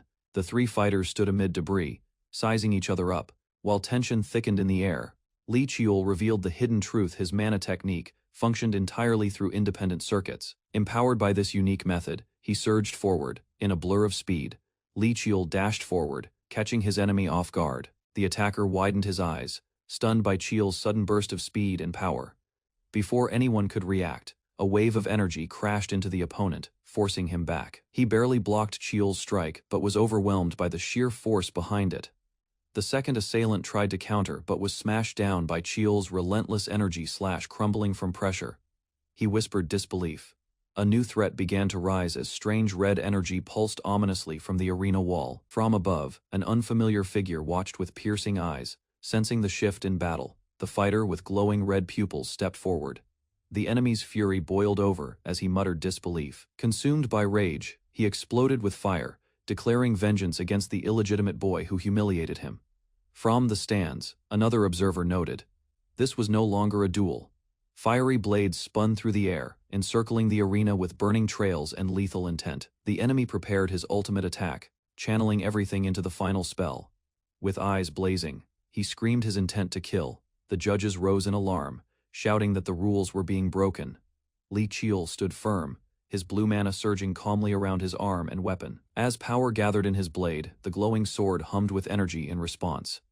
Missiles of flame fell like meteors, but Li Qiul didn't flinch, facing them head on. He deflected the blasts with precise movements, dodging through the chaos without hesitation. Amused and frustrated, the opponent demanded to know how Qiul could still stand unscathed. Qiul reminded himself that unlike others, he revealed the blade's identity, Black Thunder, a weapon that adapted to his unique mana flow. With clarity and control, he declared the sword matched him perfectly, ready for the final clash. The arena trembles as Qiul summons the ancient sword, Black Twilight. A dark aura flows around him. The sword senses his strength and responds. He calmly accepts the weapon's resonance. Despite its immense energy, the enemy steps forward, claiming his turn. Dust swirls with his movements, signaling a new attack. Qiul observes as the foe reuses a previous technique, gripping both blades tightly with intent. The opponent keeps his distance, believing range will protect him from another devastating strike. Surprisingly, Qiul shifts into an offensive stance. Electric current builds rapidly around his body. He reveals the sword technique, Demon Slayer, created for defeating monsters. Without regard to proximity, lightning intensifies. Distance means nothing to the power now concentrated in his blade. With swift motion, he activates Boundless. First form, the air vibrates. His strike, Demon Slayer, rips through the arena, glowing blue and unstoppable. The enemy reacts too late. The ground beneath him collapses from the impact. An explosion follows, engulfing the battlefield. Energy surges outward. As smoke clears, Qiul kneels amid debris, exhausted and barely upright. Pained, he realizes using the sword's full power has strained his body to its limit. Though wounded, Qiul refuses to fall. The dust settles, but his resolve stands firm in the chaos. Despite Demon Slayer's toll, he forces his legs to move. He knows the battle isn't over yet. His opponent reemerges from the smoke. She charges with force, closing the gap instantly. He reacts too slowly. Her speed catches him off guard. He notes how dangerous she truly is. They exchange rapid blows. She strikes first, aiming straight for his chest. Blood stains his shirt as the blade pierces his side. They both stagger back, breathing heavily. He grips the wound, staying conscious. She collapses, unconscious from earlier damage, though bleeding. Qiul remains calm. He reflects that, without Demon Slayer, he realizes she passed out from the earlier strike. Her instincts still fought back. Recognizing her bloodline, he respects her reaction. His expression softened slightly. Elders approach him, questioning his next move. The pain returns, but he raises his voice. Attention shifts to him. From the center of the arena, he declares to the crowd and clan warriors. He addresses the elders, and even those who doubted him, demanding they witness what he has proven today. Keel raises his fist above the battlefield. His opponent lies unconscious behind him, defeated. Addressing the entire arena, he speaks not in anger but with resolve. Standing tall, he declares that for the first time he has proven his worth not just to others. Applause begins. At first, a few rise to their feet, clapping slowly. More join in. Warriors and elders alike begin acknowledging his strength. The crowd cheers. Admirers call out his name, and Cheel stands surprised by their support. Friends shout their joy from the stands. Some scream in excitement, others in admiration. Keel takes it all in silently, steady in posture as the noise builds. Even the elders offer praise. One nods with approval. Keel reflects on his father's silence, understanding it as his way of pride. He realizes the entire battle had been carefully staged. What seemed random was a calculated path to force his growth and reveal his strength. Elders discuss the outcome. One asks how many could have succeeded in Cheel's place. Cheel is acknowledged. His right to begin the warrior's journey is granted. Bowing respectfully, he thanks his father, now no longer just a shadow among siblings. Cheel lowers his head slightly, his expression unreadable as thoughts gather behind a faint smile. He acknowledges the situation, subtly hinting there is more. He intends to reveal, despite the moment's closure. Placing a hand on his chest, he faces forward. The elder sensed hesitation in the boy's eyes and noted he had more to say. It was stated that passing the test only granted permission to begin the warrior's path, nothing beyond. The youth, standing firm, requested to speak. Drawing attention from everyone present, he addressed his father directly, affirming that his training was complete. His progress had been verified by his father himself, leaving no doubt of his capabilities. He recounted surviving Heaven's Mountain and conquering the Bloodless Dreams test, witnessed by all. Since the reward decision was given to the Elder Council, he now sought their response. Despite completing every challenge, he remained unrewarded, blood still fresh on his robe. He questioned whether the council's trial was rooted in doubt rather than judgment. His sixth sister lay wounded from the duel, while he barely stood himself. He suspected unfair treatment from the council, believing he was being targeted. Aware of his youth, he chose to speak out while still permitted boldness. Another elder urged the chairman to respond to the boy's accusation. The chairman admitted the council had made all final decisions, yet the use of illegitimate defied clan law fueling the boy's growing resentment. The boy stated he never once used his lineage as an excuse throughout the trial. The elder claimed the council's decision was to protect him from danger due to his young age. But he questioned why then the sixth sister, older and stronger, was chosen as his opponent. He argued logically that the seventh brother or other warriors should have been selected instead. The elder hesitated, caught off guard by the sharp reasoning. A nearby man laughed, praising how cleverly the boy trapped the chairman in his own logic. Suspicion arose that the sixth sister was chosen to provoke this very outcome. The elders claimed she was the most fitting opponent for the evaluation. Still, the boy insisted that if it were fair, the duel wouldn't have been held publicly. He demanded to know why the test was made into a spectacle. The elder recognized the boy's calculated move to reveal bias. Another reminded the crowd of the chairman's respected position. One elder said the boy had been emotional but rude. He apologized calmly, showing restraint despite his frustration. The chairman, cornered, finally admitted a reward should be granted. He stood tall, apologizing once more for his earlier disrespect, stating he only did what was necessary. He simply wanted to receive the reward he had earned, leaving the elder visibly shaken. Days passed quietly after the duel, the sky clear above the estate, as calm returned. Lying in bed, he sighed, surprisingly missing the solitude of the heavenly mountain.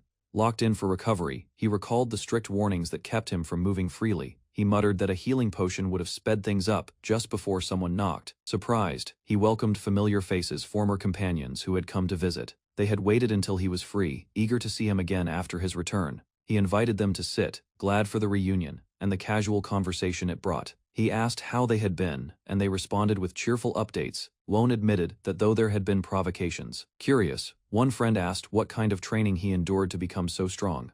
He gave no direct answer, only a knowing look as memories stirred.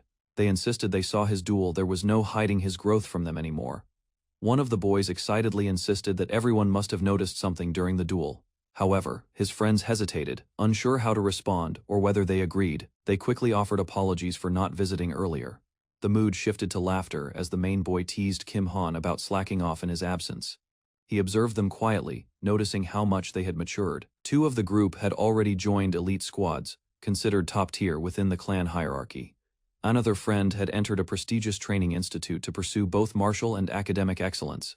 Impressed, the young master encouraged them to continue working hard. The trio responded with determination, vowing to grow stronger and bring him honor. As the group prepared to leave, the boy expressed gratitude for their visit. They jokingly celebrated his recovery more than he did himself. When asked if he'd packed, he confirmed with confidence, ready for what lay ahead. A black car arrived at the Marshall Lee clan's secret warehouse. It stopped near the entrance as a man stepped out, the gate guard watching cautiously. Lee Cheol stood calmly, reflecting on how 6 years had passed since he last visited. Guards approached and requested the reason for his arrival at the restricted facility. He explained he had official approval to collect weapons, and one guard verified the documents. With approval granted, they opened the gate, allowing him to pass with respect. A guard praised his combat performance, saying it inspired him to train harder. Lee Cheol was surprised. No one had ever complimented him without mockery. Encouraged, he promised himself to work harder to honor their trust. The warehouse was jointly run by the administration and elder council. Storage was handled by the administration, while the elders managed imports and research. He had filed a formal request to claim what he had earned. He recalled the weapons that chose him during the steel selection ritual. Now, he sought to retrieve all of them, not just the one he had kept. An elder questioned his right, reminding him he had already made a choice. Lee Cheol recalled the rule, stating that all weapons which resonated during the iron selection could be claimed later. He questioned the chief administrator directly, requesting confirmation on that precedent. The administrator confirmed the rule, adding that the patriarch had agreed to it in the past. The elder hesitated, but eventually acknowledged the truth, suggesting a few weapons be handed over for appearance's sake. He assumed granting a few blades wouldn't affect the council's standing. However, Lee Cheol knew if the elder agreed publicly. He turned to his father for permission to proceed through this method before the council. The patriarch approved, stating those weapons rightfully belonged to Lee Cheol. Lee Cheol bowed respectfully as his father confirmed the decision with finality. The patriarch declared that demonstrating worth would secure the weapons without dispute. Lee Cheol admired his father's insight, noting how he understood the political tension instantly. The council accepted the outcome, assigning the head elder to deliver the designated weapons. 4 artisan weapons were officially granted to Lee Cheol under public approval. Because of his father's involvement, no objections could be made, and access was granted. He reached the warehouse's first floor, where standard weapons were stored, now granted access to select his gear. Dark energy stirred beneath his shirt as a reaction. Soon after, the scene transitioned to the peaceful Lee Myung-rang's estate. Inside the estate, Lee Cheol confirmed he had finished preparations and was ready to leave. The elder noted the spring season was ideal for a long journey, adding a tone of optimism. Asked if he had said farewell to others, Lee Cheol responded that his uncle. He mentioned struggling to calm his aunt, who was overly emotional about his departure. The elder chuckled, then asked if he had also spoken with his father. Lee Cheol answered that his father had only issued his usual strict warnings. His father had made it clear that failure would result in punishment due to the stir caused. The elder acknowledged the harsh tone and shifted the subject, asking about the 6th sister. Lee Cheol confirmed she had entered a closed-door training session recently. After awakening, the 6th sister caused disruption despite still recovering from her condition. Unstable, she was escorted away to a remote training area by the uncle's wife. Due to clan rules, she couldn't act against a warrior on a journey. Lee Cheol paused, gripped by a quiet thought as he clenched his sleeve. He asked his older brother to protect his nanny while he was away on the warrior's path. He recalled how in his past life his nanny was targeted. The older brother accepted without hesitation, promising to keep the nanny within the safety of the estate. Lee Cheol expressed deep gratitude, recognizing this protection as something invaluable. His brother reassured him that, as family, it was the least he could offer. Before parting, the elder brother encouraged him to grow stronger through his journey. Lee Cheol responded with conviction, ready to face the world outside. He stepped forward, noting it had been 15 years since his return from the past. His thoughts turned toward the many destinations and people awaiting him.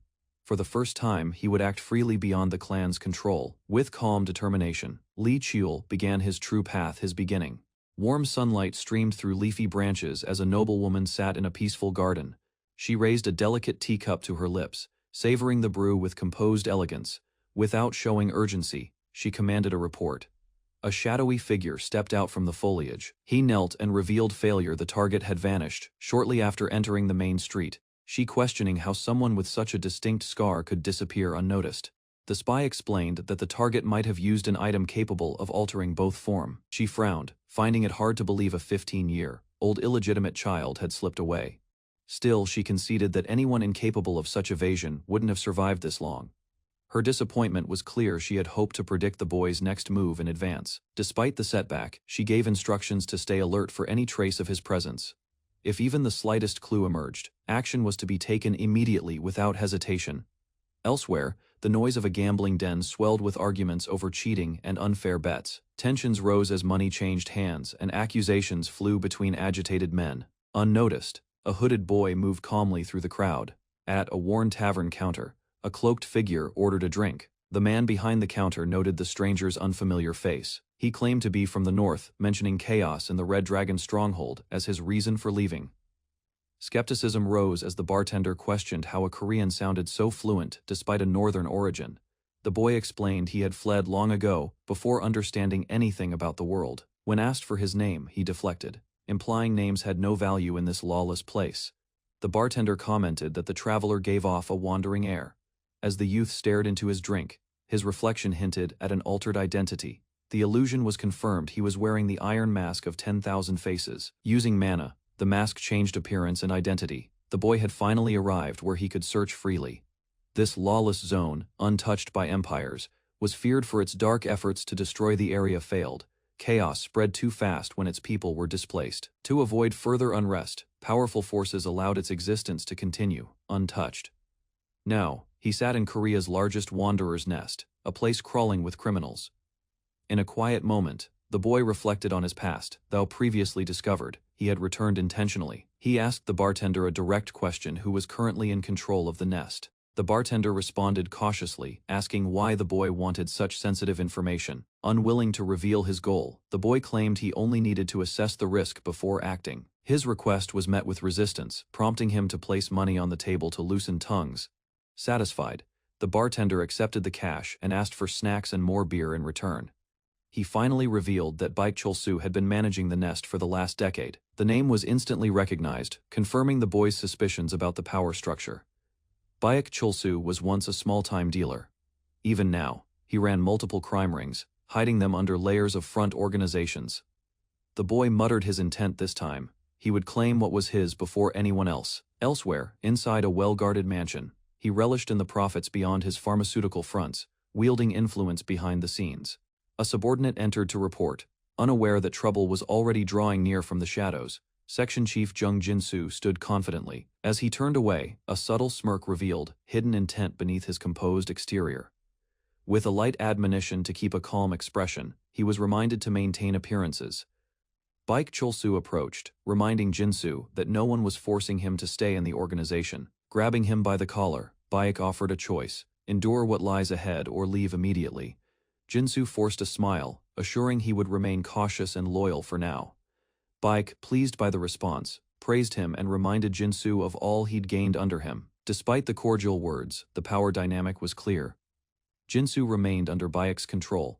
Shifting focus, Baek directed attention to a report detailing the next move in their black market plans. Baek mentioned the limited number of black market entry passes distributed. Still, he proposed slightly expanding the invites to boost engagement. Jin-soo disagreed, recommending exclusivity to maintain prestige.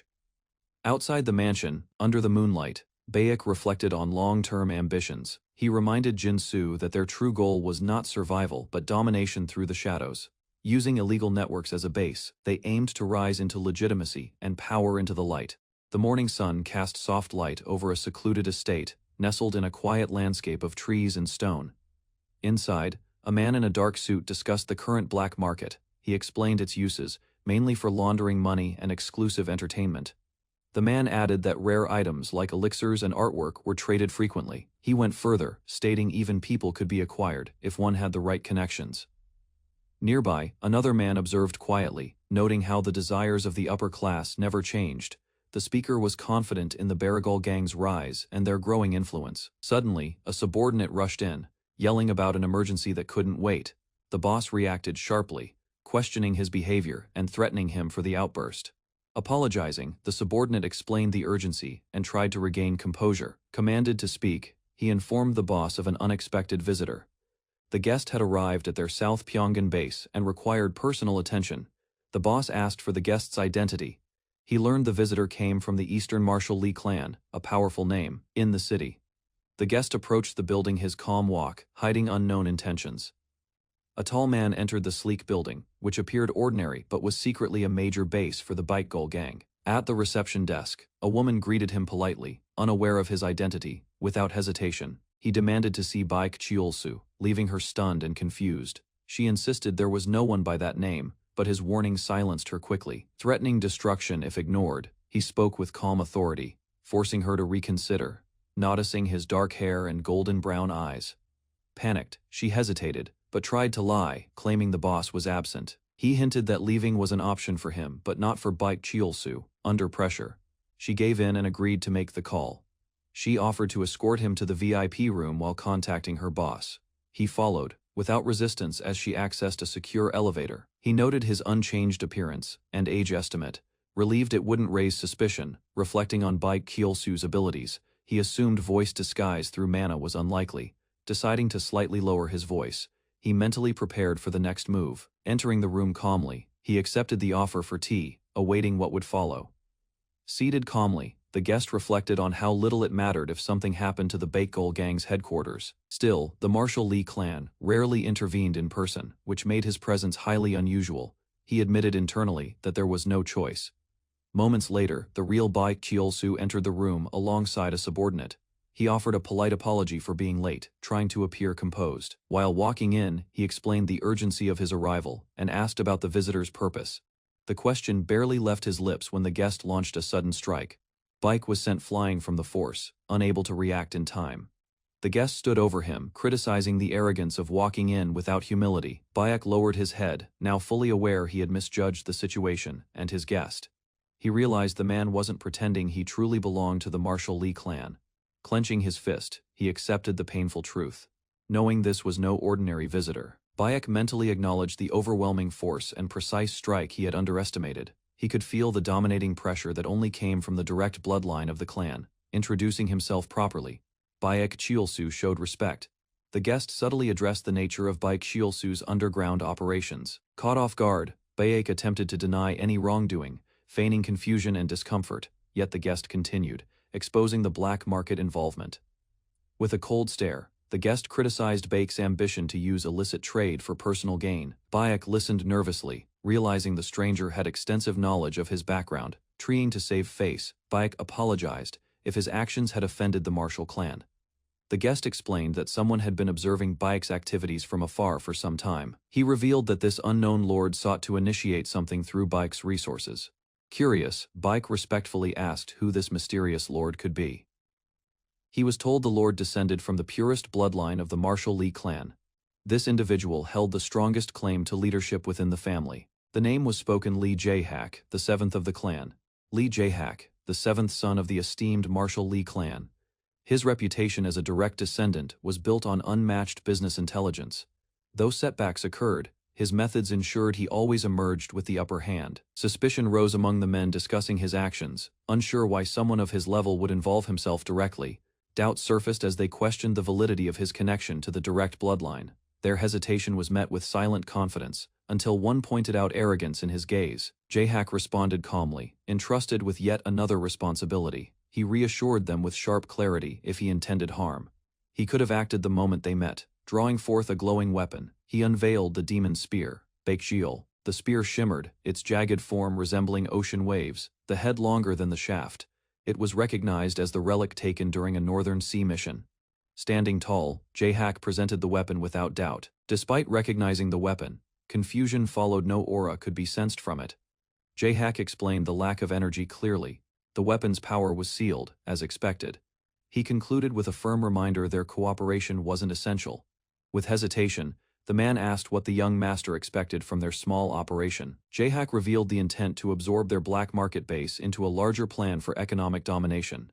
He declared the goal was not small profits, The subordinate expressed disbelief, calling their black market a mere side business for extra money. He realized with shock that a true heir of the Marshall Lee clan was stepping into the criminal world. Despite the unusual move, he understood it fit Jae-hak's talent.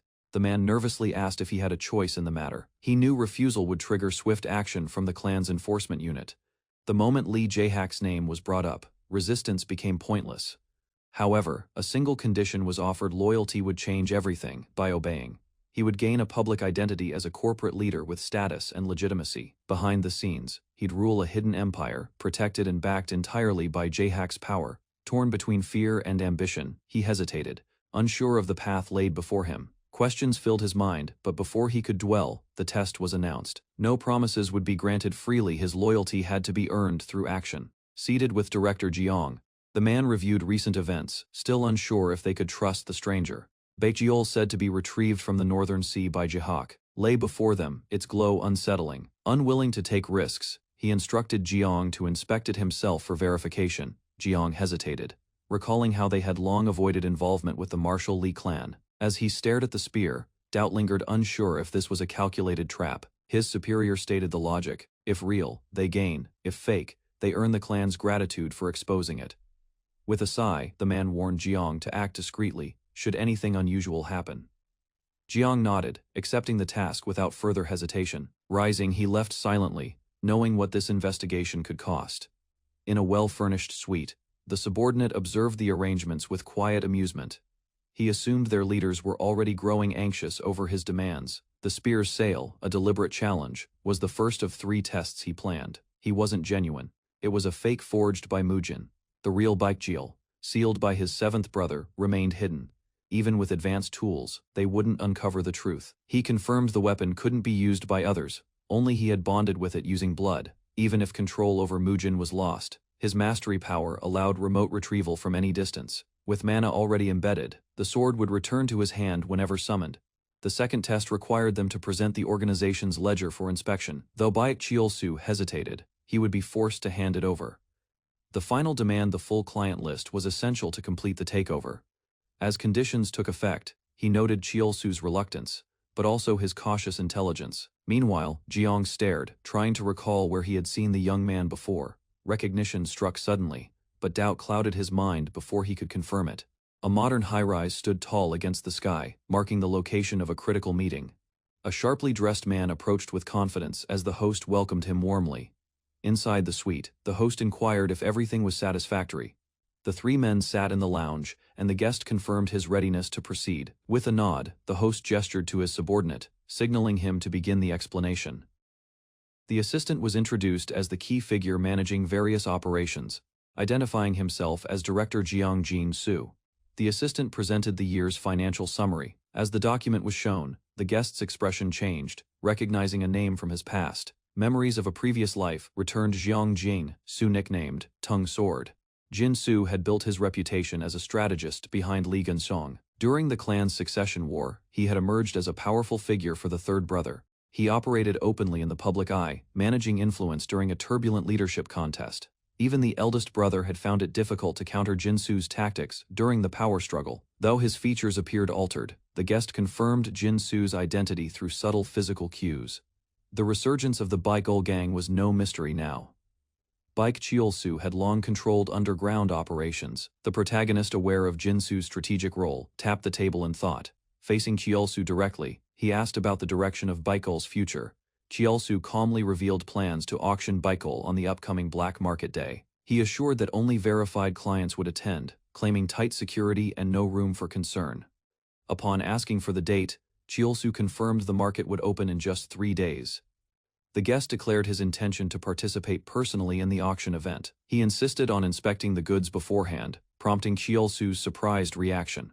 Unprepared for the request, Cheolsu hesitated, explaining the items were stored off-site and in poor condition. Interrupting, the guest revealed he already knew about the Dreg's Nest warehouse location. He challenged Cheolsu's assumptions, demonstrating full awareness of the operation's details. Cornered, Cheolsu stood and offered to personally escort him to the storage area. Documents in hand, the assistant followed quickly as the group prepared to leave. The exterior of the isolated warehouse, hidden in the forest, marked their destination. Without hesitation, Cheolsu gestured toward the building, inviting the others to enter. They entered a vast warehouse, heavily fortified with magical security. Kyeolsu asked what the guest wished to inspect first, but was quickly cut off. The guest dismissed him, demanding Jeongjin. Su instead, Kyeolsu visibly irritated, asked what the comment implied, narrowing his eyes with suspicion. Without flinching, the guest asserted he preferred minimal interference and wanted only one guide. His tone left no room for debate. He disliked complications and made his stance clear.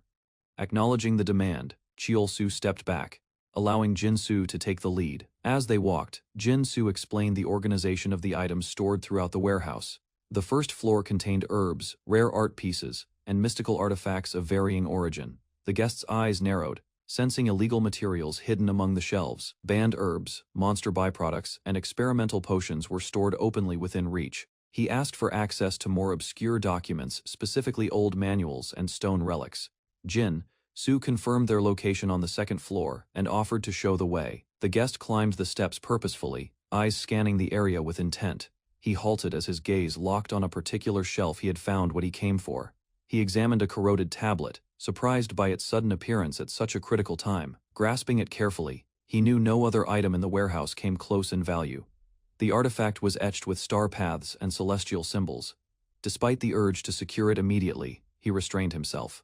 While turning away, his attention was drawn to an unexpected glow behind the shelving. A spirit beast caged and silent lay within a barred section, its aura unmistakable. Zhang Jingsu explained it was a snow, white fox cub, personally captured by their boss. Shocked, the guest questioned their sanity. Spirit beasts were essential to spiritual. Removing one would disrupt the region entirely, throwing nature itself into chaos and decay. Apologizing quietly, Jin-Soo showed him an armory containing highly dangerous contraband. Within the cases lay poisons, military-level mana bombs, and forbidden mage artifacts. He began to consider burning it all down, wondering if it might change fate itself. Looking over rare weapons, he questioned their availability in typical black market events. Jin-Soo confirmed these were for special clients only, not sold openly or often. Realizing the government would have acted if this stock was public, he signaled their exit. Just before exiting, the man halted his steps, signaling a shift in focus with quiet intent. He turned to face Jin-Soo directly, his expression firm as he prepared to confront lingering doubts. Noticing the tension, Jin-Soo stood still, uncertain, but attentive. Standing firmly, a man initiated a line of questioning in an industrial setting. His target responded with visible discomfort, clearly caught off guard. Instead of direct confrontation, the inquiry focused on handedness. Without delay, the man confirmed his left-handed nature. Close observation revealed his weak physical stance and untrained movements.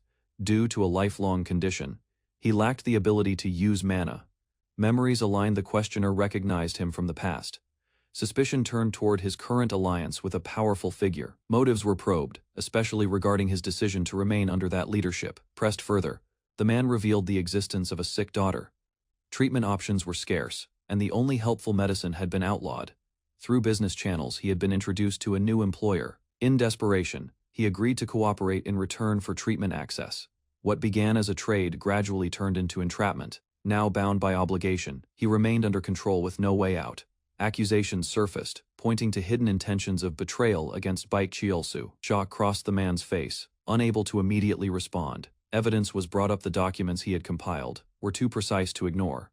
Doubt was dismissed, noting even Baek wouldn't permit such detailed records. Attempts to justify the data were quickly cut off. The questioning intensified, pointing out records that implied premeditation and were kept physically for secrecy. Prior to regression, the man had managed administrative duties. This past experience allowed him to read ledgers with ease. The files handed over by Jeong Jing-Soo surpassed typical formats, suggesting intent and planning. A gang had once clashed with a martial clan and was destroyed overnight. Jeong Jing-Soo was suspected of assisting that collapse. Retaliation or negotiation may have followed, possibly linking him to another power. Panic overtook him, falling to the floor and begging for secrecy. He pleaded for his daughter's sake, fully exposed and desperate. Recognizing the threat, the observer marked him as someone to eliminate before history repeated itself. After evaluating the situation, the man decided to proceed with a counter-proposal. He offered terms in exchange, shifting the tone of the negotiation. Elsewhere, Baek sat calmly, unaware of the unfolding betrayal. Baek sensed something was wrong as he reflected on Jeong Jing-Soo's removal. He grew suspicious, unsettled by the idea of being left out. Memories of past instructions reminded him that the operation's growth depended on Jinsu's obedience. A subordinate tried to diffuse the tension with light words. The gesture was ignored. Frustration had already reached its peak. In response, Bayek struck the man without hesitation, sending him crashing through the room. Standing over the aftermath, Bayek asserted his authority without restraint. He gave orders to remove the injured and maintain awareness. Instructions followed. He demanded updates the moment Jeong Jin-soo emerged. Tension lingered as Bayek stepped outside, pacing with concern. The unannounced visit from the martial clan disrupted his calculations. New threats piled up. Jeong Jin-soo had now become another problem to eliminate. Night covered the city as a secluded building stood quietly in the distance. Inside, a knock broke the silence, and a man entered, summoned to report. His superior, seated and composed, asked for updates regarding a prior investigation. Information was delivered. The demon spear couldn't be fully appraised due to a seal. The appraisal team suggested its authenticity was likely based on the strength of the seal. That discovery hinted at a deeper link between the weapon and Lee Jae-hak's network. Reports gathered from external sources confirmed Lord Jae-hak's growing influence. Compared to his steady rise, Jeong Jin-soo appeared to be losing capability. Bayek questioned Jin-soo's significance, believing others could have accomplished the same tasks. A superior mocked Director Jeong's failure, casually brushing off his previous efforts. Jeong Jin-soo stood tense as the man criticized him for contributing nothing useful. The superior walked away coldly, stating he had no use for incompetent subordinates. He tightened his grip when the man threatened his daughter's safety, mentioning her need for medication. Jeong's eyes widened, pressured by the unspoken threat disguised as concern. He quickly responded with a plan to destroy the black market and eliminate Bae Kyulsu. Holding a mask, Jeong rejected help from his lord, deciding to take matters into his own hands. He smiled calmly, declaring he would use his older brother to carry out his plan. Facing forward, Jeong stepped up and stated he had something to announce. A large shopping complex stood as the suspected market site. Agents observed from rooftops, watching as buyers arrived below. Inside, it was revealed that the market's location changed frequently and was shared only at midnight. The guide explained the area had magical barriers and heavy security. Despite the tight system, Jeong claimed it had only succeeded due to his groundwork. Even so, he confidently asserted he could already spot its weaknesses. Blaming Baek Cheol-soo's incompetence, one man explained Jeong Jin-soo had been unable to show his full potential. He claimed the market could have grown larger if Jeong had received trust earlier. Extending his hand, he pledged loyalty to serve the Lord. However, another man spoke firmly, emphasizing he followed all orders without question. This drew silent judgment, as one observer wondered if his words were aimed at Jeong Jin-soo. With a smirk, Jeong silently welcomed the tension. Inside the grand auction hall, masked guests watched from private balconies. The host took the stage, maintaining an air of sophistication despite the illegal nature of the event. Jeong noticed elite guards positioned nearby, estimating their rank and noting the auction's seriousness. As the event began, the host greeted the crowd with exaggerated flair. He promised a selection of valuable items, raising anticipation across the room. Jeong, now seated, observed quietly, his focus sharp beneath his mask. The host revealed the first item, a book inscribed with ancient curse symbols. With excitement, he announced the bidding would start at 10 million won. Jeong scanned the object using his demon eye and saw through its illusion. Jeong sat calmly, uninterested in the items shown so far. The host excitedly announced the final item, calling it the highlight of the auction. He revealed a weapon linked to the Martial Lee clan, said to be forged by their northern lord himself. As the glass case was lit, the demon spear Baekjeol was revealed. Whispers spread among guests. Jeong stared in disbelief. Other attendees murmured in shock, while Jeong's body stiffened in response to the weapon's presence. Jeong's energy activated instinctively. He sensed it was time to act. He reminded himself to prepare as the auction's intensity escalated. Meanwhile, behind the scenes, officials monitored the event, noting its unusually large scale. One officer praised Director Jeong for the setup, hinting at his possible entry into the Lee clan. Another teased Jeong's growing ambition, implying that his intentions were now clear. Jeong silently stood by, unreadable, while the others smiled with assumption. With quiet disdain, the officer mocked Jeong's efforts, believing him unworthy of elevation. He viewed Jeong's hard work as desperate, a means to escape past failures. Yet he was certain of one thing: Jeong would get dragged deeper into corruption. Lee Jae-hak sought control of the underworld's economy and approached Jeong Jin-soo for cooperation. He never viewed the black market as promising, but rather as a stepping stone for personal gain. Watching the monitors, he believed that success today would secure his rise. He stood alarmed, demanding answers from staff as unknown intruders breached the perimeter. A chaotic scene unfolded on the screens. Multiple attackers appeared from the north wall without warning. Despite shouting for clarity, his subordinates failed to explain. Frustrated, he ordered immediate retaliation, regardless of the enemy's origin. As panic grew, he screamed at Director Jiang to protect the sensitive documents first. Then, turning to the screen, he realized the attack was orchestrated by Marshal Li Clan. His fury exploded as he recognized Jiang's betrayal and ordered him captured. Outside, the attackers advanced through dust and chaos, overwhelming defenders with speed. Jiang emerged from the storm, calm and composed, signaling the beginning of his counterstrike. Dust swirled beneath his steps as he entered the destroyed site, tension settling into the air. 2 agents confirmed full lockdown, external access and video feeds were completely cut. Without hesitation, he ordered a perimeter sweep and commanded all items to be left for evidence. He muttered disappointment, expecting a real threat, not minor criminals using a famous name. A subordinate pointed out how criminals exploited their clan's absence from public view. However, something felt wrong. The leader sensed deeper involvement, especially with Baekjeol's name involved. Intel came from 2 sources, one business, the other an internal military report. Both pointed to Baekjeol, linking the company directly to its sealed power. Yet one report seemed too deliberate, as if crafted to guide him here. That realization triggered a conclusion: he had been lured intentionally. He assumed 9 dragons were responsible, thinking they unsealed Baekjeol as bait. But Baekjeol remained sealed, and there was no sign of enemy activity. His eyes widened with sudden awareness. He saw someone unexpected earlier, brushing it off with silence. He kept the thought to himself. He recognized the boy. If hidden, he'd be safe. Now exposed, a price must be paid. A lone man stood beneath the spotlight, nervously pleading for time as he guarded a sealed relic. From the balcony above, a dark figure observed silently, uninterested in delays or explanations. Without hesitation, he raised his glowing hand. The relic, Baekjeol, shimmered with energy inside its transparent prison. A vibration spread as power surged from within, alarming the nearby staff. Energy exploded outward, shattering the glass in a violent pulse that silenced the hall. Debris scattered as the intruder dropped in, swiftly gripping Baekjeol's handle. Shouts rang out. Guards ordered his capture, recognizing what had just been stolen. Enraged, they charged, swords drawn, determined to stop the thief before he escaped. With swift movement, he unleashed Yama, a skill that summoned burning red restraints. The attackers were caught mid-air, bound tightly in mid-action by fiery ropes. He muttered calmly, acknowledging the need for speed before stronger reinforcements arrived. Outside, the man made his way through a corridor, where another figure awaited him. The newcomer remarked on his quick arrival, expecting delays in such a chaotic event. In response, the man holding the files asked if all preparations were complete.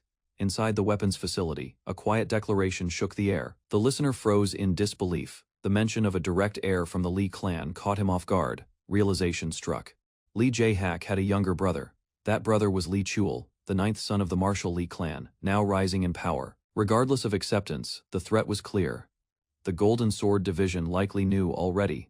If Li Chul appeared, neither the black market nor its leaders would escape his reach. Li Chul reminded the man that he once called this a choice. Now survival hinged on his decision: abandon Baekjeolsu and follow him. Faced with no alternatives, the man asked for one thing before agreeing. Desperation cracked through his voice. He begged Li Chul to heal his sick daughter. Bowing low, he pleaded not for his own life but for hers. He offered everything, even death, if his daughter could be saved. Li Chul remained firm, questioning the man's position to make demands. A refusal would unleash consequences. Baekjeolsu would flee and obstruct everything. Though he'd be captured eventually, his resistance would slow them all down.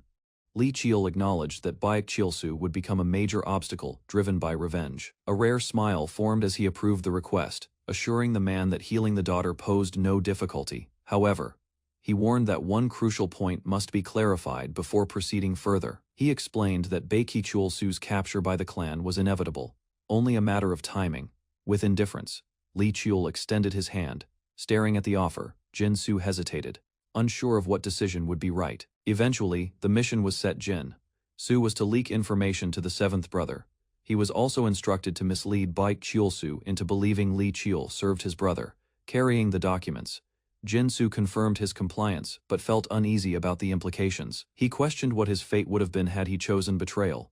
Li Qiul responded ambiguously, refusing to offer reassurance. Without slowing down, they continued running down the hallway together. A massive explosion rocks the city center, buildings trembling as smoke billows into the sky. Two figures sprint across the pavement, one carrying a briefcase, struggling to keep up with the other. Beside him, the aide delivers the requested materials assets, gold and secured cryptocurrency. He retrieves a USB from the envelope, along with official documentation verifying the transactions. His expression sharpens as he demands the whereabouts of the stone tablet. Pointing ahead, the aide signals that the item is kept in a secured room nearby. Inside the storage facility, crates line the walls under dim industrial lights. The aide directs him to a locked case situated among the boxes. He opens it. Energy flickers out as a strange force reacts to the tablet within. The tablet rests on red cloth, its surface engraved with runes and symbols, verifying its authenticity. He questions the preparation of all necessary documents. The aide affirms readiness. Gripping the case more tightly, orders are given to guard the contents and preserve the artifact's secrecy. He emphasizes that the enclosed letter must be delivered exactly as instructed. Without hesitation, the aide assures compliance, resolve building in his eyes. Li Qiul prepares to leave, issuing a warning in case enemies approach before his return. Suddenly, a powerful force descends from above. From the dust, a large man appears furious, calling out the attackers as deceivers. Dust clouds the room as both sides reassess their positions amid the wreckage. Remaining calm, Li Qiul acknowledges the threat, but shows no sign of surrender. Despite his confident stance, the enemy charges up with overwhelming energy, charging forward. The enemy vows destruction as Li Qiul and his aide dodge quickly. In a moment of anger, Qiul confronts him, revealing a past betrayal involving a saved life. He summons a glowing weapon, powered by inner strength, prepared to retaliate. Accusations fly between them as the man realizes Qiul's identity isn't what it seemed. The two face off, surrounded by sparks, readying themselves for direct combat. With a roar, the man strikes, unleashing a fierce high-speed attack toward his opponent. Recovering mid-battle, the attacker admits Qiul has ability, still unsure who he truly is. Li Qiul declares his name and heritage with clarity, standing firm. Mocking him, the man laughs bitterly, dismissing Qiul as a privileged child born of luck. Li Qiul mocks the insult thrown at his lineage. Confidently, he provokes his opponent to stop talking and face him in real combat. Enraged, the enemy lunges forward, shattering the ground with a violent charge. Despite expecting an easy fight, Qiul quickly realizes the pressure from the enemy is immense. His mind analyzes the difference in training. Qiul is refined. Although physically superior, the man has never battled someone truly below him in raw strength. The enemy is startled when Qiul's weapon suddenly transforms into a long blade mid-fight. He realizes the fighting style is unfamiliar, blaming someone else for feeding him false info. Still mid-swing, he shouts in frustration, already wounded from underestimating his foe. Overwhelmed, Qiul admits the difficulty, yet refuses to yield. Tapping into his abilities, his demon eye and instincts guide him in perfect sync. With reinforced resolve, he engages again, recalling his victories over even stronger family members. Their clash tears through the warehouse, shockwaves breaking the floor beneath their feet. His opponent falters, stunned by Qiul's abnormal strength and unexpected skill. Faced with glowing energy and focused intent, he can no longer see Qiul as a mere child. The enemy hesitates as an invisible pressure looms over him. Realizing the weight of the fight, he struggles to understand how a younger opponent could push him so far. Determined to end the clash swiftly, he channels power into his blade. A fierce duel erupted as the veteran warrior faced an opponent far stronger than expected. Despite his size and power, he found himself struggling against the solid. Charging recklessly, he was met with a defense so firm it felt like striking an iron fortress. The younger fighter's weapon shifted forms mid-combat, adapting instantly to the situation. The older man's plan to retreat after a quick grab fell apart. Determined not to die in vain, he fueled his energy with rage. He burst forward, unleashing a shattering strike aimed straight at his foe's chest. Confident there was no escape, he poured all his force into the attack. The younger warrior dodged just in time, countering with a precise energy burst. With deadly intent, he launched a technique known for killing masters. His blade surged with lightning as he struck down from above, aiming to end it. Thou blocked. The flurry continued. Sparks flew as blades clashed in rapid succession. A shallow wound appeared on the young warrior's shoulder, but he stood tall. Seeing an opening, the attacker gathered his final strength for a death blow. he roared with fury, unaware his opponent's glowing eyes were locked and ready. The young warrior revealed a new sword, its dark aura hinting at unfamiliar power. Without hesitation, the older fighter leaped forward, aiming to strike before the weapon could be used. Closing in midair, he believed he had found an opening blade poised for a killing blow. But the younger one countered with precision. His sword technique surged with energy, cutting through the air in a perfect line. The older man was struck cleanly. Blood exploded from his chest. Wounded and disoriented, the man collapsed to one knee, gripping his injury. He cursed weakly, trying to speak, but his strength was fading fast. The younger warrior silenced him coldly, ending the conflict with a final, merciless blow. Blood pooled behind the fallen body. The victor stood, breathing steadily through pain, inspecting himself. He realized internal damage had spread through his leg. As a comrade rushed to support him, he responded with a calm smile, hiding the pain well. He questioned whether this had been his first kill since returning to life. The older ally watched him, noting the boy's youth barely older than his own daughter yet. That child had just overcome a deadly foe. After the battle, the older man expressed his gratitude with sincerity. He dismissed the thanks, explaining that his actions were driven by personal interest, focused on next steps. The man asked for guidance.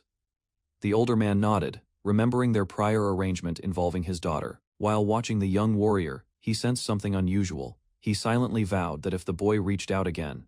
Suddenly sharp sounds echoed as a new threat approached from outside the ruined building. The Bikegull gang was making their final desperate attempt to interfere with the mission. Prepared for the worst, the men exchanged final instructions. With calm reassurance, one of them promised to observe the situation closely before fleeing. Despite the looming threat, he remained confident in their escape route via an underground passage. Though narrow and suited for small craft, it was a viable option for getting out unseen. The older man offered to lead the way, determined to uphold his end of the deal. The younger one, sensing the resolve in his ally, questioned his commitment without speaking directly. Deep down, he knew the deal could not be broken, and expected the promise to be honored without delay. The older man stood in thought, realizing his loyalty was no longer bound by obligation but by true conviction.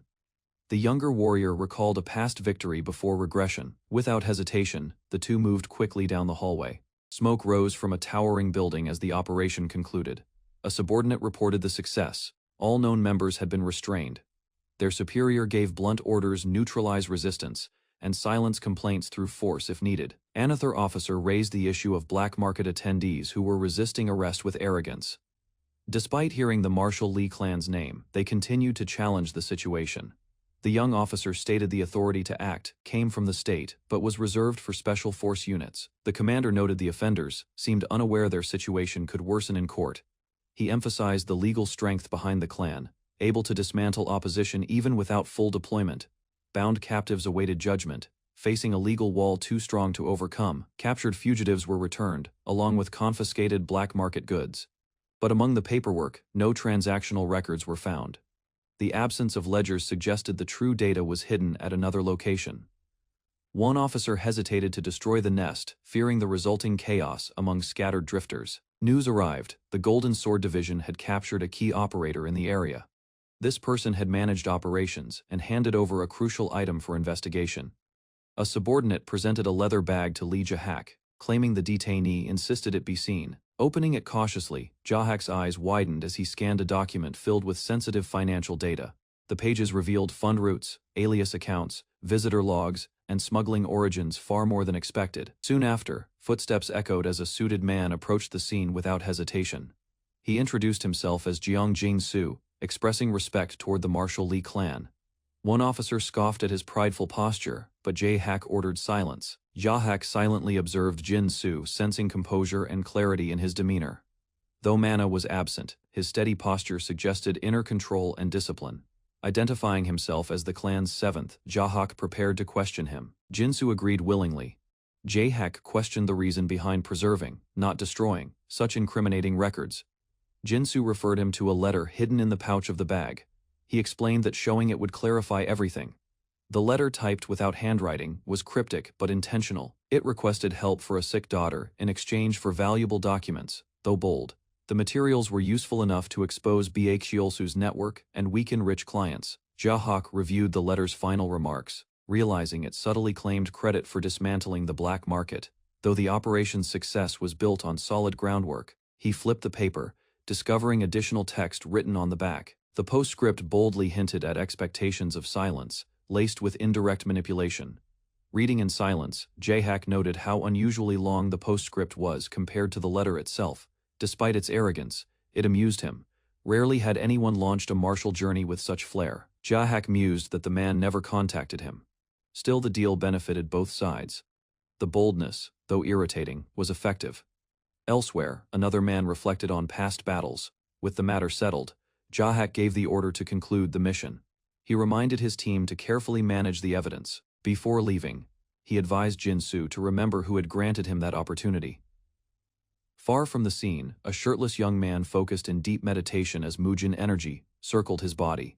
His eyes narrowed as he recalled his clash with Baek Chulsu, a meaningful encounter. It was the first time he had ever used Mujin against a person, marking a shift in his growth.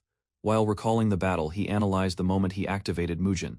Sweat marked his back as he processed the intense clash and sudden rise in inner energy flow. Now fully dressed, he assessed his state calmly, ready to summon the next target without hesitation. A car moves swiftly through Seoul's traffic, heading toward a quiet and concealed location. Stepping out, a young man carrying a large weapon case walks purposefully down the sidewalk. He pauses at a traditional house, noting its lack of signage before knocking on the door. Inside, he informs the receptionist of his reservation under the name Young Jin-soo. Without delay, he's escorted through elegant halls lined with wooden panels. A man in a suit greets him calmly as he enters the private room. The man comments on the existence of such a discreet place. He explains the room is soundproofed, safe for confidential conversations. Observing Lee Cheol's serious expression, he laughs, noting how young he looks. The man reflects on Cheol's reputation, expecting someone older. Despite his youth, Cheol's presence radiates experience and strength. That aura unsettles him. It feels like facing a seasoned warrior. He recalls Cheol's past feats, defeating threats and seizing legendary weapons. Grateful, he thanks Cheol for helping his daughter and himself. Cheol dismisses it, stating it was only a transaction. The man expresses sincere gratitude, acknowledging that the proposed deal freed him from Baek Chulsu's grasp. Cheol calmly asks about the man's daughter, his tone neutral as he sips tea. She is reported to be improving, and the man praises the medical staff of the Lee clan. Reflecting quietly, the man admits Cheol has fulfilled every promise made so far. He declares it's now his turn to repay the debt and pledges full cooperation. Cheol smirks slightly, teasing the idea of assigning him a shady task again. With a subtle smile, Cheol assures him it's not like that this time. He retrieves a sealed file from his case and places it carefully on the table. The man identifies the contents as documents from their past dealings. Cheol calmly instructs him to take charge of the materials, entrusting their handling to him. Surprised, the man warns it'll require substantial funds, and asks about trust. Cheol answers bluntly money now has no owner, and trust must still be earned. The man hesitates, questioning if Cheol suspects him of fleeing with the money. Cheol responds honestly, admitting he doesn't trust him yet. However, he says the situation itself is trustworthy. Cheol identifies two reasons he trusts the situation: ongoing mana treatment for the man's daughter. The second is the man's past ties to the White Skull Gang, severed through a fragile deal. If that deal were broken, it could drag young Jin-soo back into a dangerous past. Cheol states his reasons should explain his guarded stance. The man quietly agrees, thou understanding. The man admits he still feels the sting of being distrusted. Cheol expresses hope that one day, trust won't depend on situations but mutual belief. Surprised by Cheol's sincerity, the man silently questions what caused such honesty. He expected leverage or threats, like others in power once used. Instead, he's treated as an equal in a partnership built on respect. Determined, he promises to prove his worth with consistent action. Cheol acknowledges it with a nod, ready to count on him.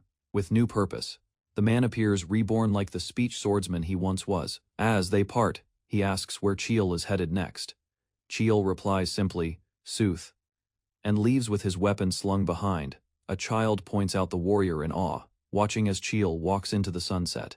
Inside a quiet office, warm sunlight spills across empty desks and polished wood surfaces. Amid swirling smoke, a woman sits relaxed, holding a long pipe while observing the room. An alert draws her attention as she casually reacts to a beeping monitor nearby. Curious, she notices unusual data flashing across multiple screens in front of her. She puts down her pipe, stands up decisively, and prepares to investigate further. Driven by determination, she smiles slightly and decides to confirm the anomaly herself. Inside a quiet, well-furnished cabin, the man relaxed with tea in hand.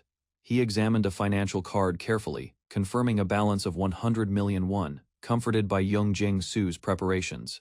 He leaned back. Young Su's competence was unquestionable, so for now, no intervention was necessary. If he displayed power like Seol Jeom once did, the man knew the importance of signaling strength by surrounding himself with capable individuals. He acknowledged that previous success came from a mix of good timing and carefully crafted excuses. His knowledge from a past life had provided critical advantages in solving difficult situations. From now on, everything must appear as the result of logic and preparation, not intuition. Jung Su no longer occupied his thoughts. Personal tasks took priority. He stepped off the train platform, ready to begin the next phase of his journey. A slight grimace appeared as he braced himself for what awaited in the crowd. Since training at Chen, he had remained connected to this mission. Jeongu's rich historical depth made it a key place for both relics and revelations. Ancient objects here held hidden power mysteries untouched by the modern world. A glow from the artifact on his back pulsed faintly, signaling the presence of an ancient trace. He recalled the legendary figure, Li Hyul, Hun. Even Sungmu Mountain held only a shrine without his body. Despite the skepticism, a feature article recently highlighted new theories about Hyul, Hun's legacy. Climbing the stairs, the man pressed forward toward his purpose, unnoticed by passers-by.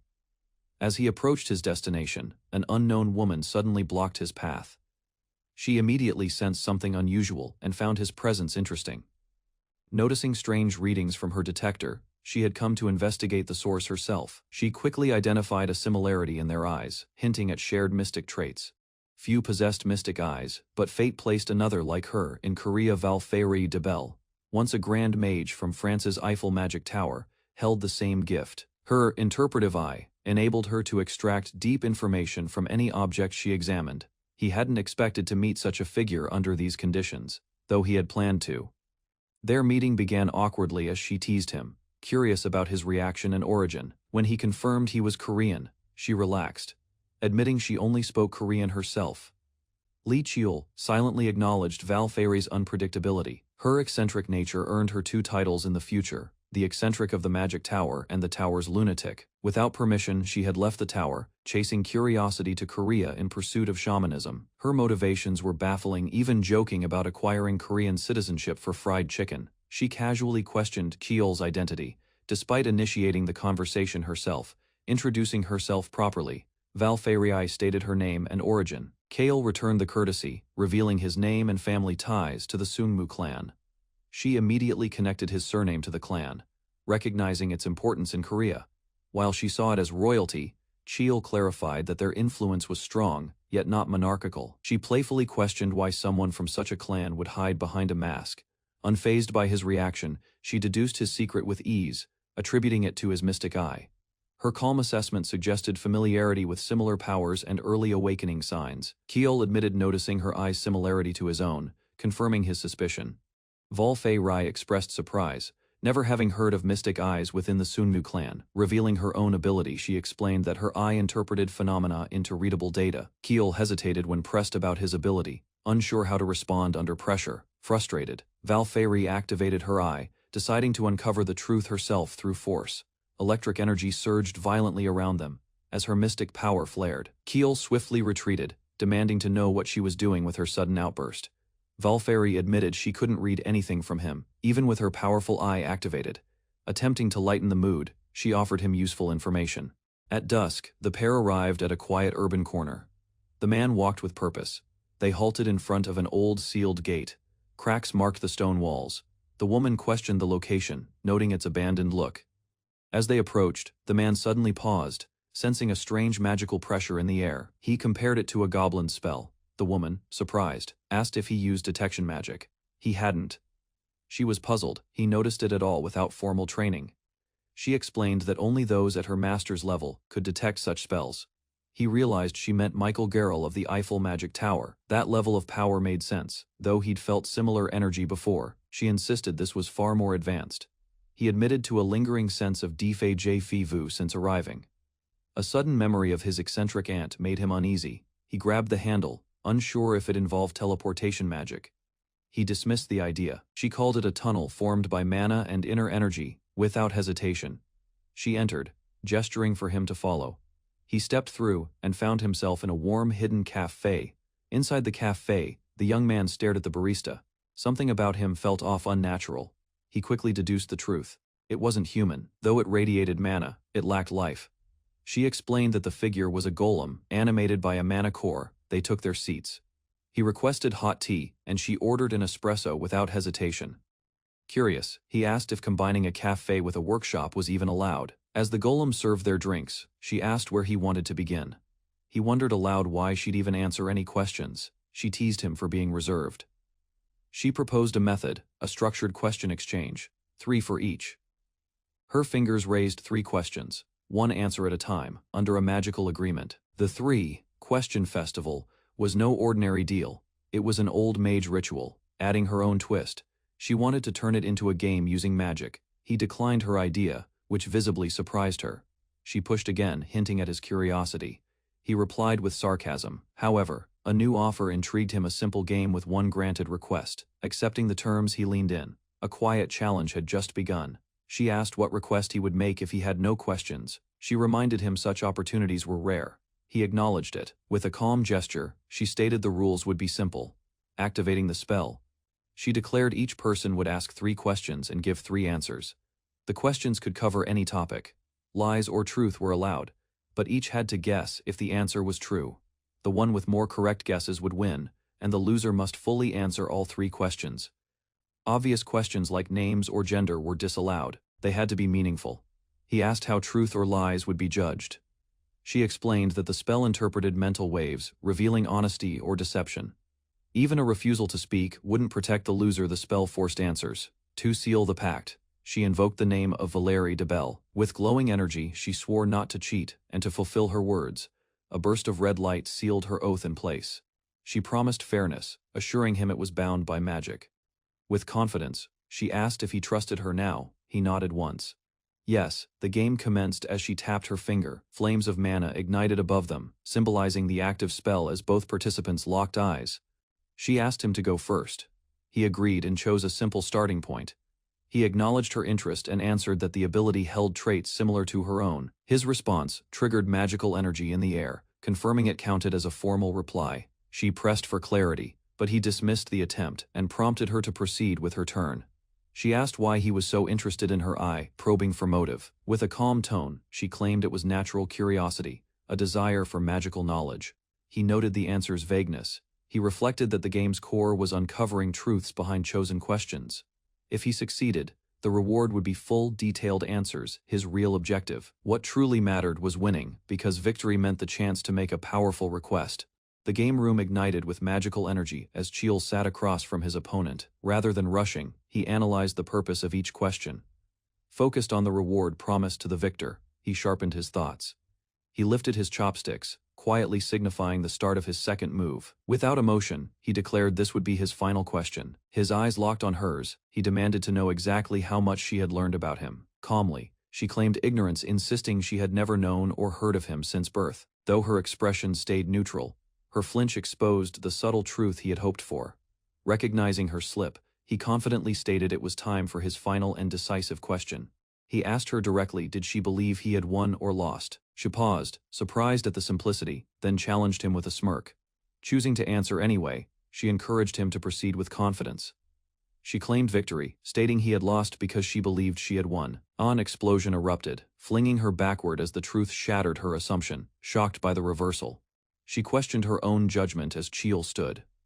Cheel began explaining the outcome, breaking down her responses one by one. However, the second answer was a deliberate lie. Her denial of knowledge was false. He revealed the secret of the game, a 3-question format shaped by mental magic. Accepting defeat, she admitted her loss and agreed to fulfill her end of the deal.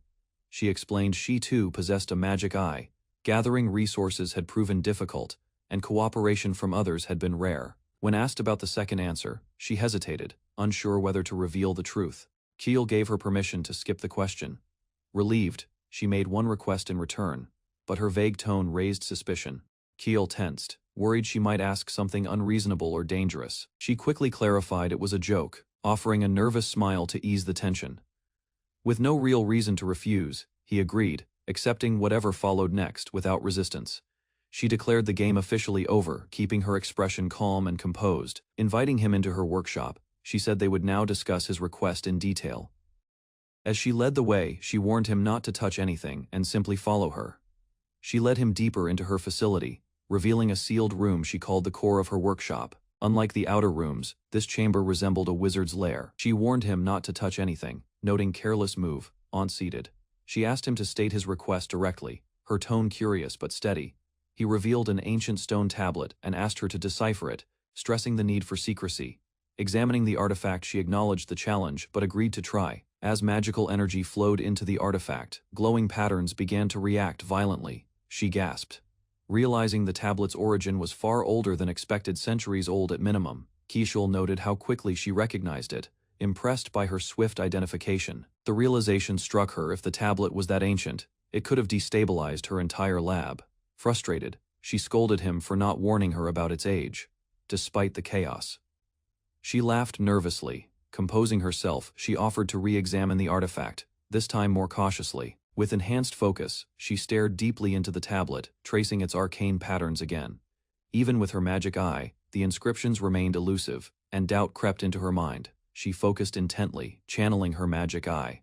Despite her skill, the rest of the markings were obscure. Keel examined the tablet himself, noting patterns of ancient astronomy. While she worked, Keel requested permission to ask his second favor. The tablet's meaning remained elusive, but she agreed to reveal what she knew about the magic eye. Before continuing, she asked about a training area, showing interest in his preparation. She assumed a mage like him would require space to grow stronger. He observed her subtle pride, realizing her wealth allowed her to maintain such a facility. As their talk deepened, she confirmed her noble lineage. Formalizing their agreement, she invoked a sacred phrase to seal the second request. She instructed Chiul to activate his magic eye before they could proceed with her explanation. With focused will, Chiul's eye ignited, signaling the start of the next phase in their exchange. Li Chiul faced the instructor as she instructed him to activate his magic eye. He slowly closed his eyes, the moment he focused. A dark silhouette appeared within the swirl of magical diagrams. Sudden pain struck as the influx of magic overwhelmed his senses, forcing his eyes to twitch. He dropped to a crouch, his breath unsteady, struggling to process what he had just seen. With effort, he explained that countless magic formulas filled the space. Too many to filter. His instructor was surprised he reacted so strongly to standard formations in the room. When he admitted he could see all flows of power, her expression turned serious. She told him to disable the magic eye, giving him a moment to recover. She asked for details if he could perceive mana or view through matter. He answered that while objects remained opaque, movement and hidden energy were visible. Recognizing the abnormality, she decided to return to the lab for analysis. Back in the lab, a cup of tea sat untouched as the discussion resumed. She explained that magic eyes weren't enhanced sight. He struggled to understand her words as she began breaking it down. Inside the lab, Valerie explained how the magic eye linked directly to neural. She recalled an fMRI test that showed a dangerous spike in her brain the moment the ability activated. That overload, she explained, was the reason behind the sharp pain when control slipped from her grasp. Valerie warned that magic eyes were dangerous. Li Chiol's expression remained calm as he was asked how many abilities his possessed. She referenced the Sunmaga ritual, asking whether he had seen signs before awakening the eye. Memories surfaced at age 11, faint visions.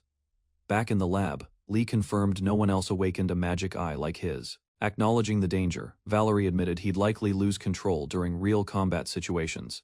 Li corrected her he'd already used the magic eye many times in battle. Shocked, she exclaimed that such usage should have caused brain damage or death. With steady confidence, he confirmed his control over all its functions despite the risk. Valerie was stunned. His resilience defied expectations. She realized his case was exceptional. Just as she considered new testing methods, his power flared again without warning. Narration followed. Li stayed at her workshop, per HR suggestion. While Valerie focused on artifact research, Li Chiol began intense training to push his magic eye's potential. Energy swirled violently around him as he pushed his body past comfort. Lying exhausted, he realized that though things began smoothly, to test direct impact, Valerie fired concentrated mana toward him. Despite the pain, Li endured the overwhelming assault, barely able to shout in protest. Later, she casually asked for his progress, as if the trials weren't extreme.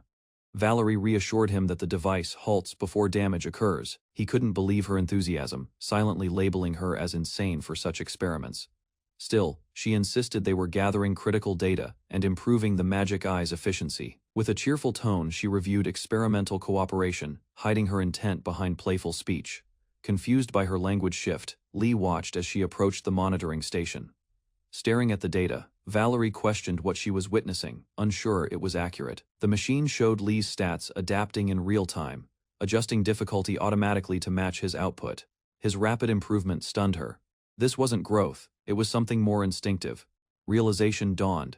The issue wasn't complexity, it was how quickly he adapted to it all. Valerie began recording observations on the first day of training while Lee adjusted to the setup. She confirmed he could detect one-dimensional mana circuits and handle 7-class magic with ease. An experiment with a hidden plate revealed he wasn't using sight, but reading the object's energy. Testing continued with live subjects. Lee accurately tracked muscle movement and blood flow in motion. His responses hinted at precognitive traits, surpassing expectations of standard magic eye capabilities. Even by day 8, despite raising difficulty, Valerie observed he adapted far too quickly. Lee emerged from the machine when it stopped, showing no signs of distress. He mentioned hearing an alert, surprising Valerie, who hadn't noticed it yet. His awareness exceeded system timing, confirming heightened perception through his ability. Valerie realized he had completed complex language tasks earlier than expected. Lee explained his clan trained him in multiple languages from a young age. Smirking, he teased her effort, prompting a frustrated reaction from Valerie. Lee Cheol entered the training hall after being summoned. Although she preferred lab work, she acknowledged the need for more practical training for his development. Deciding to proceed with field training, she paused momentarily to prepare the next phase. The room lit up as magical formulas activated around them, engulfing the space in bright energy. She mentioned strengthening the magic system, making the environment more complex than before. Cheol was warned to stop small habits like blinking, as they might later become dangerous. He opened his magic eye, trying to read the chaotic flow of mana in the room. Despite efforts, all he felt was a sharp headache from the dense patterns. The intricate mana structure resembled a human system, layered and overwhelming. His instructor, though unfamiliar with magic, sensed his exceptional talent.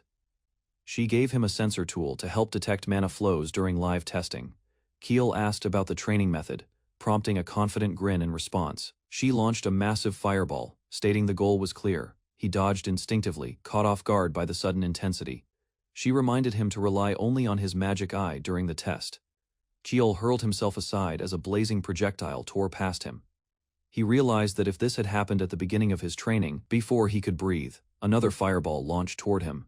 The trial was far from over.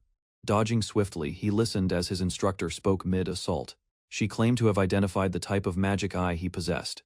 His magic eye didn't scan broadly but focused deeply on everything present before him. Through that eye, Cheel perceived objects, mana, people, and supernatural forces all at once.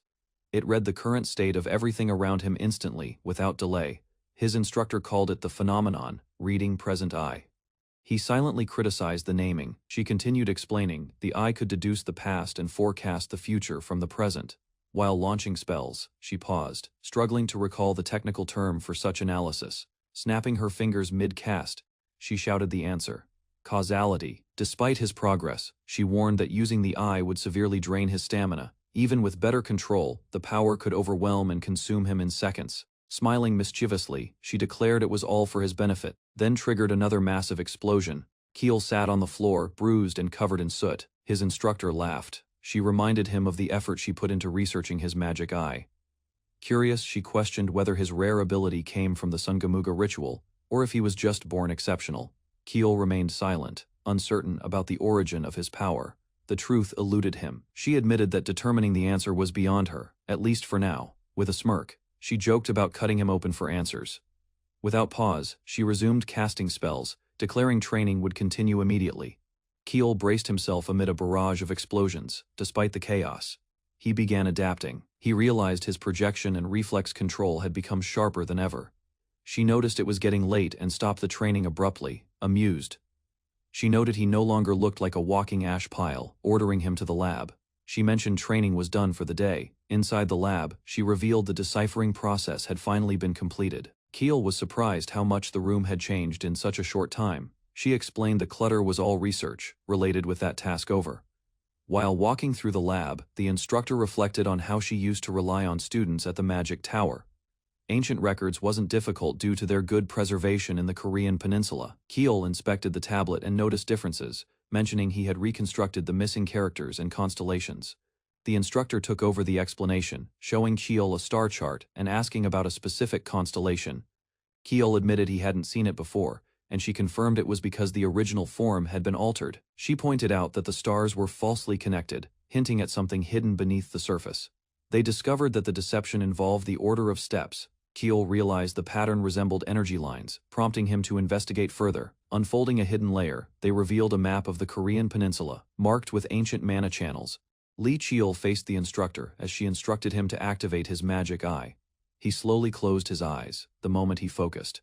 A dark silhouette appeared within the swirl of magical diagrams. Sudden pain struck as the influx of magic overwhelmed his senses, forcing his eyes to twitch. He dropped to a crouch, his breath unsteady, struggling to process what he had just seen. With effort, he explained that countless magic formulas filled the space.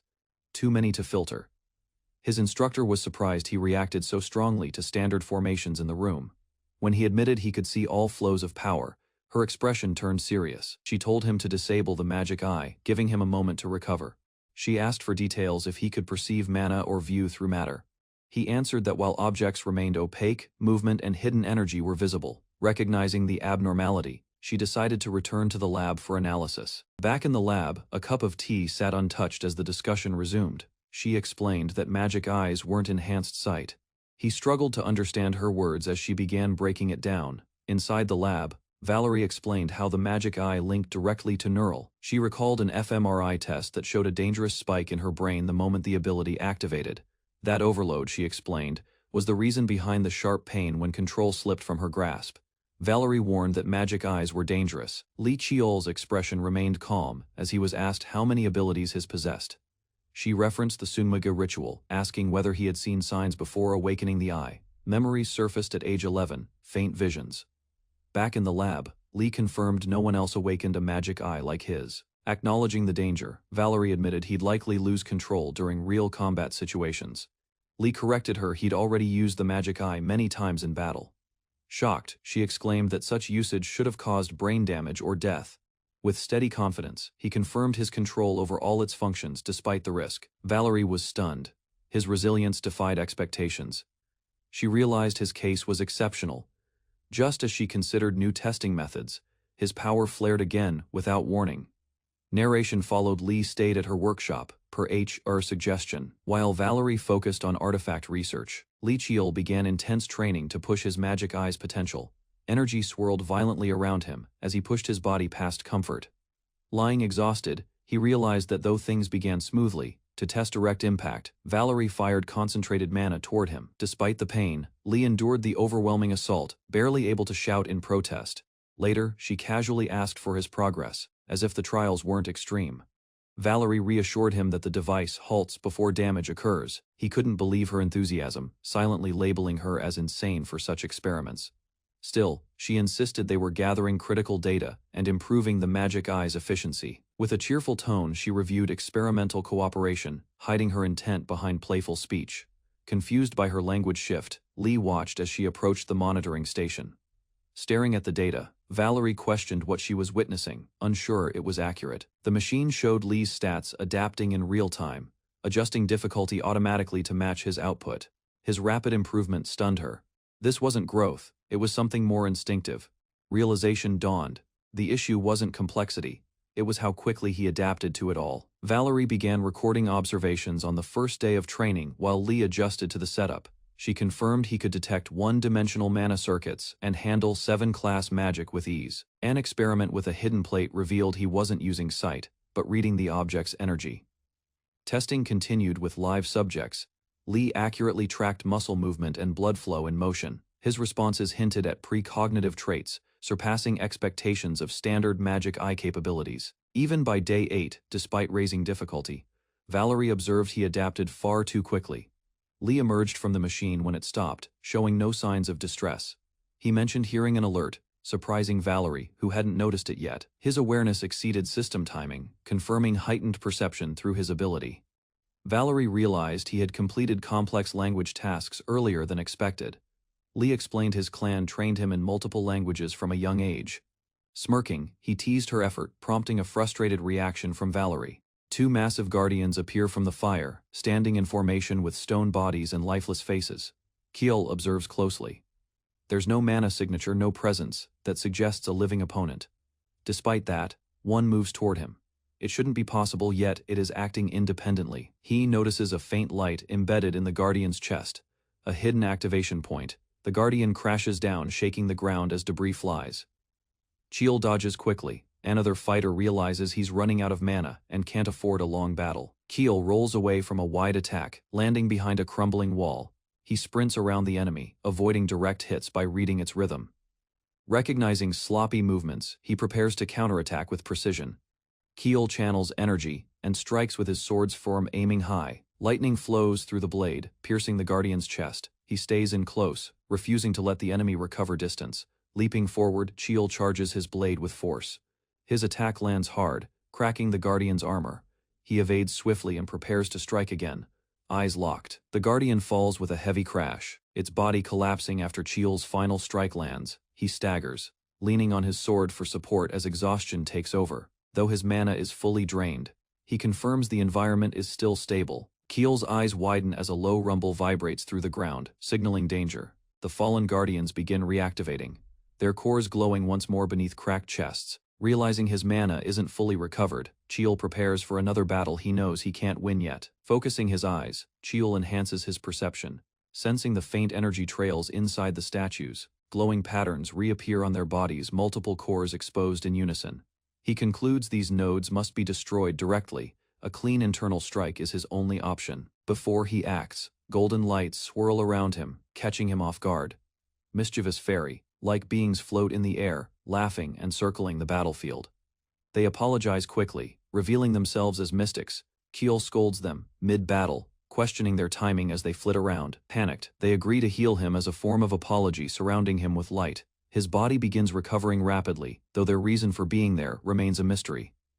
Kiel raises his black sword threateningly, demanding an answer from the mystics. The spirits panic, revealing they made a 1,000-year contract to guard the area. Their role, tied to nature, kept them isolated in this forgotten place for centuries. Kiel acknowledges their hardship, recognizing the long task they've endured. The mystics express relief and warmth when he lowers his sword. He inquires about their contract's origin, and they begin revealing more. The spirits agree to speak, noting the similarity in Kiel's appearance to someone they once trusted. They explain the contract was with a man who entered a sealed chamber to protect them. That man promised protection if they safeguarded the area from intruders. Kiel questions what the man protected them from. They describe terrifying, undying threats. He realizes they mistook him for one of those enemies due to his sudden arrival. With resolve, Kiel approaches the door, knowing he must enter to learn more. He presses his hand to the door, activating a red sigil with his blood. The sealed gate opens, revealing a vast, dim chamber beyond. Without hesitation, Kiel steps inside, ready for what lies ahead. Alarmed, the woman reacts to the sudden spike in the monitor's readings. She sees that 5 gates have activated simultaneously, an event beyond expectation. She doubts it is the boy's doing and checks the mountain's mana, which remains unchanged. Realizing the risk, she prepares quickly, knowing time is limited. Despite the area's low population, she understands the threat is still critical. The screen updates again. Multiple red signals now swarm the map, indicating a widespread gate outbreak. Kiel steps cautiously into a cavern, realizing it is no burial site. His eyes fixate ahead. Something faint glimmers in the shadows. With quick recognition, he strides forward and retrieves an ancient scroll. Though the scroll was his main goal, he pauses. The mission isn't complete yet, not here. Turning away from the shelf, he follows a deeper pull, one that whispers through instinct alone. Suddenly, the dark energy within his chest stirs violently. Nervous but alert, he proceeds. Faint blue lights begin to flicker through the tunnel walls. As he advances, he senses an unseen presence. A chill crawls up his spine. Then he sees it. An unfamiliar man with white hair stands silently, watching. That man sits beside a stone altar. His posture is relaxed, but the atmosphere is tense. Kiel activates his evil eye to break through the illusion around the man. The illusion fades, revealing glowing talismans. The golden threads weren't decorative, they were suppressing whatever was trapped in that hole. But what could be so dangerous? He questions what lies within. Before he gets an answer, the sealed being lashes out, shattering the barrier with explosive force. Dark energy bursts out violently as the seal breaks. He is immediately overwhelmed, the shadows twisting around him. Amid the chaos, his mind suddenly shifts. He now stands before a mirror that once appeared in his dreams. Inside the mirror's vision, a younger version of himself is shown. He recognizes it as his past life, one filled with humiliation and scorn. An elder strikes the boy, hurling cruel insults. Back then, Lee Cheol's only thoughts were how to survive, how to escape the torment. He recalls his nanny, Manhwa, dismissed for embezzlement, a charge likely fabricated. As she begged for her young master's safety, she was turned away. His uncle's final words were comforting, but Cheol knew he wouldn't return. The man urged him to flee and promised to hide what he could from the family. Though young, Cheol understood the deeper meaning. He had to disappear. From behind a barred door, his uncle prayed for his freedom one last time. Cheol remembers fleeing into darkness, leaving behind both his name and his family. Now, as memories resurface, he stands among corpses, vowing never to let the past repeat. Lee Cheol stands in silence, his mind flooded with images of the past. Though he had regressed, he accepted that the pain he endured was real and shaped his identity. Those shattered memories now strengthened his resolve. Suddenly, the black mist flares up again. Tendrils lash out, wrapping around him, trying to pull him under its control. His head throbs. Vision blurs, intense pain erupts as the black energy floods into his mind. The dark mass surges forward, and Cheol braces himself amid the overwhelming force. Visions not his own begin to appear, fragments of memories not yet understood. He sees a past conversation. Someone had once chosen to be sealed with this power. Lee Cheol realizes the sensation is similar to when he absorbed another's memories using black energy. It dawns on him he has just inherited a will, not simply power. The white-haired figure, recalling a prophecy, affirms a child chosen by the Black Knight would emerge. Holding a tablet, the figure explains it was meant to guide the destined heir through the ages. The scattered stone would one day draw the chosen child to him. Now as Cheol approaches from above, the prophecy begins to fulfill itself. He has arrived. Fragments of memory begin to shatter, and the white-haired figure silently pleads to be freed from his burden. Visions of the past ripple through the broken reality. Lee Cheol gasps, overwhelmed by emotion, then steadies himself as he staggers forward through the darkened path. The black mist begins to swirl violently, gathering power in its core. With great effort, Cheol strikes downward, piercing the ground with a massive sword. He exhales sharply, gripping the weapon tightly, drained but focused. Lee Cheol gasped for breath, his body trembling as he clutched a darkened sword. Examining himself closely, he realized something had shifted. The sinister energy now coursed evenly through his limbs. Darkness pulsed in his palm, deeper and heavier than ever before. Startled, he clenched his fist, unsure of what this power truly represented. As realization settled, he recognized the chamber's purpose. It wasn't a grave. Cheol pondered the ancestors' foresight. How could one predict an event over 1,000 years ahead? He stood before the spirit, acknowledging a mysterious object present in the chamber. Lowering his head, he expressed regret for his late arrival. He spoke solemnly, stating that he had come too late but in accordance with the ancestors' preparations. Vowing to carry the burden left behind, he declared his intention to continue the legacy. He urged the ancestor to rest peacefully now, signaling the end of a long-standing duty. The ancestor's form collapsed, his energy dispersing like dust. Cheol saw it as a final offering, a gift meant solely for him. Accepting it with a calm smile, he acknowledged the responsibility that had now become his. Cheol walked through the glowing path as golden lights floated around him. Echoes of voices cheered, praising his achievement. The fairies, now free, celebrated their fulfilled promise. Their mission had ended, and they began to disappear. He acknowledged their efforts with a nod. Their long-standing role was complete. Cheol glanced back at the mess they left behind. It annoyed him, knowing he'd face questions later. He muttered about the fairies' irresponsibility, stepping past vines and debris. A swirling portal shimmered nearby. He approached, unsure how it formed but ready to move on. The portal pulled him in quickly. He kept steady as light swirled around him. Momentum threw him out into open air. He braced himself mid-fall. Landing hard, he grumbled. Dimensional travel was never gentle. Cheol rose as dawn broke. A strange presence caught his attention, reacting fast. He unsheathed his sword and searched the area. Several figures emerged from the shadows, quietly surrounding him. Confused, he questioned their identity. His senses had barely detected them. A sudden impact exploded near his feet, a hidden arrow attack. The embedded arrow signaled danger. A fight was unavoidable. Cheol demanded answers from the masked intruders, but they responded only with erratic. The creatures muttered about a fragment and removing a mask, speaking as if possessed by many minds. Alarmed by the chaotic chatter, Chiel realized he wasn't facing ordinary enemies. Strange energy swirled around the foes. Though the aura felt like monster mana, their confusion echoed. How did a human enter their domain? Panic spread among them as they closed in.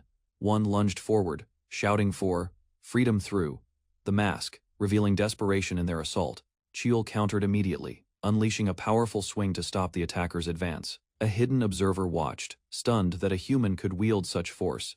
They questioned his strength, believing no ordinary human should manage such a feat. Another enemy charged. Chiel noted the appearance.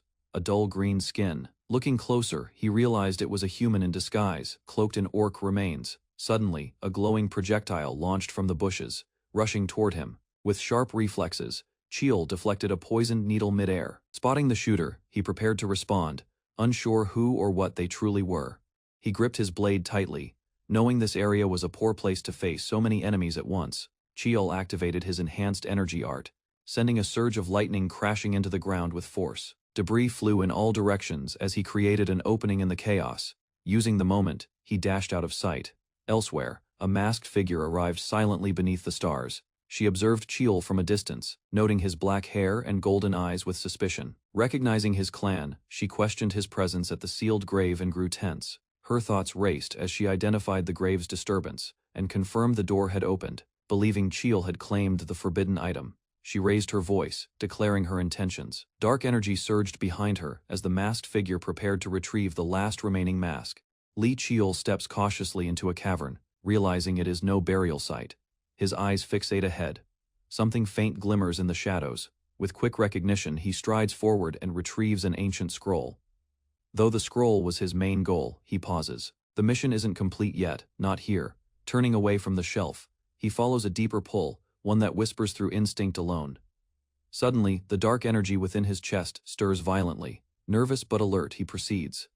Faint blue lights begin to flicker through the tunnel walls. As he advances, he senses an unseen presence. A chill crawls up his spine. Then he sees it. An unfamiliar man with white hair stands silently, watching. That man sits beside a stone altar. His posture is relaxed, but the atmosphere is tense.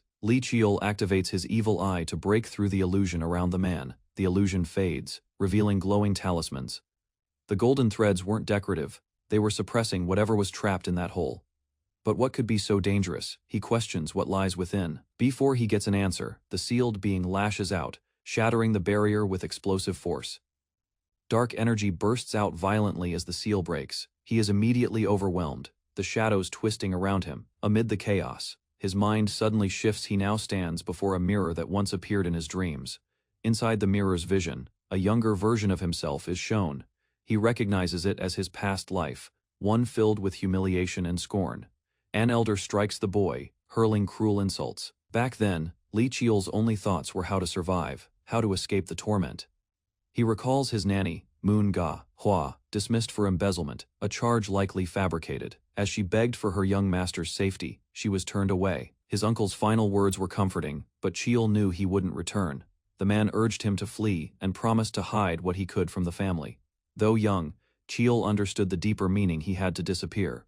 From behind a barred door, his uncle prayed for his freedom one last time. Chiel remembers fleeing into darkness, leaving behind both his name and his family. Now, as memories resurface, he stands among corpses, vowing never to let the past repeat. Chiel stands in silence, his mind flooded with images of the past. Though he had regressed, he accepted that the pain he endured was real and shaped his identity. Those shattered memories now strengthened his resolve. Suddenly, the black mist flares up again. Tendrils lash out, wrapping around him, trying to pull him under its control. His head throbs. Vision blurs, intense pain erupts as the black energy floods into his mind. The dark mass surges forward, and Chiel braces himself amid the overwhelming force. Visions not his own begin to appear, fragments of memories not yet understood. He sees a past conversation. Someone had once chosen to be sealed with this power. Chiel realizes the sensation is similar to when he absorbed another's memories using black energy. It dawns on him he has just inherited a will, not simply power. The white-haired figure, recalling a prophecy, affirms a child chosen by the Black Knight would emerge. Holding a tablet, the figure explains it was meant to guide the destined heir through the ages. The scattered stone would one day draw the chosen child to him. Now as Chiel approaches from above, The prophecy begins to fulfill itself. He has arrived. Fragments of memory begin to shatter, and the white-haired figure silently pleads to be freed from his burden. Visions of the past ripple through the broken reality. Li Qiul gasps, overwhelmed by emotion, then steadies himself as he staggers forward through the darkened path. The black mist begins to swirl violently, gathering power in its core. With great effort, Qiul strikes downward, piercing the ground with a massive sword. He exhales sharply, gripping the weapon tightly, drained but focused. Li Qiul gasped for breath, his body trembling as he clutched a darkened sword. Examining himself closely, he realized something had shifted. The sinister energy now coursed evenly through his limbs. Darkness pulsed in his palm, deeper and heavier than ever before. Startled, he clenched his fist, unsure of what this power truly represented. As realization settled, he recognized the chamber's purpose. It wasn't a grave. Qiul pondered the ancestors' foresight. How could one predict an event over 1,000 years ahead? He stood before the spirit, acknowledging a mysterious object present in the chamber. Lowering his head, he expressed regret for his late arrival. He spoke solemnly, stating that he had come too late but in accordance with the ancestors' preparations. Vowing to carry the burden left behind, he declared his intention to continue the legacy. He urged the ancestor to rest peacefully now, signaling the end of a long-standing duty. The ancestor's form collapsed, his energy dispersing like dust. Qiul saw it as a final offering, a gift meant solely for him. Accepting it with a calm smile, he acknowledged the responsibility that had now become his. Qiul walked through the glowing path as golden lights floated around him. Echoes of voices cheered, praising his achievement. The fairies, now free, celebrated their fulfilled promise. Their mission had ended, and they began to disappear. He acknowledged their efforts with a nod. Their long-standing role was complete. Qiul glanced back at the mess they left behind. It annoyed him, knowing he'd face questions later. He muttered about the fairies' irresponsibility, stepping past vines and debris. A swirling portal shimmered nearby. He approached, unsure how it formed but ready to move on. The portal pulled him in quickly. He kept steady as light swirled around him. Momentum threw him out into open air. He braced himself mid-fall. Landing hard, he grumbled. Dimensional travel was never gentle. Qiul rose as dawn broke. A strange presence caught his attention, reacting fast. He unsheathed his sword and searched the area. Several figures emerged from the shadows, quietly surrounding him. Confused, he questioned their identity. His senses had barely detected them. A sudden impact exploded near his feet, a hidden arrow attack. The embedded arrow signaled danger. A fight was unavoidable. Qiul demanded answers from the masked intruders, but they responded only with erratic. The creatures muttered about a fragment and removing a mask, speaking as if possessed by many minds. Alarmed by the chaotic chatter, Qiul realized he wasn't facing ordinary enemies. Strange energy swirled around the foes. Though the aura felt like monster mana, their confusion echoed. How did a human enter their domain? Panic spread among them as they closed in. One lunged forward, shouting for freedom through the mask, revealing desperation in their assault. Qiul countered immediately, unleashing a powerful swing to stop the attacker's advance. A hidden observer watched, stunned that a human could wield such force. They questioned his strength, believing no ordinary human should manage such a feat. Another enemy charged. Qiul noted the appearance. A dull green skin. Looking closer, he realized it was a human in disguise, cloaked in orc remains. Suddenly, a glowing projectile launched from the bushes, rushing toward him. With sharp reflexes, Qiul deflected a poisoned needle mid-air. Spotting the shooter, he prepared to respond, unsure who or what they truly were. He gripped his blade tightly, knowing this area was a poor place to face so many enemies at once. Qiul activated his enhanced energy art, sending a surge of lightning crashing into the ground with force. Debris flew in all directions as he created an opening in the chaos. Using the moment, he dashed out of sight. Elsewhere, a masked figure arrived silently beneath the stars. She observed Qiul from a distance, noting his black hair and golden eyes with suspicion. Recognizing his clan, she questioned his presence at the sealed grave and grew tense. Her thoughts raced as she identified the grave's disturbance and confirmed the door had opened. Believing Qiul had claimed the forbidden item, she raised her voice, declaring her intentions. Dark energy surged behind her as the masked figure prepared to retrieve the last remaining mask. Two investigators assess a recently sealed gate. The mechanism behind it is known. Nearby lies a deformed corpse. Its nature confirms it exceeds the limits of current human technology. Despite analysis, the woman concludes that some phenomena in this world cannot be explained through logic alone. After detecting unusual signals back at her facility, the woman returns to investigate further.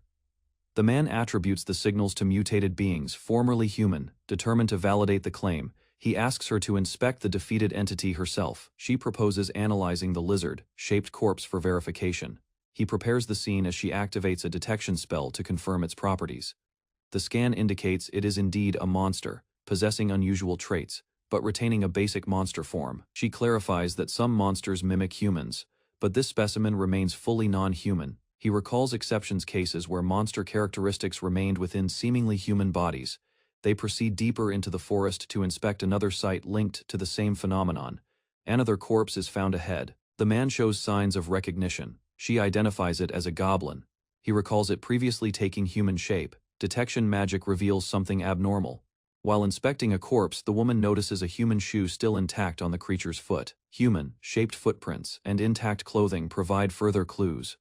Realizing the physical traces align with the man's claims. The man confirms that he eliminated all visible threats and believes burning the bodies is the safest option. She's surprised to learn he handled all 30 monsters alone, without assistance. He then reveals a discrepancy. His detector had recorded 31 mana signatures. Reflecting on earlier moments, he recalls hearing a suspicious sound during the fight. Although he never saw the source directly, he suspects one figure remained hidden. He concludes that someone else had been controlling the monsters from the shadows. Later at the lab, he arrives to check the results of the monster analysis. She reports no significant findings. The magical readings matched what she'd already seen on site. While the atmosphere grows tense, he reminds her of their earlier test to shift the focus. He pushes her to trust his instincts, referencing her past confidence in detecting lies. As they bicker, she brags about her academic achievements in magical research. Hearing she was a top student at Eiffel Magic University. At the lab, the woman demands he stop deflecting and explain the results clearly. He notices her mood but holds back. Internally, he acknowledges her capabilities. Caught off guard by his praise, she gives a modest reply. He continues complimenting her achievements, mentioning her magic eyes. Realizing his tone sounds overly academic, he hesitates, wondering if he went too far. Instead of taking offense, she beams with pride, easily swayed by the praise. Before revealing more, he asks her a question: were the attackers targeting him from the beginning? Though unsure, she admits it's possible. Communication with the creatures had failed. She then shifts the discussion to the stone tablet's location. He confirms partial findings, but withholds details, citing clan restrictions tied to the artifact. She listens quietly but questions his secrecy, growing suspicious of his hesitation. Unwilling to press too hard, she begins to explain her own reasoning behind the events. She suggests a theory based not on fact, but intuition shaped by past events. Recalling the Great War, she explains how it began with monsters. As alliances blurred, humans and monsters alike pursued their own goals. As war escalated, buried forces began to emerge, answering the chaos with silent presence. 6 mysterious factions appeared, hidden from common knowledge and enveloped in secrecy. Known only as the 6 Knights, these grotesque yet captivating groups altered the world through distinct, untraceable methods. Despite being collectively labeled, these groups didn't acknowledge each other as allies or even equals. Among them was a group called Behemoth, believed to share traits with the recent encounter. Behemoth's ideology rejected logic, instead promoting release from structured thought. They believed instinct should govern human behavior, not conscious reason. To them, human form was a false identity, and discarding it meant achieving true freedom. Thus, they disguised themselves as monsters to live outside the limits of humanity. They argued monsters acted on pure instinct, which they viewed as life's true form. However, her master had stated they wore disguises, not that actual transformation took place. This contradiction raised uncertainty if transformation now occurred. She explained that Behemoth's ideology was absolute in their eyes. The group had once grown so powerful that it dared to challenge nations. Although it wasn't confirmed they were involved, someone had clearly targeted him, he replied. Without hesitation, he would continue his warrior's journey, unaffected by the vague threat. If fear was enough to stop him, he never would have left the clan to begin with. She exhaled, softly, accepting his resolve even though her unease hadn't faded. He stood before a robe, noting its unusual design and aura. It wasn't ordinary attire. Touching the fabric, he confirmed it felt foreign, reinforced by the sensation he felt wearing it. In the mirror, the robe adapted to fit him perfectly, affirming its unique qualities. He tested it through movement, light, flexible, and ideal for battle. Her voice interrupted, calling out to him with cheerful energy. She barged in proposing fried chicken for dinner, catching him off guard. She laughed, joking that he was acting like a fashion-obsessed teen. He stood awkwardly while she recalled how uninterested he'd been before. Rushing toward him, she demanded to know why he was acting so strangely. She quickly moved in, examining the robe with growing urgency. Startled, she questioned him about its origin, realizing too late that she had overlooked its quality earlier. Her eyes widened upon touching it. The fabric was no ordinary material. She explained the rarity of heavenly silk, a fabric so valuable it was often used only in sacred ceremonies. Calling it heavenly grade equipment, she emphasized how few ever encountered even a scrap of it. According to her, the material bonded with owners and was known for spiritual adaptability. Tempted, she reached toward the robe, overwhelmed by its presence and aura. Despite his protest, she continued, drawn to touch it even if only briefly. But the robe rejected her, responding, as if it already had a chosen owner. Annoyed, he asked how long she planned to admire it before handing over the book. The entry revealed its source, the heavenly silkworm. Its cocoon, matured over decades, produced silk infused with mystical properties. The silk's threads, once treated, became living fibers resistant. He questioned if gear could truly be alive, and she affirmed spiritual, not conscious. Despite lacking magical resistance, the robe's unmatched harmony with mana made it limitless equipment. She explained how even an average spellcaster could reach elite levels using that robe. If it weren't already bound to him, she would have taken even a single strand. He hadn't realized its full potential until now, surprised by its overwhelming value. Inside the robe, white letters spelled its name, Silver River. Though unrelated, it perfectly complemented his black sword, both exuding unique power. Clothing and weapon didn't originate as a set, yet felt like they belonged together. Days later, he sat surrounded by scrolls, struggling to decode ancient writings. Though Valerie could read them easily, he hesitated, bound by clan secrecy. Thanks to her, he at least had rare reference books to study. He resumed his work and uncovered a passage left by a past clan leader. The message defied the ancestors' will, written for future generations in secret. It was authored by Li Hyangson, the clan's second head. Despite great risk, he noticed only certain parts were missing while the rest was preserved. At first he suspected tampering, but the tomb had shown no intrusion. It seemed his ancestor anticipated this, knowing the record might vanish one day. He discovered there was less information about the sword's seal than expected. The document confirmed that the second clan leader, like others, this explained why records ended at the third seal, and showed his brother hadn't withheld anything. While reading, his hand stopped suddenly on a phrase that revealed the sword was forged by a god. He confirmed the translation, stunned by the divine origin behind the weapon in his possession. Before he could reflect further, a strange vibration caught his attention from his pocket. He prepared to contact someone about the discovery, considering his next move carefully. Unexpectedly, a call arrived from Yongjin Su, raising suspicion with its sudden timing. The message on the screen warned of a problem and proposed a secret meeting. Li Chiol stood outside the building, expressing gratitude to Valerie for her support throughout his journey. Valerie proudly reminded him of her crucial help with deciphering the stone tablet. Curious, she asked who he planned to introduce. Just as he turned to leave, Valerie rushed forward, stopping him abruptly with urgency. She handed him a charm, a small stone infused with her own energy. She explained the charm had a protective spell. Unsure of its effectiveness, Kiel accepted the charm gratefully, acknowledging that he often received more than he gave. Valerie tried to brush it off, but her nervousness made him suspicious of her behavior. He questioned her directly, prompting a flustered denial as she panicked under his gaze. Internally, Valerie struggled, realizing she couldn't reveal what she had done in her research paper. She had secretly used Chiol's magic eyes as the subject, convinced no one would ever read it. She nervously justified her actions to herself. Trying to shift the topic, she asked about his next move. With a bright smile, Valerie agreed to meet again and wished him well. Kiel gave a final thanks, their farewell sincere, as he set off toward his next destination. In the outskirts of Seoul, Li Chiel arrived at a modest building. Kiel appeared worn from his journey. They entered a simple office space, where the man admitted it was still under development. Kiel observed the compact layout, noting it was smaller than expected for such a venture, despite the size. He found the staff motivated and the environment healthy. The man noticed his reaction and cautiously asked if Chiel felt disappointed with what he saw. At first, Chiel had doubts, but soon recognized the reasoning behind the conservative setup. He questioned if starting small had been intentional from the beginning. The man confirmed it, explaining his careful planning when Chiel initially provided the funding. Rather than chase quick profits, the man chose to build a strong, lasting business structure. He recruited promising individuals and trained them gradually, with long-term growth in mind. Kiel silently respected the decision, acknowledging the wisdom behind the slow but steady progress. That cautious strategy matched exactly what Cheel had hoped for when he gave support. The man hesitated, wondering if his choices had crossed any boundaries.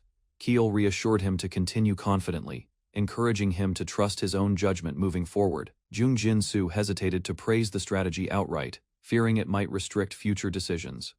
Instead, he shifted the topic, handing Lee Cheol documents tied to laundering funds through legal fronts. Keel carefully reviewed the paperwork, understanding the scale of money involved. The funds had already passed one laundering process. Keel realized if his identity remained hidden, scrutiny would be avoided by authorities.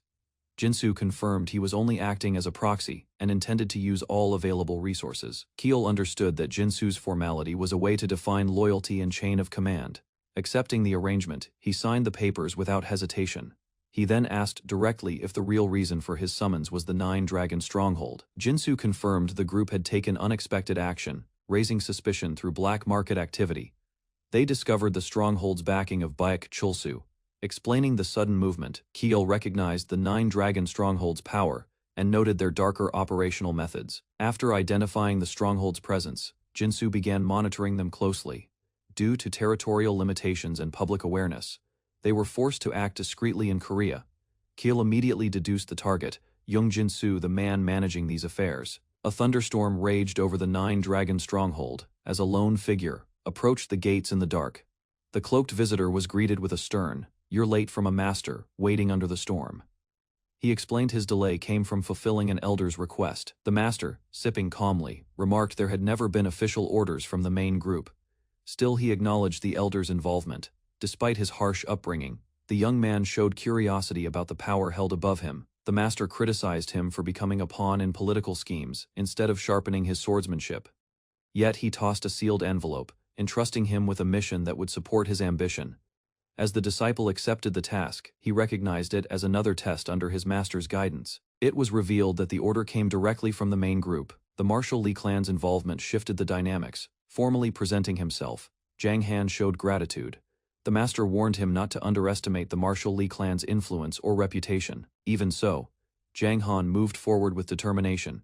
Seeing through the clan's moral facade, he remained resolute, prepared to confront the hypocritical forces hiding behind righteousness. She explained that Behemoth's ideology was absolute in their eyes. The group had once grown so powerful that it dared to challenge nations. Although it wasn't confirmed they were involved, someone had clearly targeted him, he replied. Without hesitation, he would continue his warrior's journey, unaffected by the vague threat. If fear was enough to stop him, he never would have left the clan to begin with. She exhaled, softly, accepting his resolve even though her unease hadn't faded. He stood before a robe, noting its unusual design and aura. It wasn't ordinary attire. Touching the fabric, he confirmed it felt foreign, reinforced by the sensation he felt wearing it.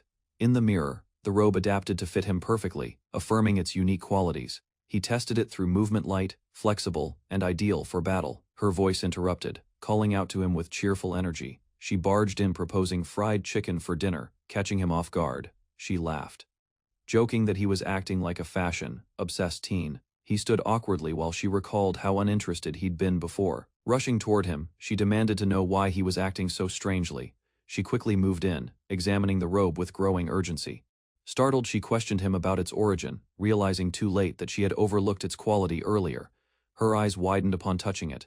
The fabric was no ordinary material. She explained the rarity of heavenly silk, a fabric so valuable it was often used only in sacred ceremonies.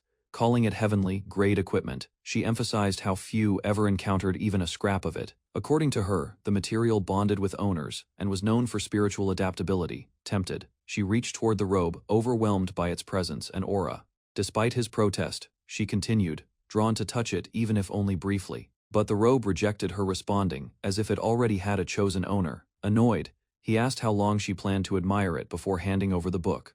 The entry revealed its source, the heavenly silkworm. Its cocoon, matured over decades, produced silk infused with mystical properties. The silk's threads, once treated, became living fibers resistant. He questioned if gear could truly be alive, and she affirmed spiritual, not conscious. Despite lacking magical resistance, the robe's unmatched harmony with mana made it limitless equipment. She explained how even an average spellcaster could reach elite levels using that robe. If it weren't already bound to him, she would have taken even a single strand. He hadn't realized its full potential until now. surprised by its overwhelming value. Inside the robe, white letters spelled its name, Silver River. Though unrelated, it perfectly complemented his black sword, both exuding unique power. Clothing and weapon didn't originate as a set, yet felt like they belonged together. Days later, he sat surrounded by scrolls, struggling to decode ancient writings. Though Valerie could read them easily, he hesitated, bound by clan secrecy. Thanks to her, he at least had rare reference books to study. He resumed his work and uncovered a passage left by a past clan leader. The message defied the ancestors' will, written for future generations in secret. It was authored by Li Hyangsen, the clan's second head. Despite great risk, he noticed only certain parts were missing while the rest was preserved. At first he suspected tampering, but the tomb had shown no intrusion. It seemed his ancestor anticipated this, knowing the record might vanish one day. He discovered there was less information about the sword's seal than expected. The document confirmed that the second clan leader, like others, this explained why records ended at the third seal, and showed his brother hadn't withheld anything. While reading, his hand stopped suddenly on a phrase that revealed the sword was forged by a god. He confirmed the translation, stunned by the divine origin behind the weapon in his possession. Before he could reflect further, a strange vibration caught his attention from his pocket. He prepared to contact someone about the discovery, considering his next move carefully. Unexpectedly, a call arrived from Yongjin Su, raising suspicion with its sudden timing. The message on the screen warned of a problem and proposed a secret meeting. The Jongno Chansang Hotel towered over the city, its high floors shielding hidden operations. Inside a private room, a man listened to troubling news. Lee Jae-hak had released a key target. He dismissed unreliable allies and decided to secure just one man. With that, their exit from the country would be assured. Elsewhere, a group spoke about a man who claimed success while avoiding real effort. Rumors spread, but no one dared speak openly. Though not directly linked, the Lee clan's power silenced dissent. Suddenly, a tablet rang. Attention shifted. The unexpected call could change their direction. A guard informed his superior that guests had arrived, claiming relevance by name. Hearing Yongjin Su, he grew alert. That name wasn't random. Surprise registered. This visit carried weight and purpose. Two men waited. One couldn't believe their target approached them first. Inside, the visitor calmly explained an information broker led him here. He introduced himself, Yang Seuden of the Nine Dragon Stronghold. Li Chiul revealed he already knew Yang's identity and future role. He praised the information network used to find him, but questioned why Yang still brought a guard. Trust remained fragile. Yang Seuden claimed caution was necessary when meeting a warrior from the Nine Dragon Stronghold. Li Chiul, seated calmly, dismissed the concern. He stated plainly that he had no mana and was just an ordinary man. Despite being looked down upon, he stood, uninterested in further talk. Yang Seuden immediately rejected the demand. His refusal was firm and final. Li Chiul paused. Shocked, Yang apologized, but made it clear he wouldn't be escorted anywhere. Anger erupted. Li shouted that this wasn't a suggestion but a direct order. Rising from his seat, Li shouted about his authority as future elder. Yang remained calm, claiming he knew why they were really in Korea. Before Li could speak again, Yang threatened to drag him back by force. Li turned to his swordsman, issuing a quiet command. He ordered the masked man to eliminate Yang first. In a blur of speed, the swordsman intercepted. The masked man noted his opponent's swiftness. Other guards intervened. Li shouted angrily at the sudden clash, blaming poor judgment. He realized the meeting had spiraled out of control. The situation was now a mess. The masked warrior internally criticized Yang, labeling him weak and unworthy. He studied the young swordsman, surprised by his presence and strength.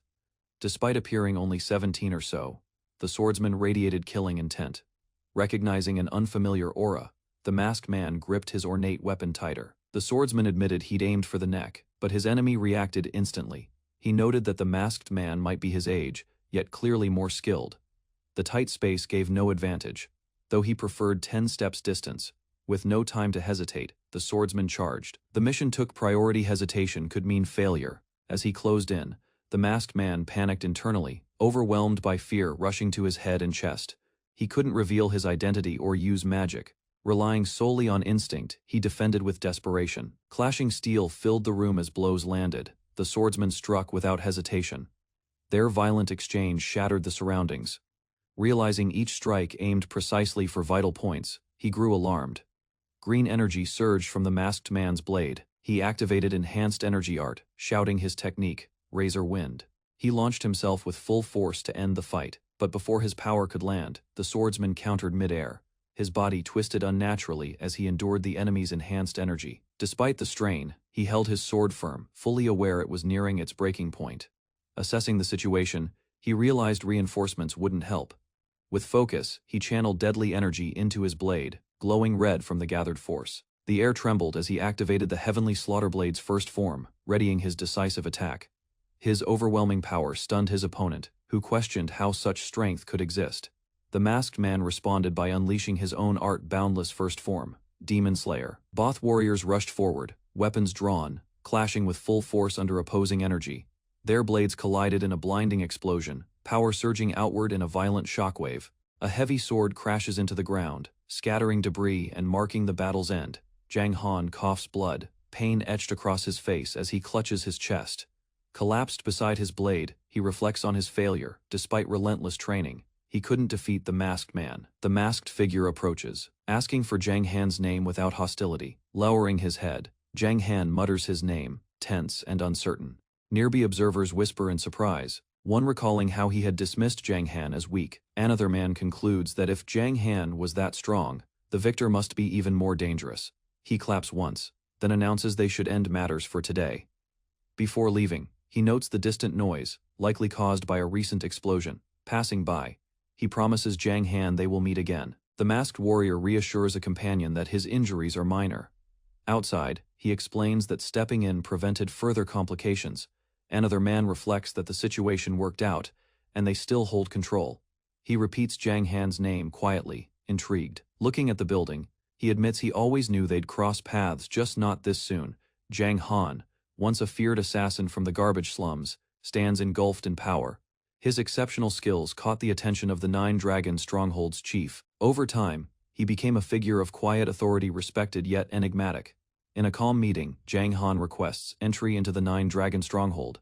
The man in the suit, currently working under Bayek, Jang Han urges reconsideration, implying deeper implications behind the mission's goal. The man explains how secret support for Bayek Chul-Su led to conflict with Korea's underground. He reveals Jang Han's involvement was an unintended discovery during a broader investigation. Realizing he wasn't the original target, Jang Han listens in silence, surprised. Asked if he'll redirect the mission, the masked figure agrees and offers something even more valuable. He promises evidence proving the Marshall Lee clan won't retaliate over the recent events. Though doubtful, the seated man concedes it might be useful if presented wisely. The suited man praises the insights Jang Han uncovered about the clan's motives. When asked what he truly wants, he answers plainly nothing excessive. He simply seeks a solid alliance, knowing Jang Han's future status within the Nine Dragon Stronghold. Expressing his fondness for the skilled warrior across from him, he dismisses his team, proposing a more private discussion. Outside, the masked figure hears the request and pauses. Jang Han approaches the masked man quietly, asking for a moment alone to speak. They walk through a corridor as Jang Han hesitantly asks for the masked man's name. After promising secrecy, he explains that he needs to confirm the man's true identity. The masked figure finally reveals himself as Lee Cheol of the esteemed Marshall Lee clan. Jang Han, unsurprised, confirms his suspicion and asks how he was identified. Lee Cheol shares that he had heard of a prodigy like Jang Han through rumors. Lee Cheol admits Jang Han is powerful, noting it was his first time facing such a foe. Both reflect on their martial paths. Jang Han walks the way of death. Cheol wonders what the outcome might have been had Jang Han chosen to assassinate him instead. Jang Han coolly estimates a 90% chance of a successful assassination under different circumstances. He admits there is still much they're hiding from one another despite the recent clash.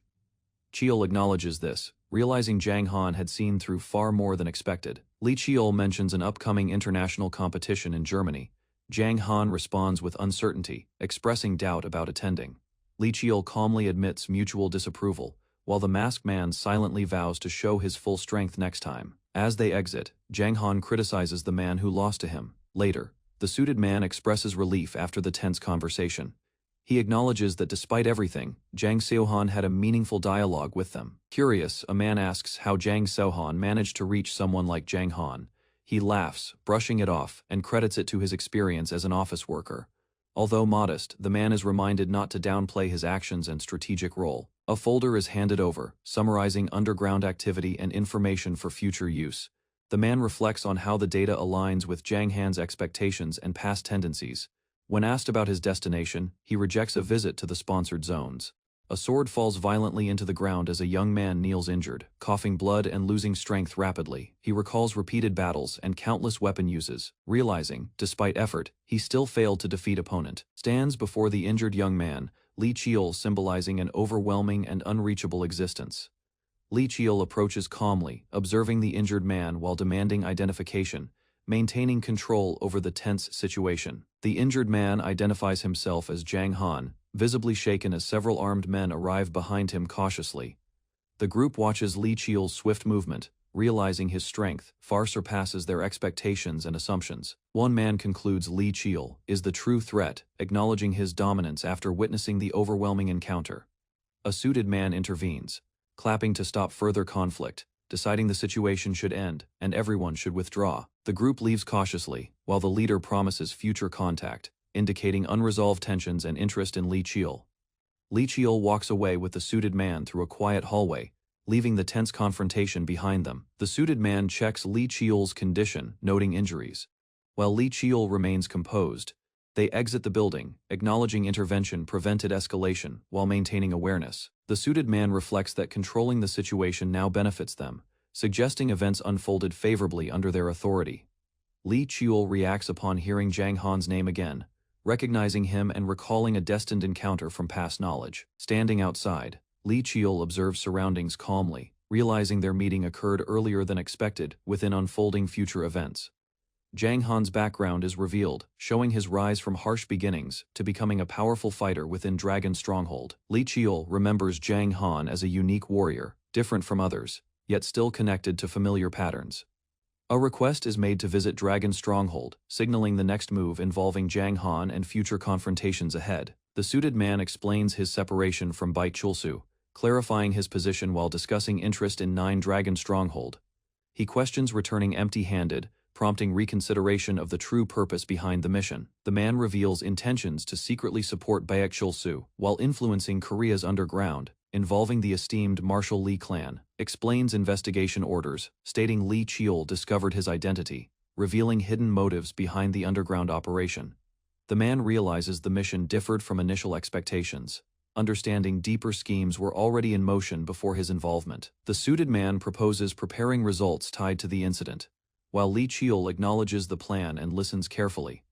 The man offers proof involving the Marshal Lee clans in action, presenting it as leverage disguised as a valuable gift. He explains the information's worth depends on delivery, emphasizing knowledge of the clan's intentions as critical advantage.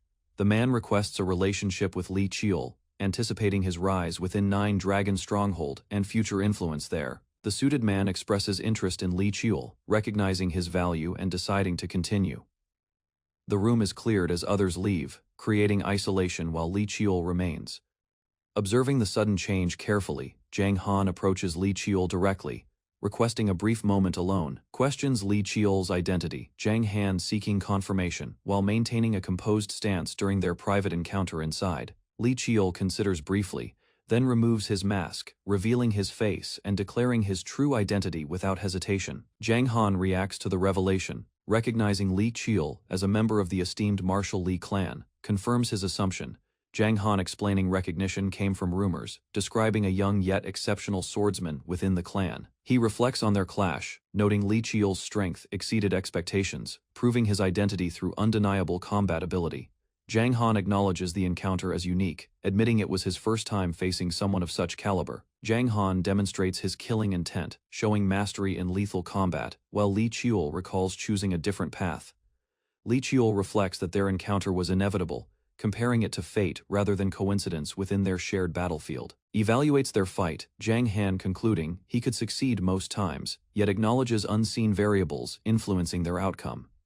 Zhang Han explains his conclusion was calculated from Li Chiol's displayed abilities, showing awareness of his opponent's hidden potential. Li Chiol accepts that his identity was recognized, understanding concealment was ineffective against someone with sharp perception. He mentions a future event in Germany, implying another meeting where their confrontation will continue under different circumstances. Li Chiol responds indifferently, showing little attachment while maintaining focus on strength and future encounters rather than alliances. Both acknowledge mutual dislike, yet express desire for another fight, intending to reveal their full abilities next time. They part ways, Li Qiu leaving confidently while Jiang Han remains, preparing mentally for their inevitable next confrontation.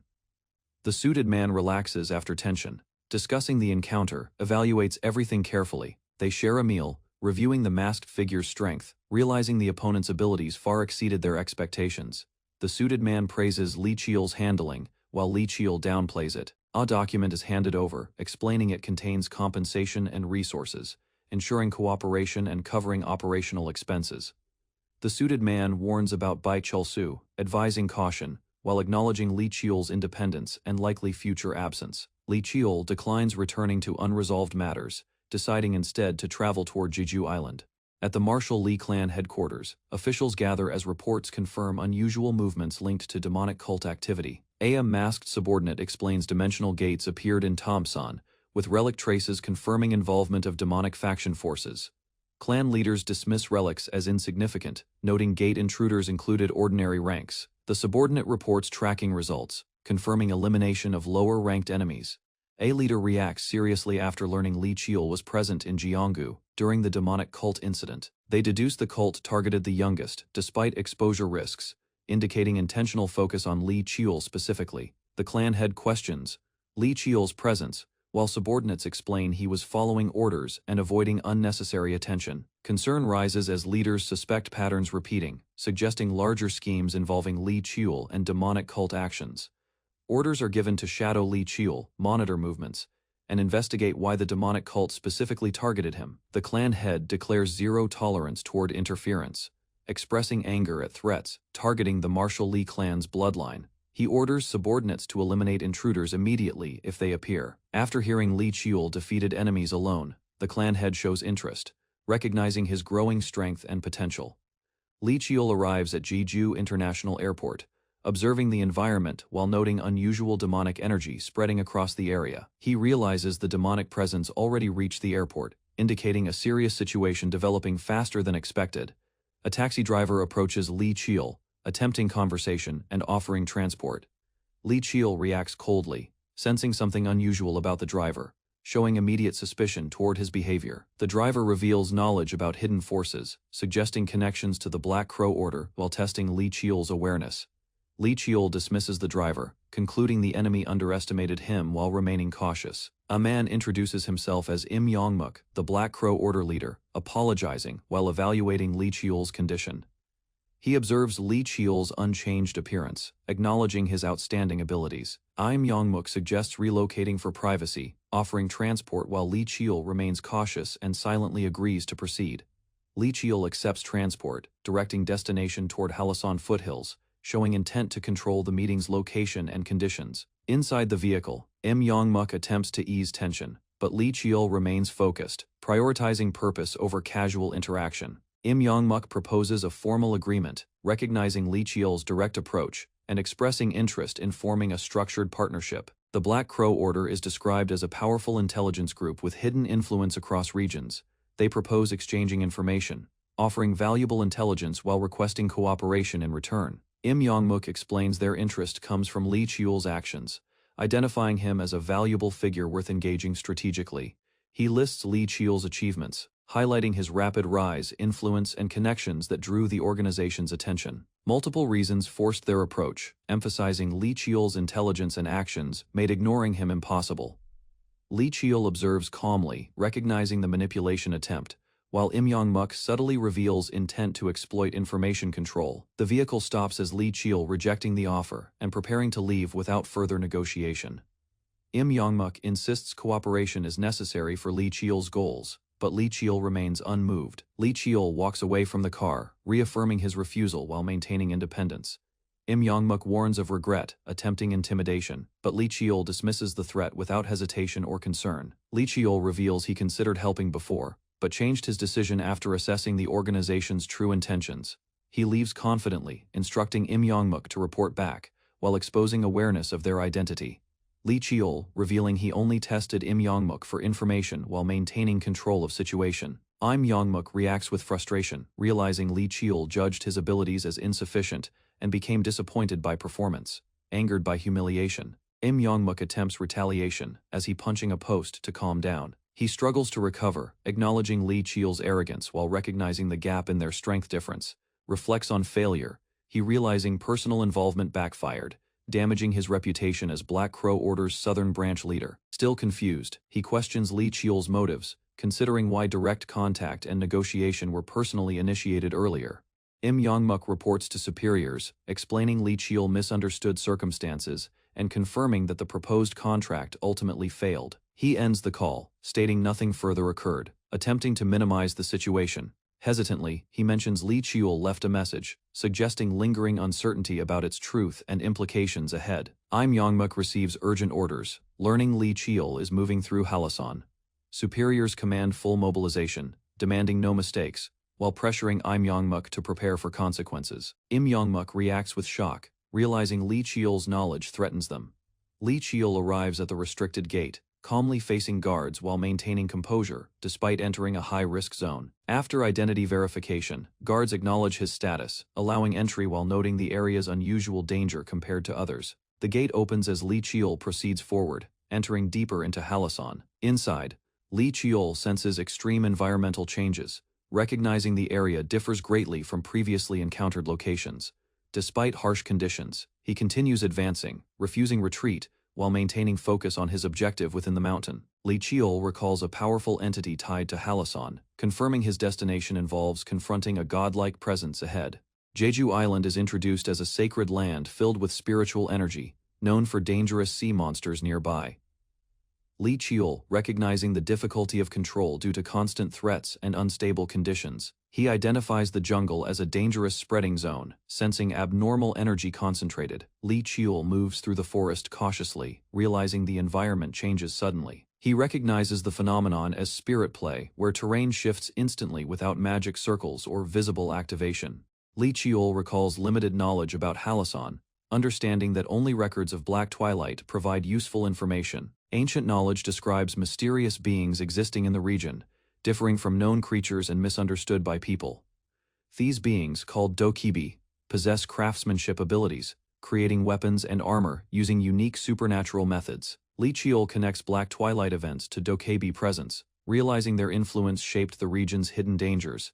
A dokebi forges weapons, hammering metal while sensing an unfamiliar presence. The dokebi feeling disruption nearby, as his instincts warn him that something unusual has entered. He reacts with anger, turning aggressively toward the source, preparing to confront whoever intruded upon his territory. Li Qiu eliminates a monster, instantly confirming that even lower-ranked creatures here possess unusual mana.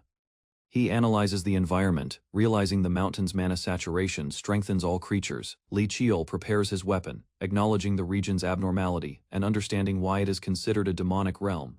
A mysterious seal appears, indicating Tamna's hidden mechanism, suggesting the existence of Black Twilight's fifth seal nearby. Li Qiu advances toward the summit, recognizing proximity to the basin where critical changes and dangers will emerge. A powerful presence detects him, proving intelligence beyond monsters, forcing Li Qiu to react with immediate caution. Li Qiu reacting instantly, as a fast attack strikes toward him unexpectedly. He narrowly evades the strike, glimpsing the dokebi, whose identity remains unclear. Li Qiu experiences intense pain as overwhelming energy affects his senses. He struggles to recover, realizing the opponent's presence is extremely powerful, far beyond anything he previously encountered. The figure stands within flames, confirming its identity as a dokebi tied to Black Twilight. Li Qiu regains composure, recognizing the connection between this entity and recorded events from past knowledge. Li Qiu respectfully introduces himself, acknowledging his heritage while maintaining caution. The dokebi expressing hostility toward humans, asserting control over the domain and rejecting intruders entirely. Li Qiu senses rising danger as the dokebi's energy intensifies, indicating imminent conflict if he continues forward. The dokebi refuses negotiation, turning away while Li Qiu urgently attempts stopping him from leaving immediately. Li Qiu reaches out, but force pushes him back, overwhelming his control and preventing further communication efforts. The dokebi commands departure, forcing Li Qiu outside the domain instantly. Li Qiu stands before Halasan entrance, realizing he was expelled quickly without gaining useful information from encounter. He concluding he must grow stronger before returning to challenge the mountain again successfully. Li Qiu accepts temporary retreat, preparing mentally for future confrontation. Back in the city, Li Qiu walks alone, planning preparation strategies and considering adjustments before attempting again. He senses danger approaching, realizing external forces are monitoring him closely and reacting faster than expected movements. Li Qiul identifies Black Crow Order tracking him, understanding new threats are emerging beyond the mountain challenge ahead. Avoids pursuers, Li Qiul, moving through streets quietly, while enemies search nearby, failing to maintain visual contact. Opponents coordinating search efforts, while spreading across the area to recover lost tracking position. Li Qiul activates Stealth Aura, concealing presence while adjusting energy flow to prevent detection by nearby enemies. He refines technique carefully, acknowledging limitations while maintaining concealment, ensuring enemies cannot easily locate his position. Li Qiul uses acquired mask ability, altering appearance completely, securing identity while preparing to move freely again, with disguise complete. He confirms readiness, planning next steps, and deciding to gather necessary supplies before continuing. Li Qiul meets an acquaintance, briefly interacting while preparing departure, indicating intention to return after completing objectives. He carries supplies confidently, showing determination while leaving behind unresolved matters for future confrontation and progress. Li Qiul departs calmly, maintaining resolve, understanding challenges ahead will require greater strength and careful preparation moving forward. Deep within the spiritual mountain, Li Qiul followed a faint trail of energy weaving through the forest, hoping it would guide him toward a useful location before nightfall.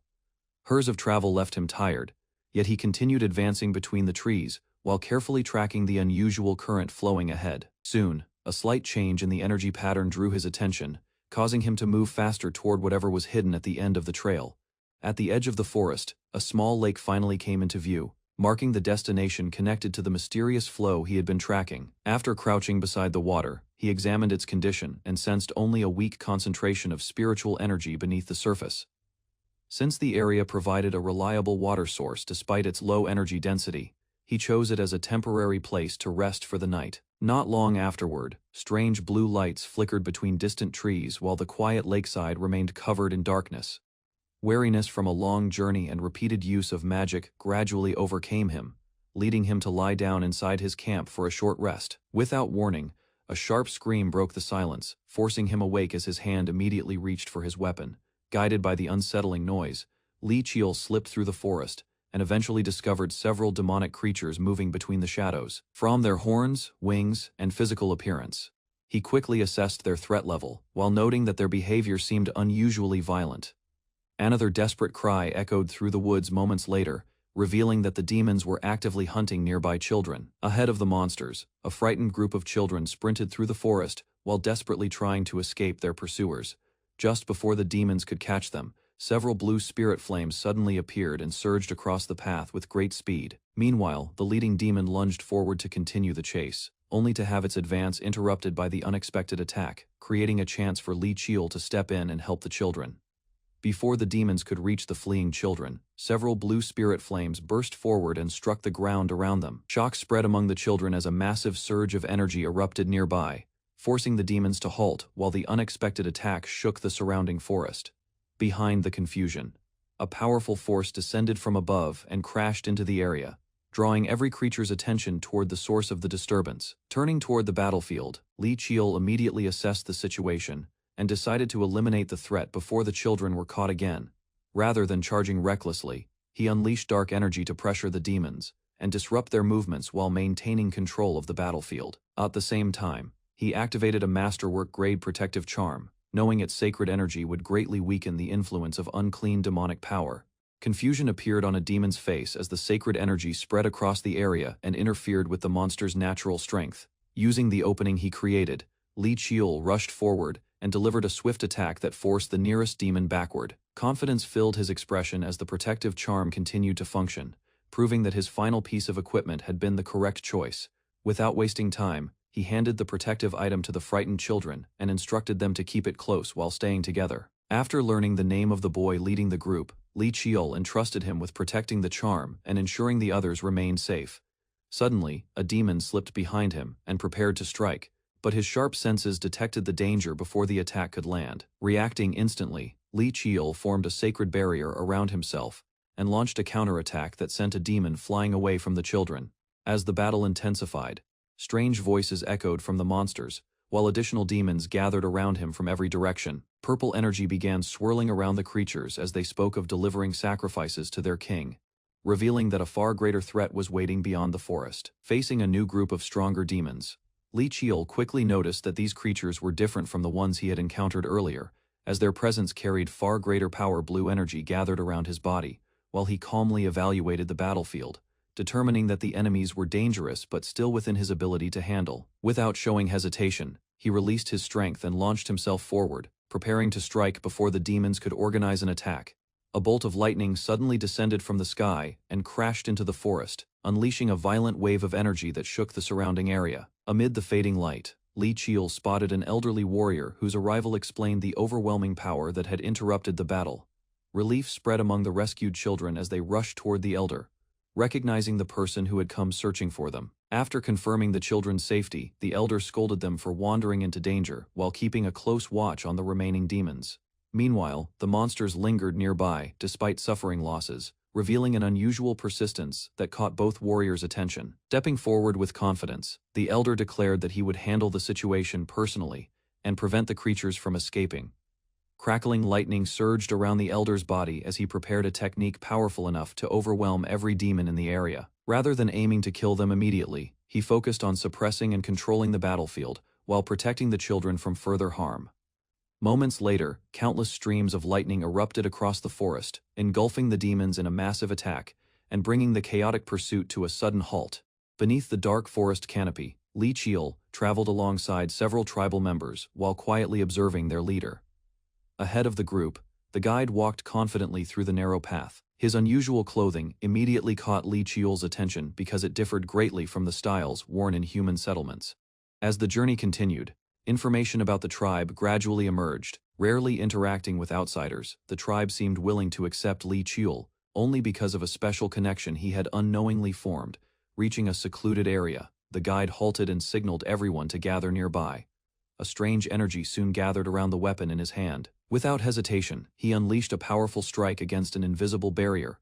Bright light erupted across the forest as the hidden obstruction shattered apart.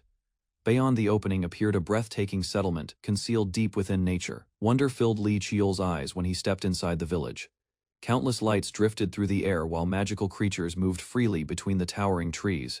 Nearby, an elf rested peacefully beneath the shade of a large tree. Tiny winged beings fluttered around the village. Across the settlement, homes and walkways were built around enormous trees. Every structure blended naturally with its surroundings, creating a peaceful and harmonious atmosphere. Later, Li Qiul was invited into a building and offered a drink prepared by the villagers. The sweet fruit syrup introduced him to a flavor unique to the region. During the gathering, details about the village's residents were shared. Long-lived races, including elves, had lived together there for generations without conflict. Once the discussion settled, the guide formally introduced himself. Reborn revealed that he was the village chief, explaining the respect others had shown him throughout the journey. After studying Li Qiul's features, Reborn correctly identified his connection to the martial Li clan. Before long, the topic shifted toward the mountain's guardian. Interest spread through the room as the mysterious figure became the center of attention. Rather than praising the guardian, Reborn openly mocked his reputation and described him as an irresponsible fool inside the village chief's house. Li Qiul sat across from Reborn while discussing recent events. Gratitude filled the conversation as the chief acknowledged the help given to several young tribe members. Rather than letting the matter end there, Reborn insisted that a favor should always be repaid. His serious attitude revealed how strongly the tribe valued responsibility and honor. After hearing that he could request a reward, Li Qiul decided to seek information instead. Questions mattered more to him than material compensation. Carefully placing a black sword on the table, Li Qiul directed the discussion toward the mysterious weapon. The unusual blade immediately drew Reborn's full attention. Recognition appeared on the chief's face as he identified the weapon as Black Twilight. His reaction suggested a connection far deeper than ordinary knowledge. To Li Qiul's surprise, Reborn revealed that he had personally participated in the forging process. Although he was not the main creator, he had assisted during its creation. Details about the sword's history slowly emerged as Reborn explained its construction. Most of the preparation had been handled by Dokubibi craftsmen before the final stages were completed. Later, the finished weapon was entrusted to its original owner. Years passed without incident, leaving its true nature largely unknown. Leaning forward, Li Qiul questioned whether the blade possessed unusual qualities. His experiences with the weapon had left him uncertain about its hidden abilities. In response, Rikora explained that ordinary weapons naturally lose their spiritual energy over time. Instead of releasing power into the world, the sword erased energy entirely. Anything consumed by the weapon could never return to its previous state. Hearing that explanation, Li Qiul finally understood why the blade seemed connected to mana itself. Concerned by the dangers involved, Li Qiul asked why such a weapon had been created. Even Rikora admitted that he did not know the full answer. Ancient traditions, according to the chief, suggested that powerful objects only reveal themselves when the proper moment arrives. Looking directly at Li Qiul, Rikora concluded that the sword's awakening was no coincidence. While examining Black Twilight, Li Qiul pointed out that the sword still contained several sealed restrictions. One particular seal had already drawn his attention during previous encounters. Hoping to learn more, he questioned Rikora about the seals and their purpose. The village chief immediately confirmed that he knew the answer, though obtaining that knowledge would not be easy. Instead of offering a simple explanation, Rikora revealed an absurd requirement. To uncover the secret, Li Qiul would need to defeat 100 dokibi in a wrestling contest. The following day, both of them arrived at a training ground surrounded by trees and colorful decorations. According to him, the contest was not about physical strength alone. Victory depended largely on willpower and the ability to overcome an opponent through mental determination. Finding words insufficient, Rikora decided that a demonstration would be far more effective. Several young dokibibi were quickly called over to participate. Excitement immediately spread among the children as they competed for the chance to go first. Amusement filled Rikora's expression as he selected one of the youngest dokibibi for the match. The decision left Li Qiul wondering whether the chief was taking the challenge seriously. Rather than feeling reassured, he became even more suspicious. Facing a child sounded simple, yet the confidence displayed by everyone around him suggested otherwise. Moments later, Li Qiul reluctantly accepted the challenge and prepared himself. Even so, the entire situation felt far stranger than he had expected. Instructions were given for both participants to sit opposite one another. The unusual setup made the contest resemble a ritual more than a normal wrestling match. As silence settled over the area, Li Qiul concentrated on the task ahead. A strange sensation soon began pulling his awareness away from reality. Suddenly, he found himself standing alone inside a vast white space. Nothing around him resembled the training ground from moments earlier. Before he could understand what had happened, the young dokibi appeared and mocked his size. Shock replaced Li Qiul's calm expression when the attack arrived with overwhelming force. A sudden shock ran through Li Qiul as he opened his eyes wide, overwhelmed by unfamiliar memories and sensations flooding his mind. Moments later, he discovered himself sitting within a peaceful forest-like realm. Rays of light filtered through the trees while he tried to understand his surroundings. Still feeling dizzy, the young man pressed a hand against his forehead and carefully examined the strange place, realizing it was unlike any location he had visited before. Nearby, a blonde warrior looked down at him with calm interest, seemingly checking whether Li Qiul had endured the transition successfully. Gradually, the pieces came together in his mind. The unusual space appeared to reflect thoughts and images formed during the activation process. Driven by curiosity, he immediately tested his conclusion by charging forward and triggering the phenomenon once more, surprising the warrior with his decisiveness. Seeing the result, the warrior quickly realized that Li Qiul had already grasped the fundamental nature of the realm far sooner than expected. Off to the side, a cheerful child celebrated another victory while proudly standing among the adults, creating a lively contrast to the serious discussion. Attention soon shifted to the flow of time. After careful observation, Li Qiul concluded that time moved significantly faster inside the realm than in the outside world. Rather than hesitating, he proposed repeating the process again. Confidence filled his expression as he prepared to continue exploring the realm's potential. Concern appeared on the warrior's face as he considered the consequences. Extensive use of the space placed tremendous strain on the mind despite its benefits. Even after learning the risks, Li Qiul eagerly accepted the challenge. His enthusiasm stunned the warrior, while the child reacted with obvious excitement. Training sessions began immediately, and repeated defeats sent Li Qiul tumbling out of the realm again and again. Despite those losses, each attempt lasted slightly longer than the previous one. Steady improvement became visible through his persistence. Quietly gathering himself, Li Qiul focused on entering the realm once more and pushing his limits further. Something about the young man's progress reminded him of a legendary figure from the martial Li clan's distant past. Meanwhile, Li Qiul focused on his training while an image of a former clan founder lingered in the warrior's thoughts. Hidden among the trees, a rugged old man silently watched the training grounds from afar. His sharp gaze remained fixed on the group as he quietly assessed the situation. 2 weeks passed, and the results of Li Qiul's efforts became obvious throughout the village. Several villagers expressed their amazement as they compared his achievements to tasks that normally required days of labor rather than becoming complacent. Li Qiul continued experimenting with his techniques. Green energy flowed from his movements as he practiced controlling his growing power with greater precision. Confidence gradually replaced uncertainty as he noticed improvements beyond physical strength. Repeated wrestling matches inside the realm had sharpened his thoughts and reactions as well. After finishing another training session, he accepted a drink offered by a village elder. The refreshing liquid immediately eased the mental fatigue that had accumulated during practice. From a distance, the blonde warrior observed the scene with interest. The unusual kindness shown by the normally distant tribe suggested that Li Qiul was slowly earning their trust. Heavy stones that once seemed impossible to move were now lifted with surprising ease. Dust and debris scattered as Li Qiul demonstrated the results of his relentless training. Their discussion naturally shifted toward village matters and recent changes within the settlement. During the exchange, the blonde warrior joined them and casually mentioned unfinished tasks. His playful attitude contrasted sharply with the seriousness of their earlier training. Pleased with his contributions, the warrior acknowledged how much effort Li Qiul had invested in helping the village. Attention soon turned toward the mysterious drink given by the tribe. Curious about its effects, Li Qiul explained that it seemed to clear his mind and restore his focus. An explanation followed as the warrior revealed that the beverage was a rare elixir infused with spirit energy. While examining the valuable gift he had received, Li Qiul listened as the blonde warrior explained why the tribe had gathered around him, despite being cautious toward outsiders. Rather than pressing for answers earlier, Li Qiul had respected their silence and focused on helping where he could. His patience gradually earned the trust of those around him. Images of destruction and fleeing civilians came to mind as the warrior recalled the devastating Great War that had forced many of their people into exile.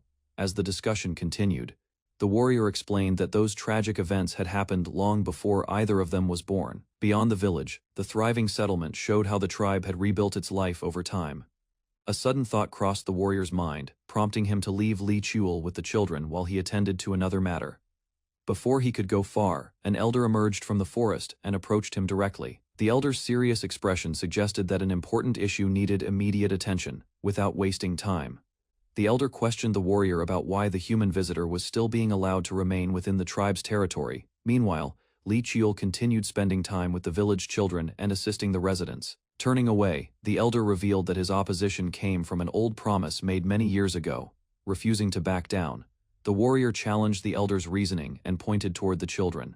From his perspective, the tribe could no longer survive by isolating itself from the outside world. Reluctantly, the elder listened while the warrior reminded him that the tribe's future might depend on assistance from beyond their borders.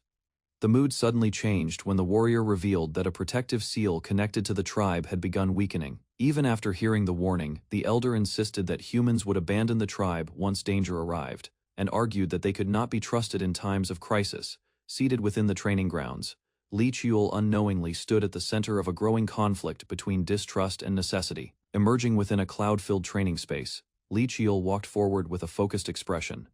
The unfamiliar environment suggested that another challenge had already begun. Ahead of him, several children eagerly gathered together and encouraged one another while preparing for the task before them. Their excitement showed that they were accustomed to this training. Carefully observing the scene, Li Qiul studied both the children and the surroundings. Rather than rushing ahead, he chose to assess the situation first. Surrounded by excited children, Li Qiul watched as they eagerly waited for his next lesson, treating him like a hero who could solve any challenge.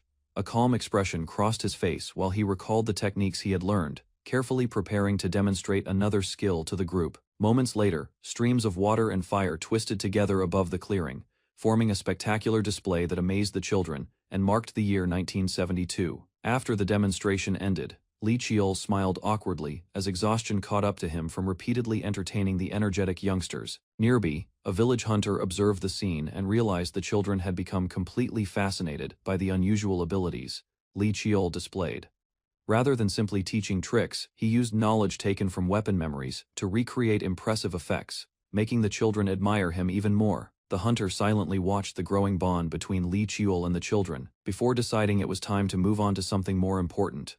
Unexpectedly, he announced that there was no point in continuing ordinary activities with the children any longer. Hearing the announcement, Li Qiul immediately brightened when the hunter revealed that preparations for the famous 100-person wrestling event would begin in about a week. While walking through the mountain village, the hunter explained that gathering participants took time because many adults were scattered throughout the region. 3 days later, crowds filled the village as wrestlers, hunters, and dakabibi gathered for the long-awaited competition. Looking around at the lively scene, Li Qiul noticed how seriously everyone treated the event, while the hunter reminded him that all participants were bound by a shared oath. Standing before the assembled crowd, Li Qiul thanked the hunter and calmly accepted the invitation to begin the wrestling tournament. Cheers erupted from the spectators as they encouraged him, believing he had earned the right to challenge stronger opponents. A memory from the previous tournament surfaced in his mind, and with only 1 week having passed since then, he prepared himself for another important test. Before the competition officially began, the hunter gathered the contestants and announced that a festival would be held once the event was over. Spectators filled the area, eager to witness the famous 100-person wrestling tournament that attracted competitors from all over the mountain. Among the crowd, the children proudly cheered for Li Qiul. Their confidence never wavered, and they firmly believed he would finish ahead of everyone else. As the tournament progressed, numerous contestants failed the early trials. Strange forces and unexpected challenges quickly removed many participants from the competition. The rankings continued to change as powerful competitors advanced one after another. Some relied on unique abilities, while others displayed overwhelming endurance that allowed them to survive longer than expected. Rather than rushing forward recklessly, Li Qiul steadily adapted to every obstacle. Through persistence and careful judgment, he climbed the rankings and secured a position among the remaining contestants. By the time he reached a higher rank, a mysterious participant took notice of his performance. The man openly expressed admiration for Li Qiul's ability to endure the competition. New challenges appeared without warning. Giant creatures, supernatural attacks, and bizarre trials continuously tested the contestants' limits. Several days passed and exhaustion gradually accumulated. Even so, Li Qiul refused to quit, despite the growing strain on both his body and mind. The competition was designed to strengthen mental resilience, rather than simply measure physical strength. Support arrived from every direction. The hunter, villagers, and children encouraged him to keep moving forward whenever fatigue threatened to overwhelm him. Although his face showed signs of exhaustion, his determination remained firm. By continuing to endure the trials, he eventually advanced to the 83rd position. Later, another contestant recognized his effort and praised his perseverance. Li Qiul accepted the acknowledgement with sincere gratitude. Soon afterward, the hunter stepped into the arena and announced the beginning of the final wrestling stage, drawing everyone's attention. Standing before his next challenge, Li Qiul gathered his resolve once more. The earlier trials had prepared him for this moment. Facing the final trial, Li Qiul remembered the lessons he had learned and steadied himself against the overwhelming pressure of the mental realm. Lightning-covered attacks descended relentlessly, striking him with force far greater than anything he had experienced during the earlier stages of the competition. Even as exhaustion accumulated and pain spread through his body, he maintained his focus and refused to let his determination break. Blood stained the ground as Li Qiul struggled to remain standing, but he quickly realized that physical injuries held little meaning inside the mental realm. Rather than retreating, he gathered his resolve and requested another challenge, determined to strengthen his will through repeated confrontation. Far ahead, a massive mountain appeared within the trial space, signaling that an even greater obstacle awaited him beyond the previous tests. Without hesitation, Li Qiul rushed forward and unleashed everything he had learned, forcing his way through the storm of lightning surrounding the mountain. Countless impacts shook the area as he endured repeated attacks, pushing his concentration and mental strength beyond their normal limits. By continuing to advance despite the punishment, he gradually adapted to the trial and moved one step closer to overcoming the final challenge.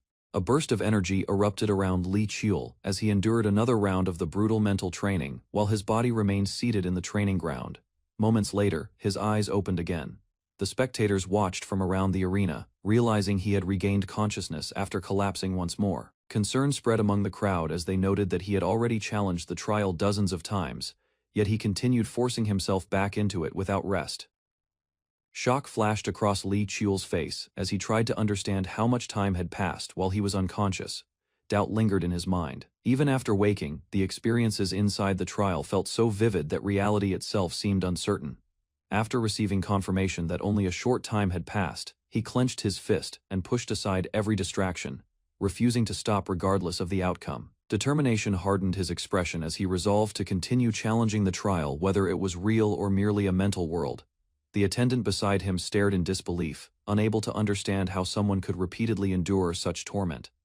Silence followed as both men prepared themselves. While the attendant worried about his condition, Lee Cheol focused only on entering the trial again. Nearby observers discussed his persistence, astonished that he had already attempted the challenge an unbelievable number of times. Without hesitation, Lee Cheol activated the trial once more and was swallowed by a storm of lightning and power. Inside the harsh training world, he abandoned thoughts of fatigue and pain, concentrating solely on overcoming the opponent standing before him. Electric force surged through the battlefield as Lee Cheol charged forward, ignoring the overwhelming pressure that threatened to crush him. Far away, the attendant watched nervously while the trial reached a critical moment, uncertain whether Lee Cheol could survive another attempt. Suddenly, the world around him turned bright and silent. Standing alone in a strange space, Lee Cheol realized that something within the trial had finally changed. Alarm filled the attendant's face as he sensed that Lee Cheol was moving beyond the intended limits of the trial. Instead of retreating, Lee Cheol advanced toward the center of the unstable world. Brilliant energy gathered around him as he endured the pressure threatening to tear everything apart. Meanwhile, the attendant watched in stunned silence. Even after witnessing countless challengers, he had never seen someone push the trial to this extent. Power exploded outward from Lee Cheol's body and spread across the entire space. Rather than adapting to the trial, he began forcing the trial itself to submit to his will. Chunks of the surrounding world cracked and crumbled. The attendant could only stare as the artificial realm started breaking apart before his eyes. Steady steps carried Lee Cheol forward through the collapsing space. A cold determination settled in his gaze, causing the attendant to realize that something extraordinary was happening. Without displaying any excitement, Lee Cheol emerged from the shattered trial and returned to the training ground. His calm expression contrasted sharply with the chaos he had just overcome. Nearby spectators struggled to comprehend what they had witnessed. The attendant, however, understood that Lee Cheol had achieved something no ordinary participant could accomplish. A faint smile appeared on Lee Cheol's face as he finally recognized that the seemingly endless struggle had reached its conclusion. The attendant approached with a relieved expression and announced that the challenge was over. Excitement spread among the onlookers. As the tension faded, exhaustion weighed heavily on Lee Cheol, leaving him uncertain of the result, despite everything he had endured. After a brief pause, the attendant revealed the outcome. To Lee Cheol's surprise, he had not failed the trial he had won. A flood of understanding entered Lee Cheol's mind the moment victory was confirmed. Every battle, every mistake, and every painful attempt became part of a greater lesson. The accumulated experiences transformed into a new level of insight. Standing quietly amid the lingering energy, Lee Cheol entered a moment of enlightenment. After finally waking up, Lee Cheol sat on a bed while the villagers gathered around him with relief. Their concern quickly turned into celebration after witnessing his success in the trial. Excitement spread throughout the room as people praised his achievement and admired the determination that allowed him to endure the impossible challenge. Amid the celebration, the attendant approached with a cheerful attitude and checked on Lee Cheol's condition. Although physically exhausted, Lee Cheol remained confused about why everyone was acting so enthusiastically. The attendant explained that Lee Cheol had passed the test and achieved a result that exceeded all expectations. Hearing the confirmation left him momentarily speechless as he processed what had happened. Later that evening, the villagers gathered around a fire to continue the celebration. During the gathering, the attendant revealed that he had a personal favor to ask in return for the guidance and opportunities he had provided. Standing quietly before him, Lee Cheol listened carefully and realized that the man's efforts throughout the trial had been driven by a specific purpose he had kept hidden until now.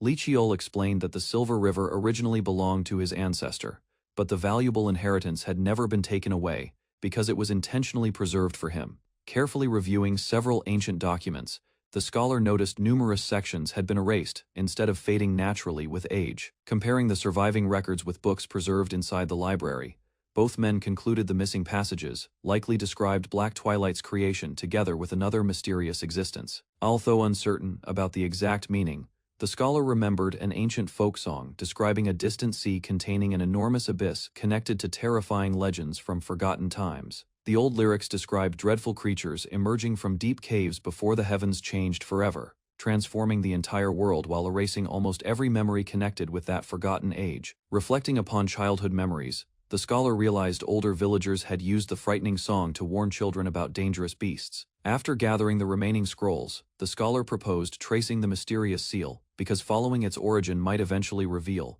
the forgotten individual's true identity. The tense atmosphere briefly softened when Li Qiul joked about returning the stolen name. Li Qiul returned to the serious discussion and sincerely requested every remaining detail concerning the mysterious figure whose existence had vanished from history. Without hesitation, the scholar recalled a powerful bearded warrior whose lonely expression suggested countless painful memories hidden beneath remarkable strength and unwavering determination throughout his difficult life. Warm memories resurfaced as the warrior watched villagers enjoying peaceful moments together. Tears slowly gathered within the warrior's eyes, because memories of unbearable loss continued haunting him long after those tragedies ended. Suddenly, violent flames consumed the peaceful settlement, forcing terrified villagers to flee desperately, while panic spread across the burning landscape, and countless lives vanished within moments. Warrior remembered becoming the only survivor after everyone precious to him perished during the merciless catastrophe that destroyed his entire community. Returning to the ruined village surrounded by countless lifeless bodies, the exhausted survivor collapsed in despair. Li Qiul admired the dokebi's remarkable resilience after witnessing the ruined village recover despite countless hardships. As he reflected on their determination, the towering elder appeared before him. Facing the intimidating guardian, Li Qiul calmly acknowledged his position as Black Twilight's rightful successor and accepted the covenant inherited from previous generations. Now that the village had fulfilled its ancient covenant, the elder declared there was no remaining reason for Li Qiul to stay. Before disappearing completely, Li Qiul sensed another presence interrupting the elder's action. A calm voice explained that the transportation resulted from personal will, instead of interference from another dokebi, landing safely outside the hidden settlement. Li Qiul quickly regained his balance while searching for the mysterious figure responsible for redirecting his journey. Looking back toward the secluded village, the elder recognized the arrival of another respected dokebi, and questioned why such a distinguished figure had chosen to appear after remaining silent throughout the confrontation. The newly arrived dokebi presented food brought by Li Qiul, and admitted disliking humans, yet expressed sincere gratitude because the young man had shown unusual kindness without expecting anything in return. Watching the peaceful village below, the visitor regretted that the elder had remained isolated for countless years. Instead of criticizing the elder directly, the newcomer explained that Li Qiul differed from ordinary humans. Continuing the discussion, the visitor observed that the elder had never completely rejected humanity. Hearing those words, the elder firmly stopped the conversation before it crossed personal boundaries. Although the visitor attempted another explanation, the elder quietly interrupted him again, showing that painful memories still influenced every judgment he made about the outside world.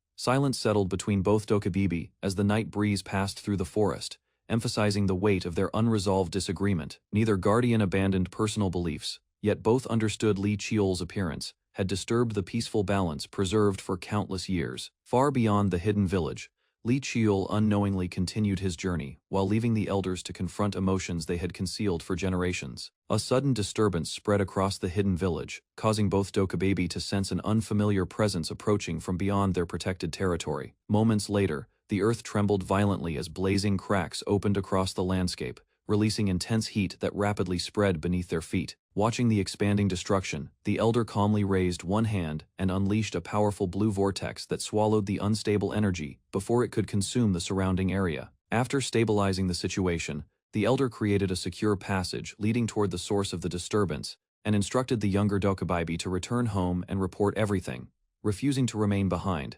Hearing the determined request, the elder silently studied him for a brief moment before accepting his resolve. Crossing the ancient stone path, they immediately sensed an overwhelming pressure surrounding the area.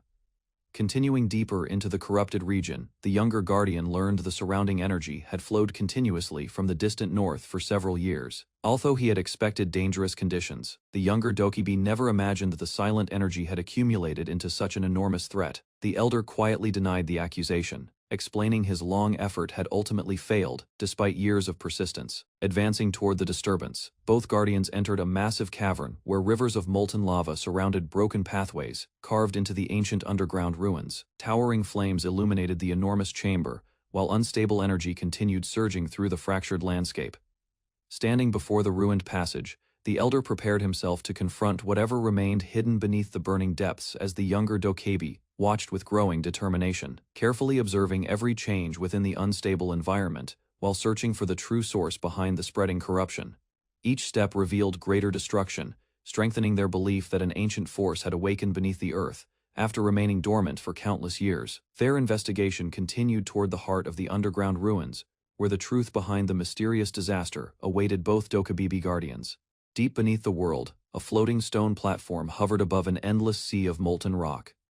Two figures crossed the narrow bridge toward a cave entrance, walking into darkness, while the forge below waited among cracked stone and scattered relics. A silent figure studied the wreckage of a blacksmith's workshop, dozens of blades scattered across the ashen ground.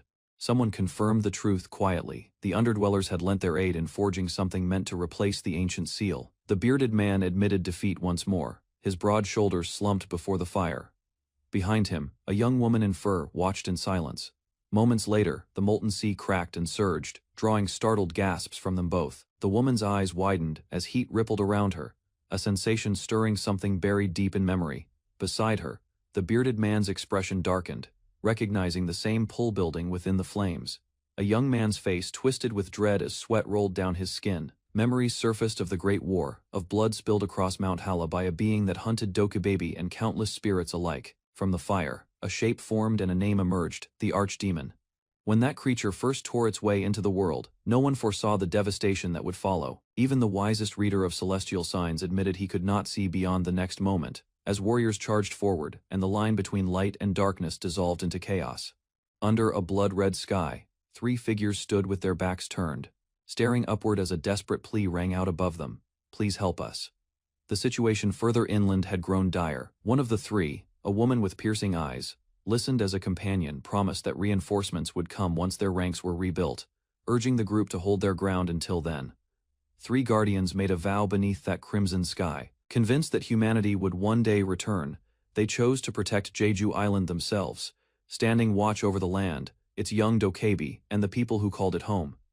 Their enemy carried no single name. Coiled scales stretched endlessly through fire and shadow, a monster known by many titles, depending on who told the tale: the Serpent of the Crimson Valley, the Nine-Headed Grudge, the Burning Temptation. The demons and the Dokabi clashed in a pairing too volatile to survive, and the serpent exploited every crack between them, weaving illusions cunning enough to fracture their resolve.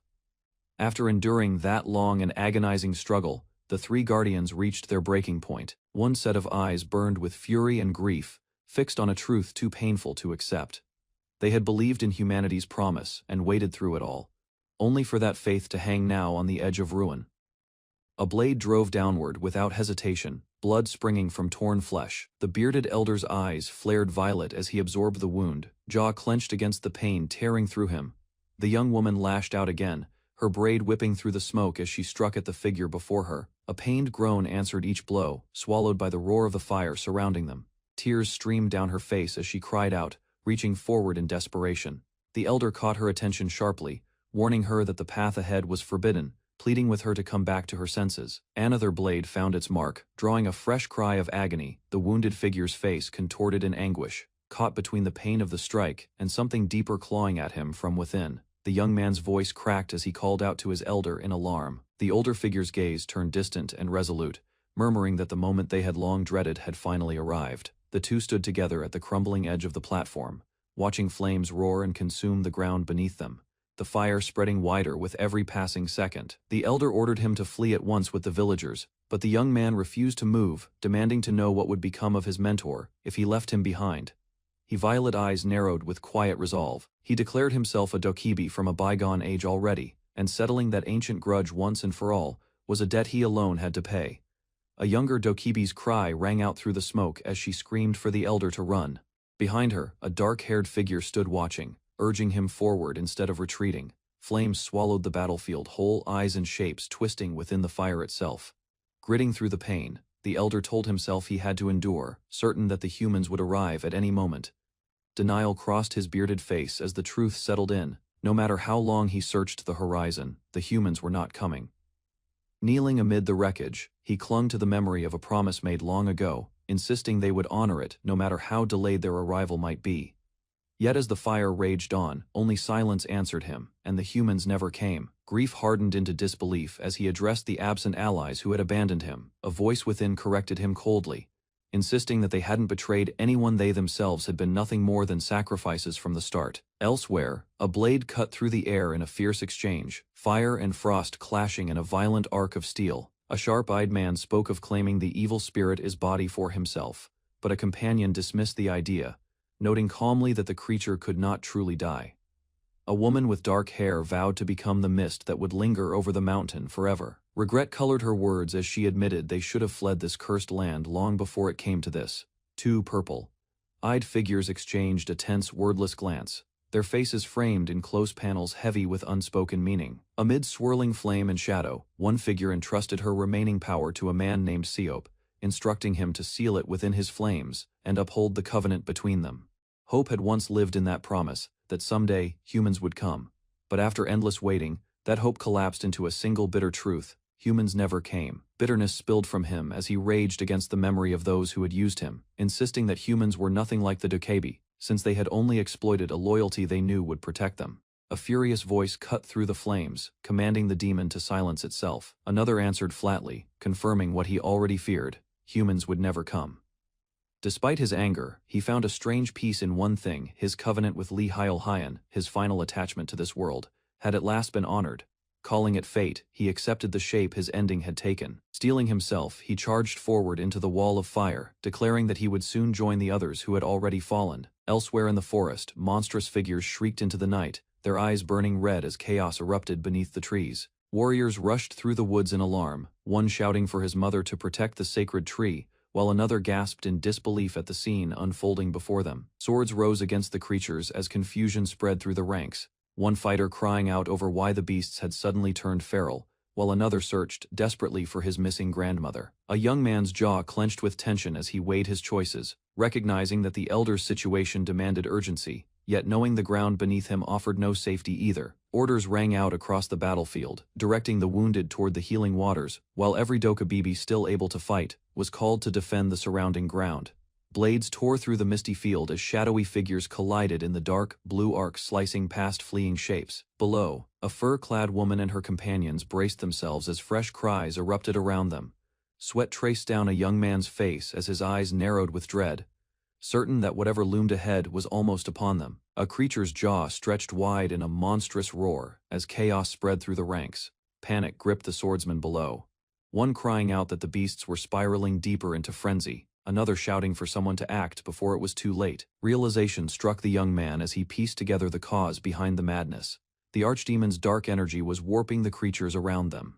Unless someone confronted the source directly, he warned, the chaos would never end. Steel met claw as a warrior drove back a snarling beast mid-lunge, only to stumble under a second creature's assault moments later, pain tearing through him as he hit the ground. A monstrous howl thundered overhead as a golden-haired fighter braced himself, swinging his blade in a brilliant arc of light that cut clean through the beast bearing down on him. Something shifted in the air above him, drawing a startled gasp as he shielded his eyes, unable to make sense of what had just appeared overhead. Wide-eyed and breathless, he stared upward at a tall, dark-cloaked figure who had suddenly materialized behind him, silent and imposing against the night sky. Calm and resolute, the stranger stepped forward with his blade in hand, announcing simply that he had come to lend his aid.